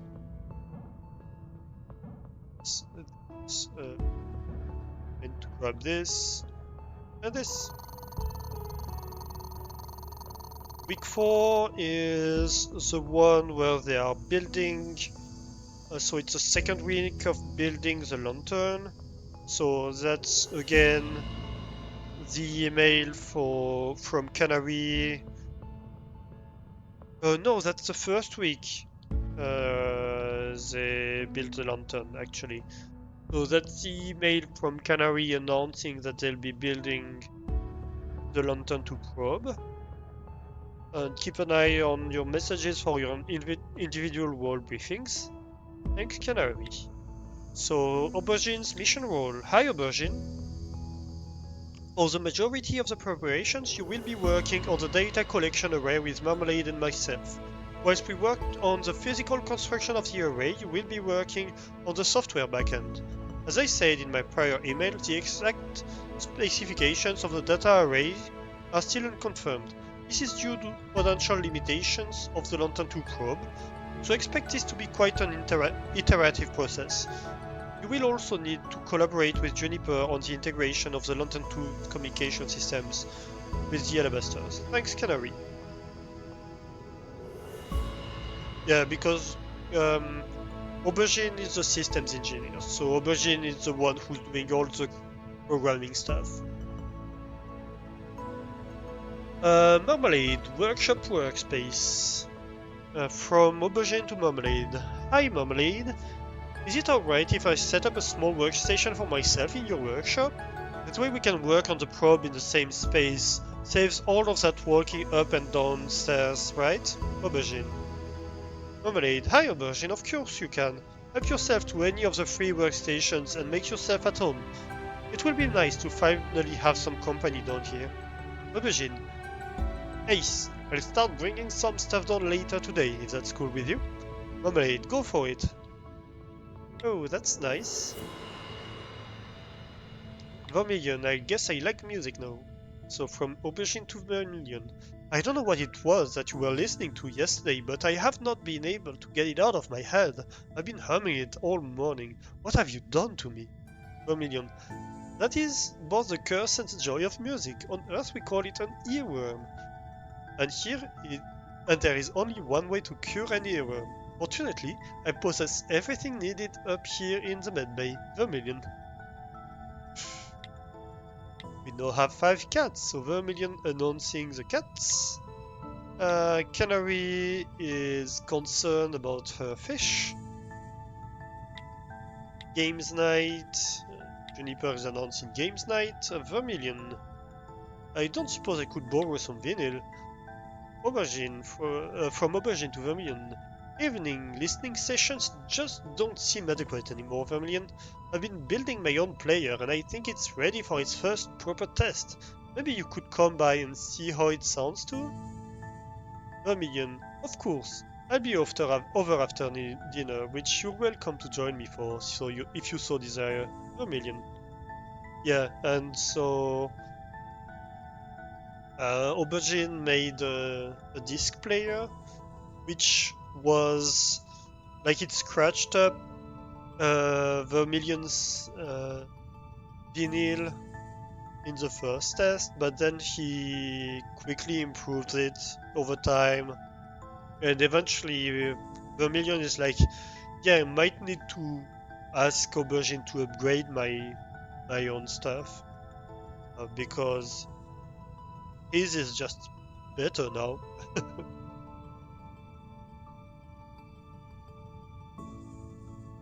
But yeah, Vermilion ends up with a scratched vinyl. He doesn't say anything to Aubergine because he's like, yeah, that would bum him out. I don't want to make him sad, which is very, very nice. So Aubergine nogs. Day 22, word of the day, vivacious. Day 23, word of the day, reminiscent. Day 24, word of the day, lackadaisical? Is that a word? I've never heard that. What does that mean? I need to search that word.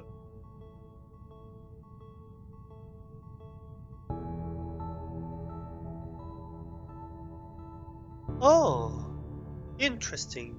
Lackadaisical is lacking life, spirit, or zest. Languid. Interesting. Never heard that one. Day 25, word of the day, obnoxious. Day 26, word of the day, cumbersome. Day 27, word of the day, toothsome. Day 28, word of the day, lamentable.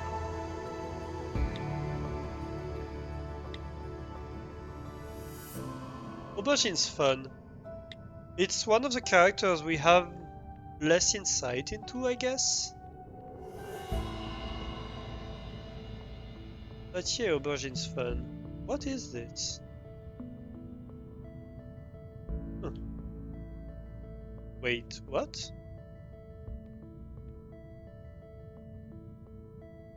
Okay. What is this? Uh-huh. Okay. So that's another one of these circular ones. Well, I don't have the whole... I don't have the whole thing for now. But yeah. Why is there only two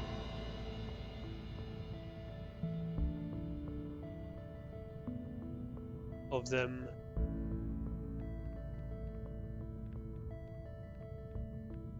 I guess it's one of the anchors? How many other anchors do we have? 1, 2, 3. And how many anchors are supposed to be in this room?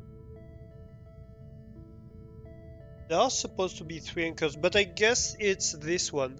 That's the anchor on the side here. I bet. Okay.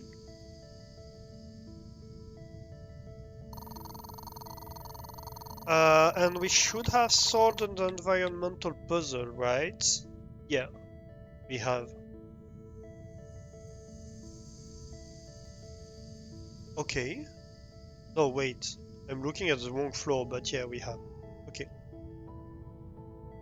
Okay, let's continue collecting stuff, I guess. Oh, that's a botany lab. Hey, fun. Ooh, that's a shell. That's a shell that Vermilion gave to Pistachio.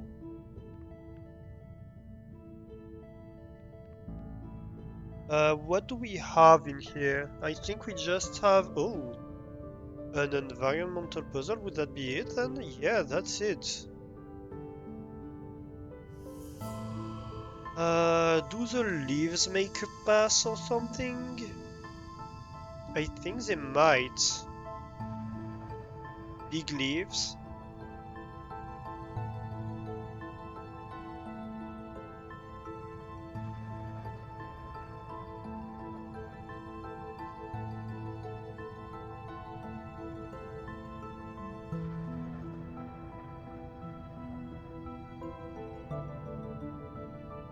Maybe? Or maybe it's one of these older ones? Let's see. Let's write down what we have here. So we have a 4x4 grid, and I guess the leaves are arrows in a way. So we have this, right, diagonal bottom, this, okay,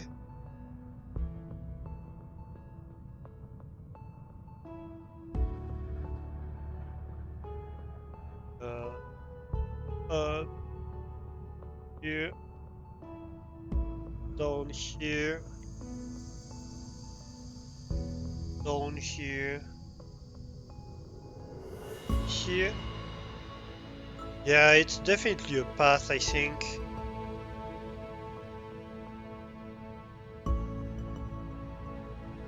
Because if we start right here, then we do tack, tack, tack, tack, tack, tack, tack, tack, tack, tack, tack, tack, tack, tack, tack. That definitely sounds like a path. Let's try it real quick.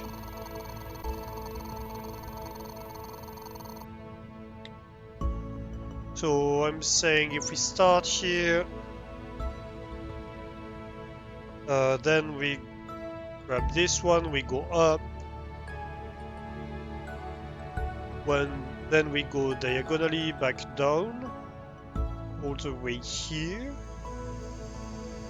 Then we grab this one, we grab this. We go up again. We grab these two. Then these two. Then we grab this one, and finally this. Yeah! That works. Diary of an Unnamed Earthman 1. Nice. Diary of an Unnamed Earthman. The day is nearly here.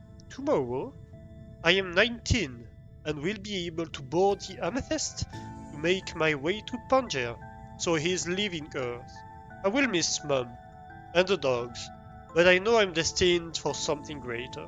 Something I don't believe I will find on Earth. I can barely control my excitement. I suspect I won't sleep much tonight. Okay, so he's leaving Earth, and then he's getting an augment, which I guess is uncommon on Earth. I wonder if Vermilion has augments.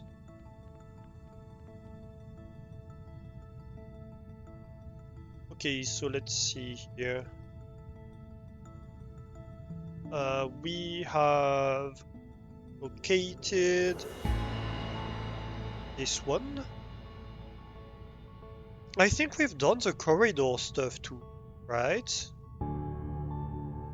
We both found a collectible and the environmental stuff in the... let's go see what's on our left. Oh, there is something here. What is this? Oh, okay, a terminal. Good. Let's check the systems then. Yep. We've got everything in this room and in the corridor. Good.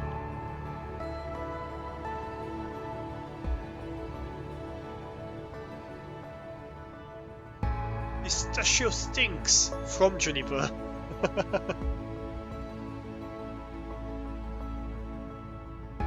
Oh, and so this is...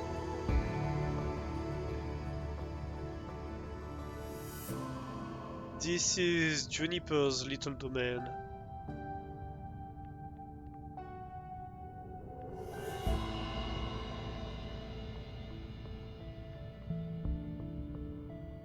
Oh, that's so cute. That's such a cute area. And there's a collectible. Nope. Not what I wanted. Well, I guess we can solve an anchor. Why not? Oh, interesting. This is raising walls.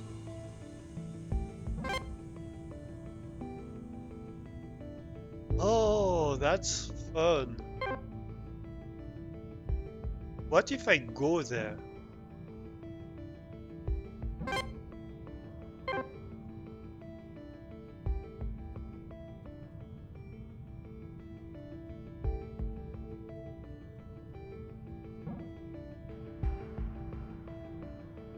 Interesting.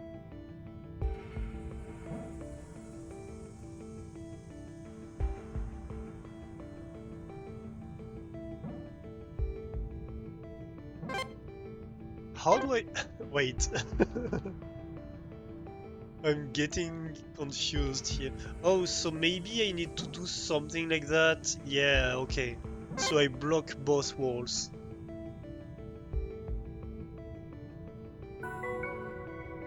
Hey, that's a fun one. I like it.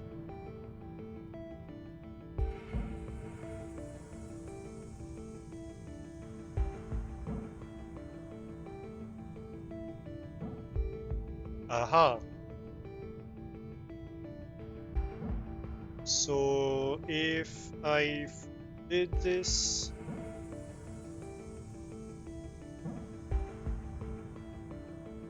What if...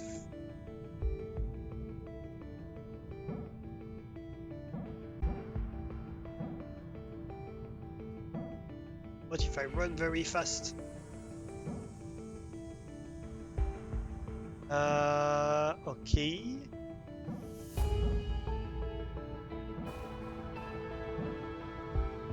So basically, it feels like, right? So this doesn't raise any walls because it's touching all of them, right? Basically, they raise the walls that they're in contact with. No, wait. Why doesn't this raise this inside wall? Because I guess I'm already over it. So if I touch here, I raise 2. Okay.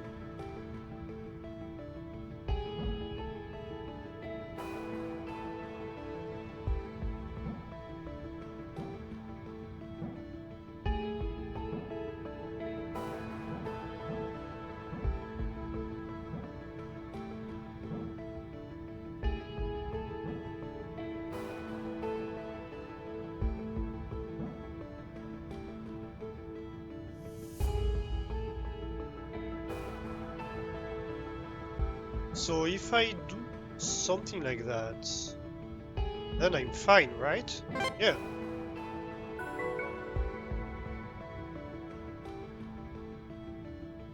This is fun.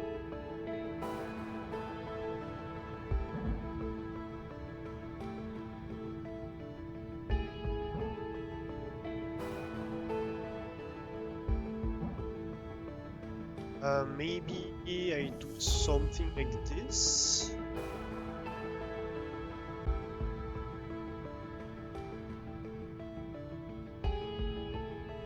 And then I need to do something like this. No, because then I can't reach the inside one, right? So I need to do something like this.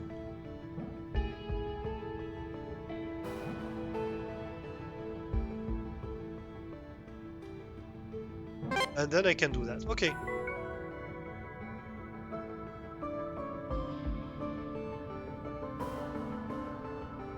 So here I need to cut walls first of all.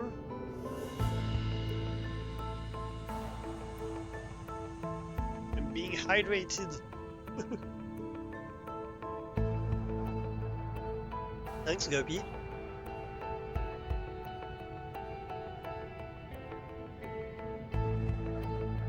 What about the streamer, then grill? Oh no.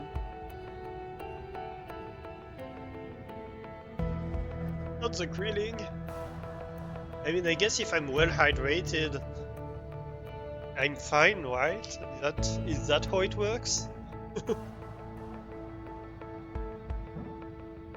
What if I do this?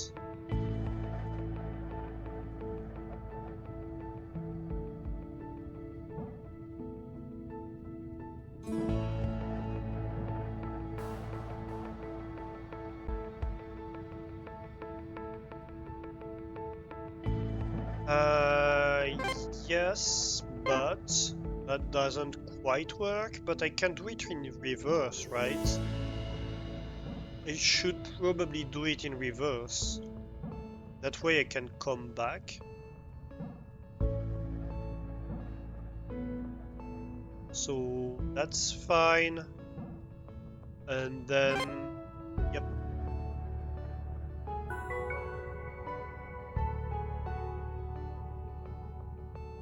Steam from the inside, the station is the basis. We need to go back to stationers at some point.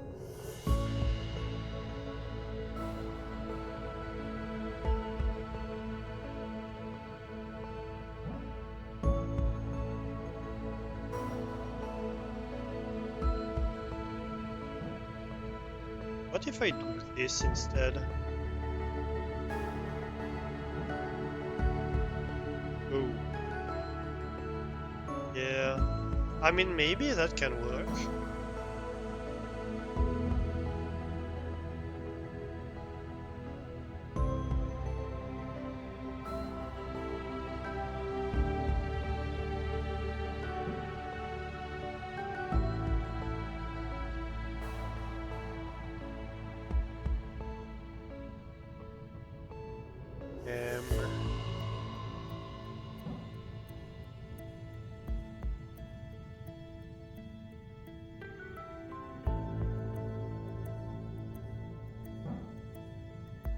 gonna be a problem.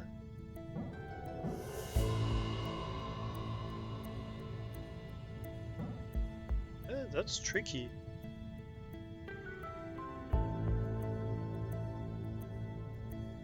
I don't know.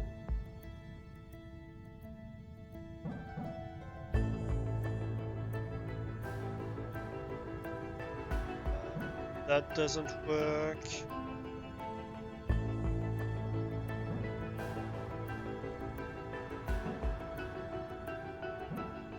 That would work.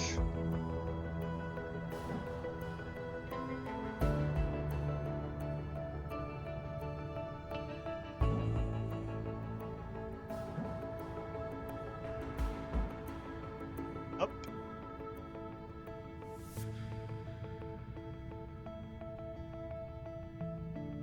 How do I do? Because I can't go in there without raising the. Can I start things in there? Yeah, but I won't. I will have this problem, right? I had it. I don't think I did. Did I? When did I have it?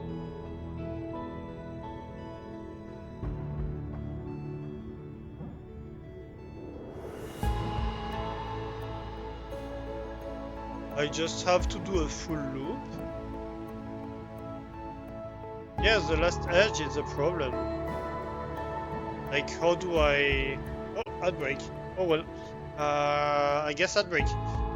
We'll see that after the ad. Yeah, so my issue here, I think, is the fact that, yeah, I can go around, but then I cannot touch that one, right? If I do that.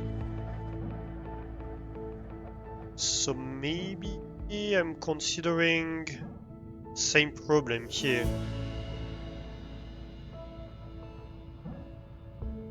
If I just go around something like this,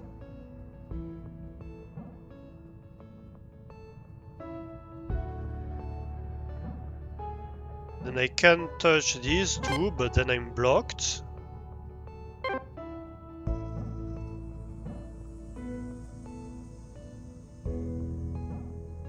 Or I could touch this one, or these two, but then I'm blocked.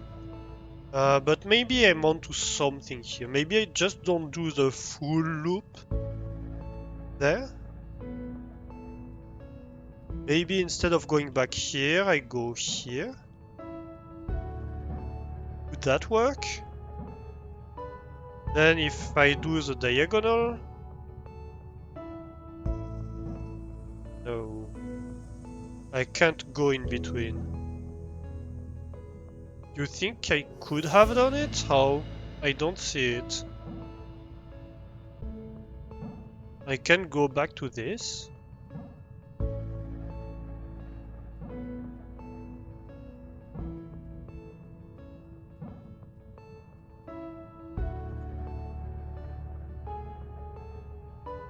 So I can go diagonal like this. Go around the outside of the three inner ones.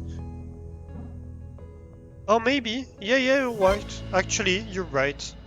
I didn't see it. Yep. Good point. Ever since being stuck here, I find myself staring down at the planet for hours on end. You'd think I'd get sick of it. But even now, there's just something about it I can't put my finger on. It just pulls me in. I know what you're thinking. Well, yeah, that's how gravity works.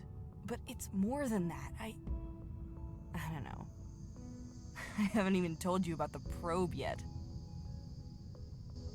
I mean, we know a lot about the probe already. So, Pistachio's little domain. Pistachio's flower. It's in bloom. Oh, that's a flower. I can't believe it. She missed it by a few weeks. I'm gonna need a few minutes. So that's this red flower. Here's a mythical, not flowering flower. And that's pistachio week 3. Oh, poor pistachio.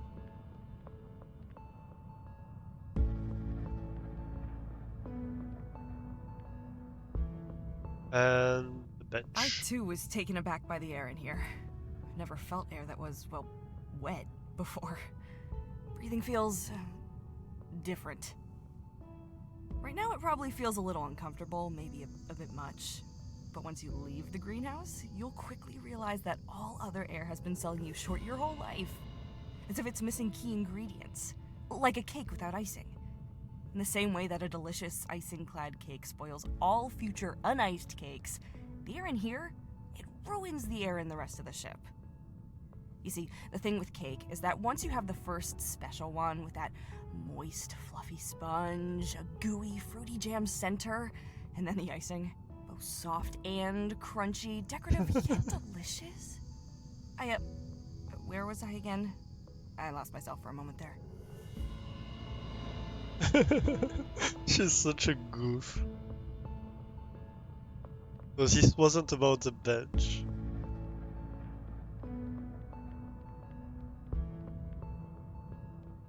Oh, and we get another archive of pistachio. Yeah, that makes sense. It's a domain after all. So we have flowers in there. In a little bit of... Okay, so I don't get this. Having flower on a rotating bench like that could be to have gravity, right? But they have artificial gravity on the ship already. So what's up here? Also we found the collectible and we did the anchor here.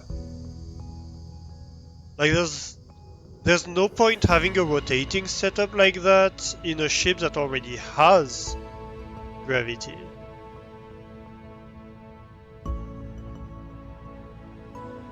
Little fountain, that's cute. Very cute. There is supposedly a collectible. Oh, hey! I guess I found it, just as I was saying, where is it? Okay, that looks like coordinates. Ballast slot redraw. Valid for a single draw. Valid for draws 1657 only. Draw date 22 of April 1979. Tickets times 2, 1000 gold. TFC gratuity, 200 gold. 5% filament, maintenance tax, 60 gold. Right, and that's the numbers. Oh, that's cute.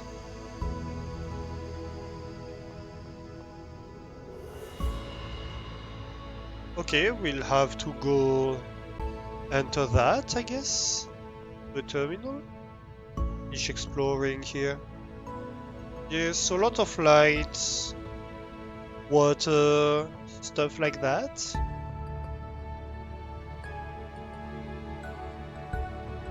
We had a terminal here, right?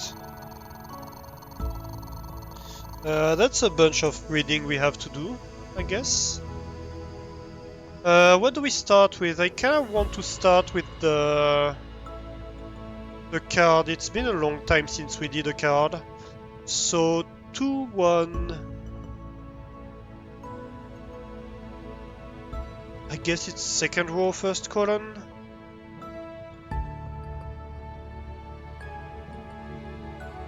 Yeah, 2-1-1-2.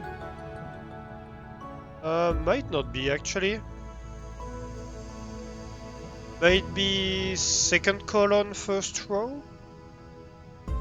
And then first row, second column. Then 3-3.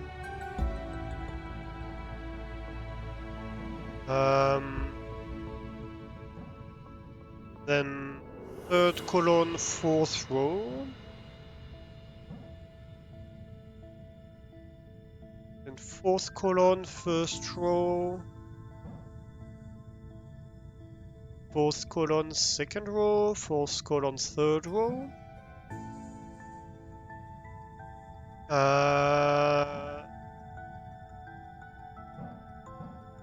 Third column, second row. Third column, first row. Fourth column, fourth row. Second column, fourth row. And finally, first column, third row. Another interview log. You're going to be up there for a long time. What do you think you'll miss the most? Canary. Well, I love to swim. Okay, so that's Canary like requesting dang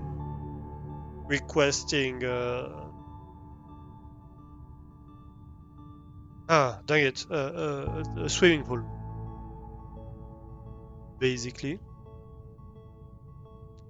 Okay, so we have solved the ballast lottery draw.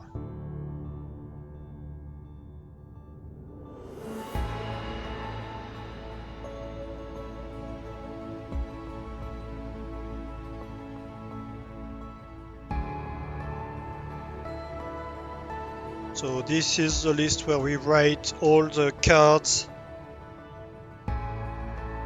collect the collected cards that we got. Here we go. Then we have the archives, I guess. We have week 2 and 3 for Pistachio. Okay. So all the way up.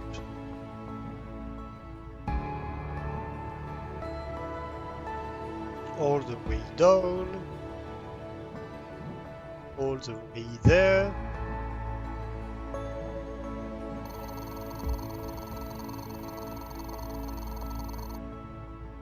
So week 2. Has anyone seen Sable? So yeah, Pistachio's worried about Sable. Something might happen to her. We'll keep an eye out around the server. Version. Because Sable usually likes the server room. Marmalade. I found Sable, she's in my workshop at the moment. Pistachio, thank you Marmalade, I'm on a break, I'll come down and see her now. Research commencement from Canary. Morning. As I'm sure you're aware, our research project is due to begin tomorrow. This includes a thorough preliminary analysis of Arnold, including its terrain, atmospheric makeup, and any other facets that could be a positive early indicator of candidacy, as well as impact upon the construction, delivery, and retrieval of a probe. I would like to see you all at 8 AM sharp for a preliminary briefing on what all of your individual priorities should be over the next 2-week period. Regards, Canary. Aubergine, do I need to be there? Canary, yes. Although you and Marmalade aren't strictly members of the research team, I want you both working with us closely. Marmalade, got it. See you all in the morning. Juniper. Games night. I hope you didn't leave your A game back at HQ. I'm Juniper. Hey, so Saturday night I'm hosting the first ever, hopefully, weekly Alabaster Games night. And my god, it's a good one. We'll be kicking off this beloved weekly tradition with a couple of my favorite board games. Indigestion, replacing that excess stomach acid with excess fun. Smash Muddle Scrub. Needs no introduction, not a living soul doesn't know enough Smash Muddle Scrub. I confirm this with Vermilion and Marmalade. Even the Earthlings know it. See you Saturday. Marmalade has kindly put some lovely posters around the ship to remind you all. Juniper. Juniper Games Night. From Pistachio, you did not bring Smash Model Scrub. I love that game so much, maybe too much. I was banned from playing as a child for excessive biting. I'm past that now, don't worry. Can't wait. Postscriptum, the posters are adorable. Juniper, you better be over it. From Pistachio, hey June, what are you doing this evening? Want to hang out? Juniper, hell yeah, have you seen the mezzanine space above the library warehouse? It looks super cozy. I could bring a blanket and movies. Pistachio, perfect. Tonight's the night. From Juniper, hi everyone, I'm sure none of you needed reminding. In fact, I imagine none of you have been able to think of anything else. Tonight is games night. Games are scheduled to begin at 8 p.m. and we'll have the obligatory pre-game beverages around 7:30. See you then, Juniper. Marmalade, pumped for it. Juniper, how's your head? From Pistachio. Last night was something, huh? I don't suppose you'd remember a whole lot of it though. It got pretty heated. I thought that if anyone were to lose their temper, it would be me, given my colored Smash Model Scrub history. But Canary? Who knew? Juniper, I definitely have a few gaps. You might have to fill me in. I'm also going to need some coffee. How about we kill two birds with one stone? Kitchen in 10? Pistachio. On my way! Juniper, are you alright? From Pistachio, June, I just heard what happened. Are you alright? Juniper, I'm a little shook up, but I'll be fine. Bez? Yeah, so I think that's when they did the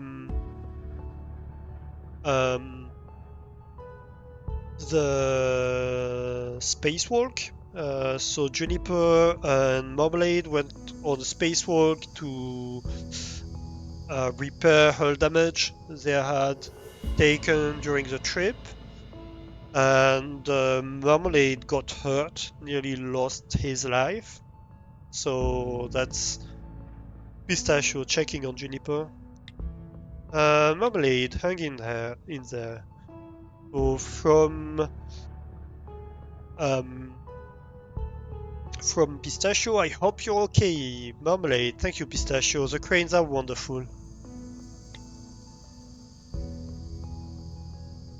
Vermilion, the Sunday roast on Monday. Hello all.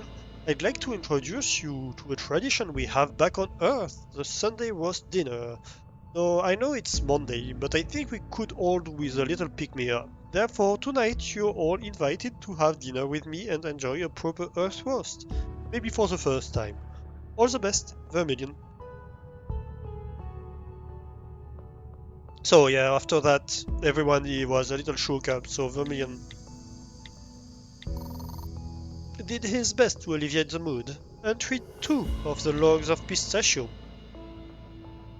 Up above the warehouse is the coziest little mezzanine. We dubbed it the Mez. Sounds fancier that way, right? I couldn't really tell you why it's there. It only overlooks the warehouse, but I'm glad that it is. Me and June took some blankets up there and had a movie night. The alabaster is always so cold, so it was nice to get all snug under some blankets. We watched An Introduction to Honey. June said it was a rom-com about a girl named Honey, but it actually turned out to be an interesting albeit dry documentary about beekeeping on the Filament. Honestly, I think Jude got the names mixed up and was just too embarrassed to admit it. Well, games night was really something. Jude maybe took the opportunity to have a drink or two on TFC's dime a little too seriously. I imagine she'll be needing another hangover cure this morning. I haven't heard from her yet. This is normally not a good sign. Just as I expected. A little later, June and I spent all night on the Nez. She wasn't doing too good after the spacewalk incident. We hardly talked, just sat here, and I think it helped. I hope it helped. I put a movie on, and we watched it in silence. She ended up falling asleep up here. I didn't have the heart to move her or leave her, so I let her be and slept up here too. I'm going to see Marmalade this morning and check up on how she's doing. June's still asleep. I think I'll wait until she wakes up before I head off. Maybe I'll make him something whilst I wait. Oh, Pistachio is just so fucking cute.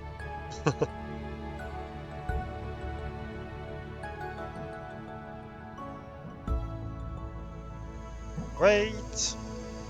Week 3. Pistachio is, I think, my favorite character. And then Juniper, probably. Vermillion's pretty nice too. But their relationship, these two, is just so cute.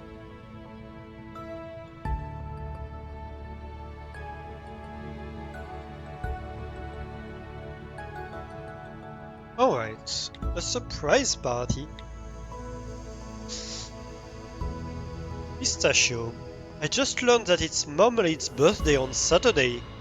I thought that maybe we could throw him a party. He really loved the roast you did, and I don't know if he mentioned it to you at the dinner, but Marmalade was actually born on Earth. So it's Marmalade who was born on Earth. Okay. I thought we could throw him an Earth-themed party. What do you think, Pistachio? Vermilion. In light of recent events, this sounds like a wonderful idea. We can have a chat about it at lunch, and then let the others know what the plan is. Vermilion. So, another mail from Vermilion. Hi all. Pistachio has just informed me that it's Marmalade's birthday on Saturday, so we're going to throw him a little surprise party. The party will be held at 7 PM Saturday. Pistachio and I will work on the decor and food. We just need to arrange a way to get Marmalade to the living quarters at that time. Thanks, Vermilion. Juniper, that's awesome. Can't wait. Let me know if you need any help. Bartender. Canary, afternoon. What a lovely idea. As for getting Marmalade to the party, I will file an urgent maintenance report Saturday morning with code 4 priorities. They have to be resolved within a day. That way I can keep him out of the living quarters whilst you prepare, and then bring him up when you're ready. Canary. The bunting is done! From Pistachio, hey Vermilion. I've finished making the bunting. It's ready to be hung on Saturday. What other decoration would you have at an Earth party, Pistachio? Vermilion. You know, now that I think about it, I might have seen a few packets of balloons lying around in a box in the storage room the last time I was there. I believe they're meant for a sort of mission complete celebration, but I think we would be forgiven for using them now. Vermilion. Pistachio, a few packets of what now? Vermilion, I'll dig them out after work. You're going to love them. Canary, party preparation. Morning all. Marmalade is in the engine room. You are clear to proceed. I'll let you know if anything changes. Canary. Pistachio. Great. We'll set everything up. Canary, get ready.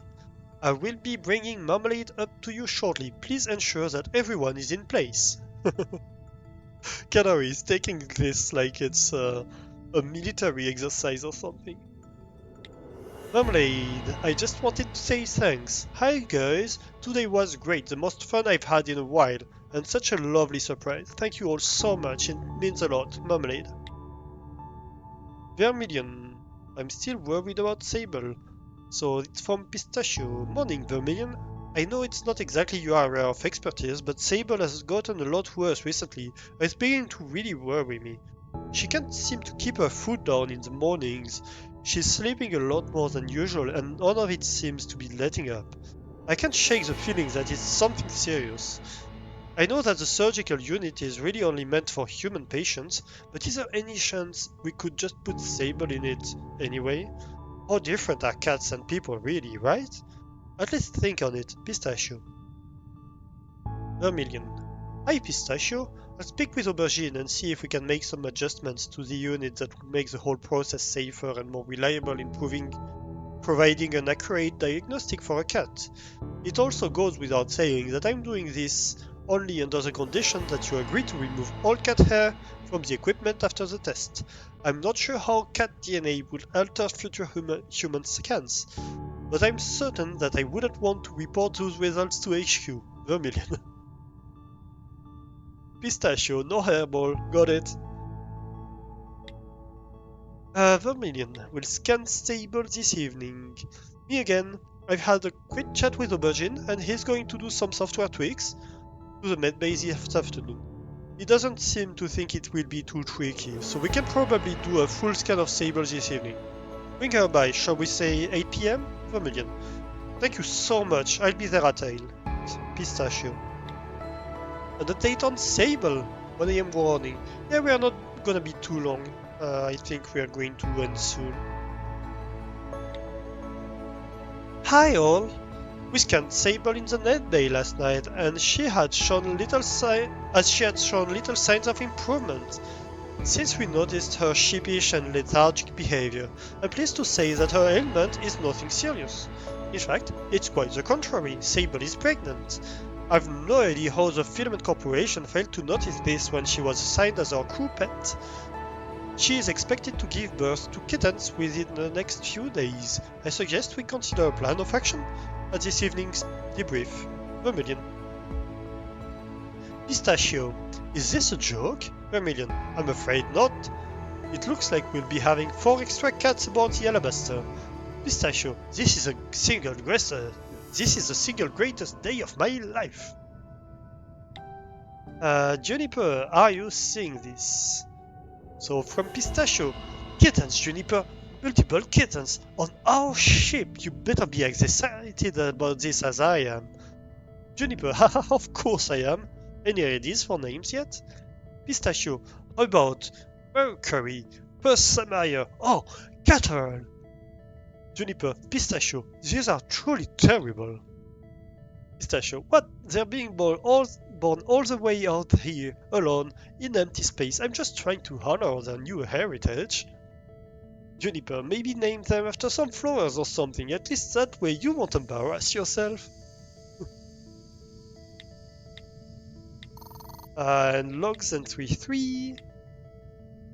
I've never knew Earth food could taste so damn good. Vermilion blew me away with his roast today. This may sound dumb, but whilst I knew he was from Earth, I never really realized just how long he actually lived there. Most Earthlings I've encountered were born there but didn't stick around for long, like Marmalade. But Vermilion? This is actually his first time away from Earth. He's lived almost all of his life there. Amazing to think, really. I've heard so much about Earth. Now I finally have someone to answer all my questions. A little later, Marmalade told me it's his birthday this week, so exciting! He didn't want to make a big thing of it. Well, too bad, he told the wrong person. Me and Vermilion are going to throw him a surprise party at the weekend. I'm going to make some little paper decorations, and Vermilion is going to sort out the food. I can't wait. And later, no wonder Sable has been lethargic. She's pregnant. I've been grinning like an idiot all day. This is the greatest news. Do we have another one? No, we already did week 4, right? Yeah. So I think we have all of Pistachio's early messages. We have 1, 2, 3, 4, 5, 6, 7 from Pistachio. From Canary we have week 1 and week 6, 7. So we were missing a lot from Canary. From Aubergine we have week 1, 2, 4, 5, 6, and 9, so we are missing like week, like what, 2? No, week 3, and 7 and 8. Marmalade, we have week 1, 3, 5, 7, and 9. We are a little bit incomplete on Marmalade, we only have odd weeks. Juniper, we have week 1, 2, 3, 4, 6, and 11.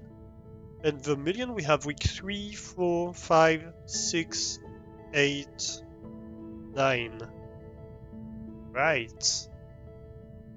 Okay. Did we... So in here we solved... So in this one we solved the environmental one. In this one we had a collectible we found, and there is an anchor. So I think we just have the anchor to do here. Let's do it. Oh no, actually it's not the walls. I thought it would be the walls. Well, that's an easy one.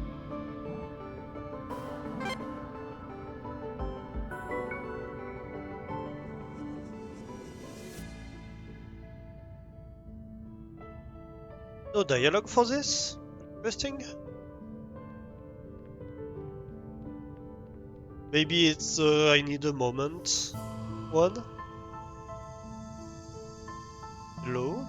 Can I interact? Oh, here we go. Vermilion week 2.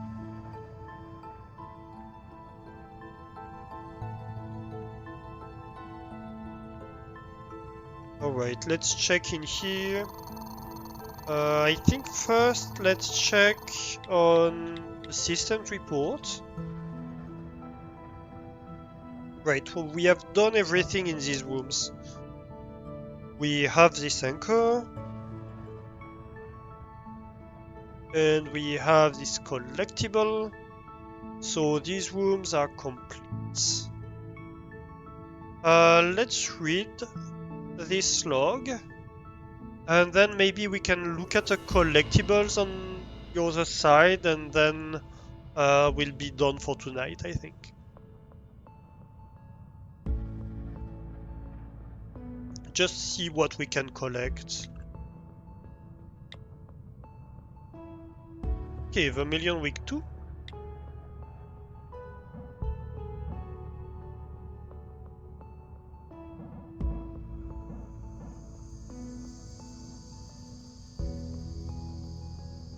Go above this one, right? Here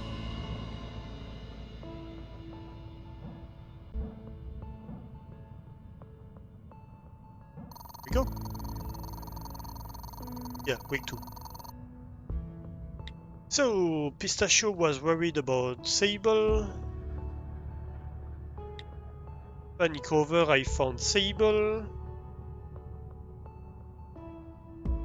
You are going to ask what time it is for me, but Flame already said, yeah, it's 1 AM. Which is okay, my sleep schedule has been a complete mess lately, so, you know. I woke up quite late, so I'm not tired. Games night announcement. Personal relations assistant. Oh, interesting. From Canary. Hello, Vermilion. I could use your help. I've just become aware of a blind spot I possess, one which could cause issues in the future. I don't know how to play Smash Bros. Curl. I can't say that I had many opportunities to play board games growing up. I just saw that we're having a games night, and I'd like to join in to try and improve crew relations. Do you think you could prepare a small presentation demonstrating the rules? Small presentation. I can't. Perpetuating the mess is not okay. Yeah, but it's not perpetuating the mess if I don't go to bed at 5 AM, you know? Obviously, it goes without saying that you should not mention this to the rest of the crew. Yards Canary. A presentation to explain a board game. Vermilion, we all have blind spots, Canary. It would be my pleasure to help you. In order to keep this between the two of us, I suggest meeting early in the morning before everyone wakes up to begin the workday. How does that sound? As for now, do not approach the north-facing Golden Retriever. You'll come to understand this reference after a couple sessions, Vermilion. So that's why Canary was so bad at the game. Cameras. From Vermilion. Morning, Aubergine. Am I right in thinking that the security cameras around the Alabaster are under your jurisdiction? Vermilion. Aubergine, yeah, that's correct. Why? Is one of them out? Vermilion. No, I was just wondering if they really have to follow us around like that. It's very unsettling. Yeah, so it's the eyeball-like looking things. The cameras. Aubergine, they do, I'm afraid. They're standard issue TFC cameras, same ones as on the Filament. The motion tracking is built in. I suppose I could disable it, but I would probably get into trouble. Sorry. Vermilion. Ah, I see. Don't worry about it then. I haven't spent much time there myself. I'll try to get used to them. Marmalade. I can't continue with this debt looming over my head. We'll have breakfast tomorrow from Marmalade. Hi, Vermilion. I'm cooking you breakfast tomorrow. This is non-negotiable. See you in the morning. M. Vermilion. I know a man in despair when I see one. I'll be there. Vermilion. Marmalade, I'm a little nervous about the spacewalk. Hi, Vermilion. Please don't mention it to anyone, but I'm getting a little nervous about the spacewalk in a couple of days. I don't suppose you have anything that might help calm me down? It's just been such a long time since I've done one, and the communication difficulties complicate things even more. Thanks, M. Vermilion. Hi, Marmalade. How about a stiff drink? I kid, of course. Whilst I have plenty of anti-anxiety treatments at my disposal, to tell you the truth, I don't think it's a good idea to take them in this situation. Often the most underrated form of treatment, especially in this day and age, is to talk things out. How about we get together with Juniper and discuss what's making you nervous? Let's see if we can come up with some ways to help your nerves whilst you're out there. Vermilion. Or strip them. And if that doesn't appeal to you, a stiff drink is... If that doesn't appeal to you, a stiff drink is still an option. Juniper, tonight's the night. Get your game on. Beverage at 7:30. Games at 8. Pumped for it. So was Marmalade having communication issues with Juniper? Let's see the logs. We're having a games night this week. I wish I'd come up with that. It seems like a great well-being activity. Canary actually reached out to me about it, as she doesn't know the rules of Smash Metal Scrub. I'm going to do her the courtesy of not being judgmental about this cavernous gap in her knowledge. I'm glad she came to me, to be honest. She's fraud, although maybe a little overwhelmed by her first managerial position. I think she can come across as a bit too by the book for some other crew member. She'll get there. She's a great fit. Who knew Canary was so competitive? Almost to a detriment. She'll be a little embarrassed this morning, I'd imagine. It's all in the beauty of the game. Could have predicted that she would get 3 pressure cards in a row. Certainly a dire situation to find yourself in during your first ever game of SMS. It will do her good though. This is how people bond. I just had a lovely breakfast with Marmalade. He made pancakes. Simple, but who could complain? It's interesting how pancakes seem to have remained largely unaltered throughout the colonies, a true constant through time and space. I never hid my disinterest of the colonies when I lived back on Earth. That's something I regret. I'm sure that each one is a vibrant world in its own way. We spoke at length about where we are both from. Marmalade was actually born on Earth, although he didn't stay there for very long. I told him a little about home, about Abigail. It was nice. He's a good man. Marmalade had a pretty bad incident today during the spacewalk. I'm still not sure on the exact order of events. Fortunately, it happened on their way back to the airlock. Juniper, from what I hear, was cool as a cucumber. She made a real difference today. Physically, I didn't have much to do to him. His hands took the brunt of the damage, and they're both augmented, so there was only so much I could do to help in that regard. My biggest concern is the effect of the incident has had on his mental state. I'm going to keep him up here for at least a day or two, so I can keep an eye on him. After the trouble with the spacewalk, I've decided I'm going to cook everyone a roast. Nothing aids recovery from a stressful event quite like a good meal. At least in my experience. I couldn't possibly claim to be half the chef that Abigail was. She really cooked with her heart. But maybe I can capture a fragment of that. I guess we'll see. Yeah, a fragment.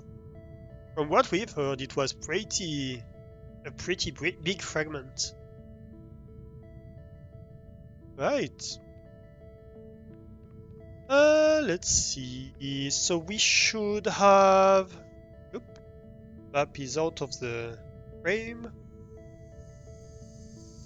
So yeah, we should have tons of collectibles in these ones. Let's go have a look. Oh, and this is the entrance to the cockpit. Right.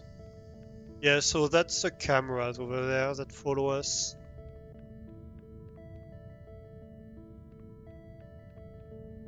There are plants everywhere.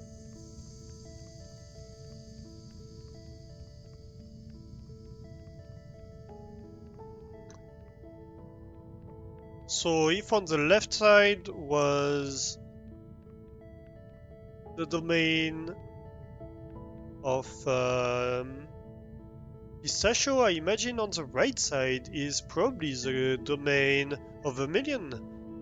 Hey, Mastani, good evening. This is the bedtime patrol that has come to remind you of the importance of sleep. How are you doing, Mastani? Yeah, we're close to finishing. We're just doing a little exploration on this side of the ship and then we'll finish. How's your Wednesday? Is this a collectible? Should have a collectible in this room, right? And we should have a puzzle, and I see a puzzle symbol on the med bay. And I'm seeing arrows on the bottom, which could very much be the puzzle. Right. I also kind of expect maybe the cats to be up there.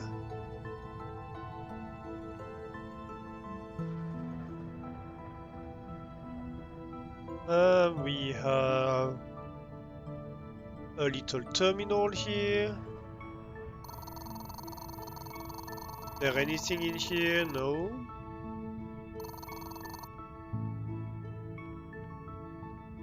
Oh, I see a little ping here. Yay! Marmalade Week 6! Oh, that's gonna be for us to read next time. This is the scanner, I think. And we should have a collectible in here. Oh, I see something here. Oh! Interesting.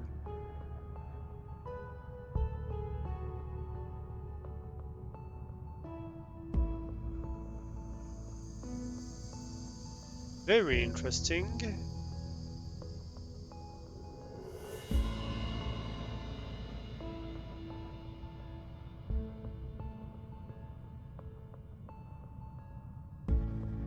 Not sure what that is about yet, but we'll find out.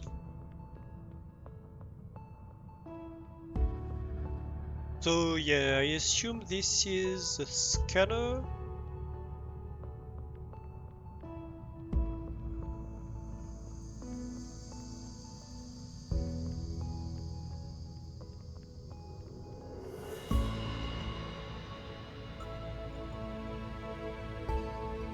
Can we get up there? Doesn't look like it. This room seems to have taken quite a beating. And this is the medbay, I assume. We have an anchor here. We should have a collectible. Where would that be?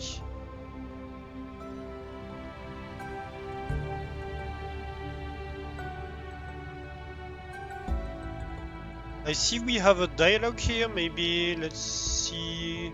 Oh no, it's not active yet.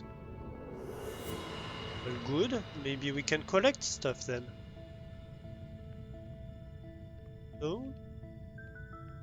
Collecting of the stuff? No, don't want the anchor. Oh, it's just that. Then I guess maybe we do the anchor.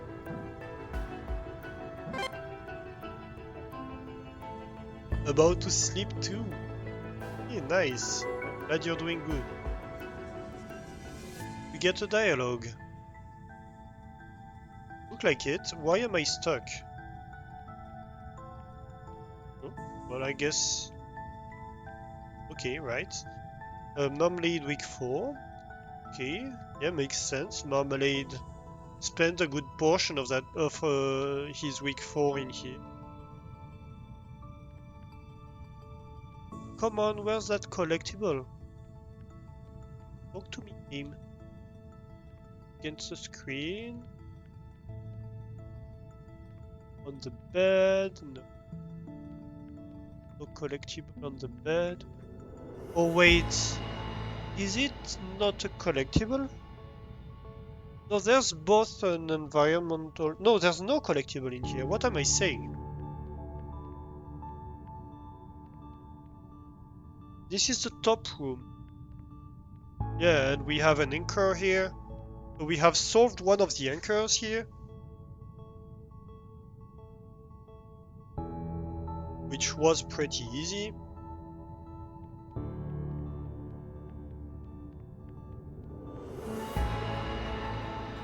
And we should have a collectible here. I think we collected it. Did we? And we have a memory.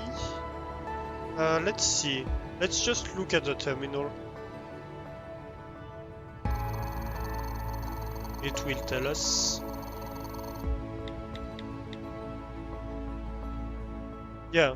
So we have collected all the things in here.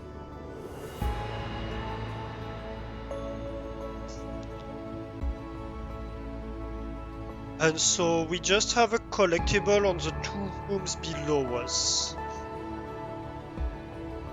Let's check them. I have an idea about the environmental puzzle here, but I'm not going to try to solve it right now.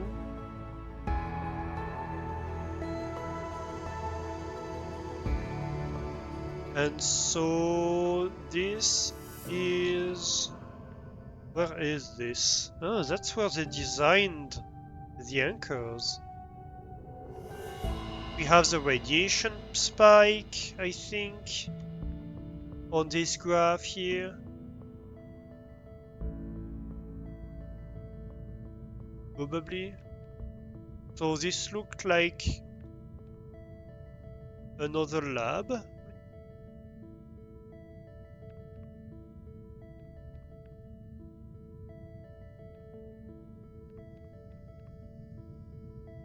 And so we have a collectible here.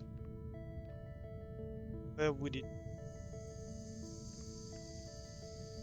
Aubergine week 3. There it was. And we have, what is this? A bathroom? Lockers, I guess? Huh.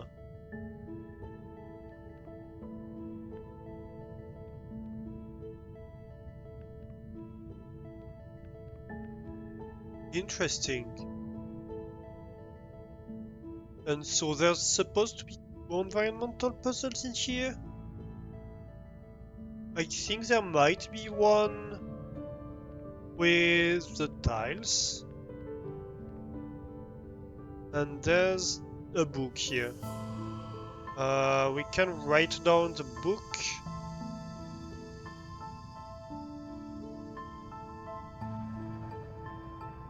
So it's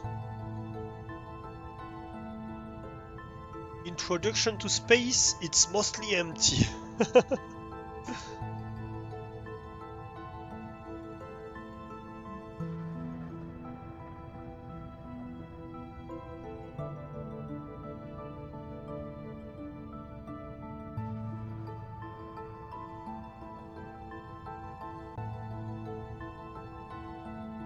By Thomas Oliver.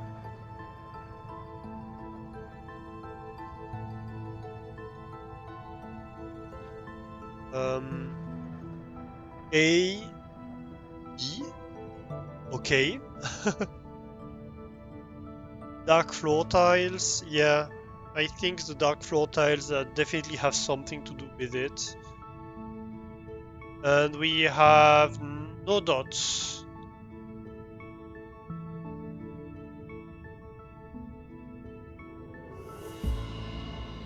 Okay.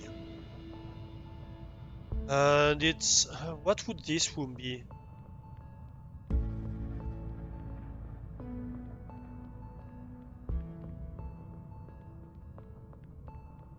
I guess it's a workshop?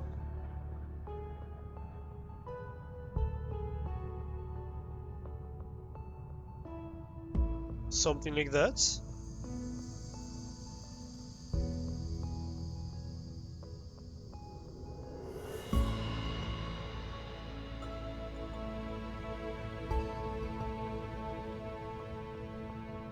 So I think we have found the thing here. And so there should be a last one below. A last collectible. Where would that be?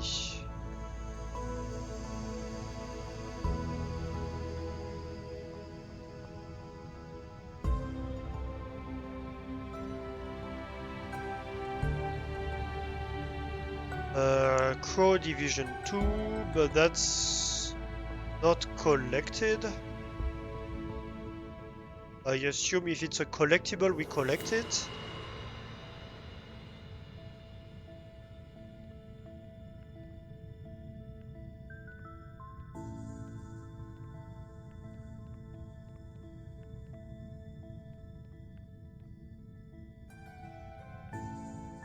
This? Yeah, that's the one.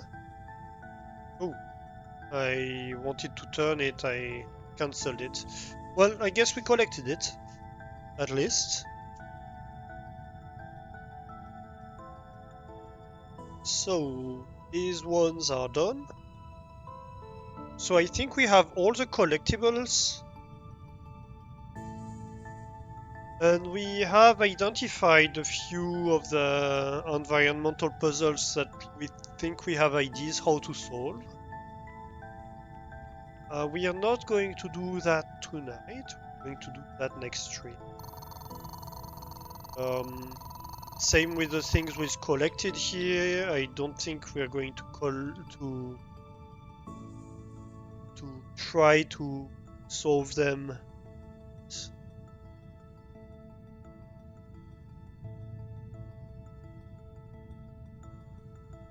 But yeah, that's good. I think we did good progress.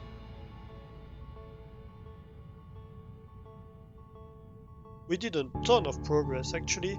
We are a little lacking on the anchors department, but we will get there.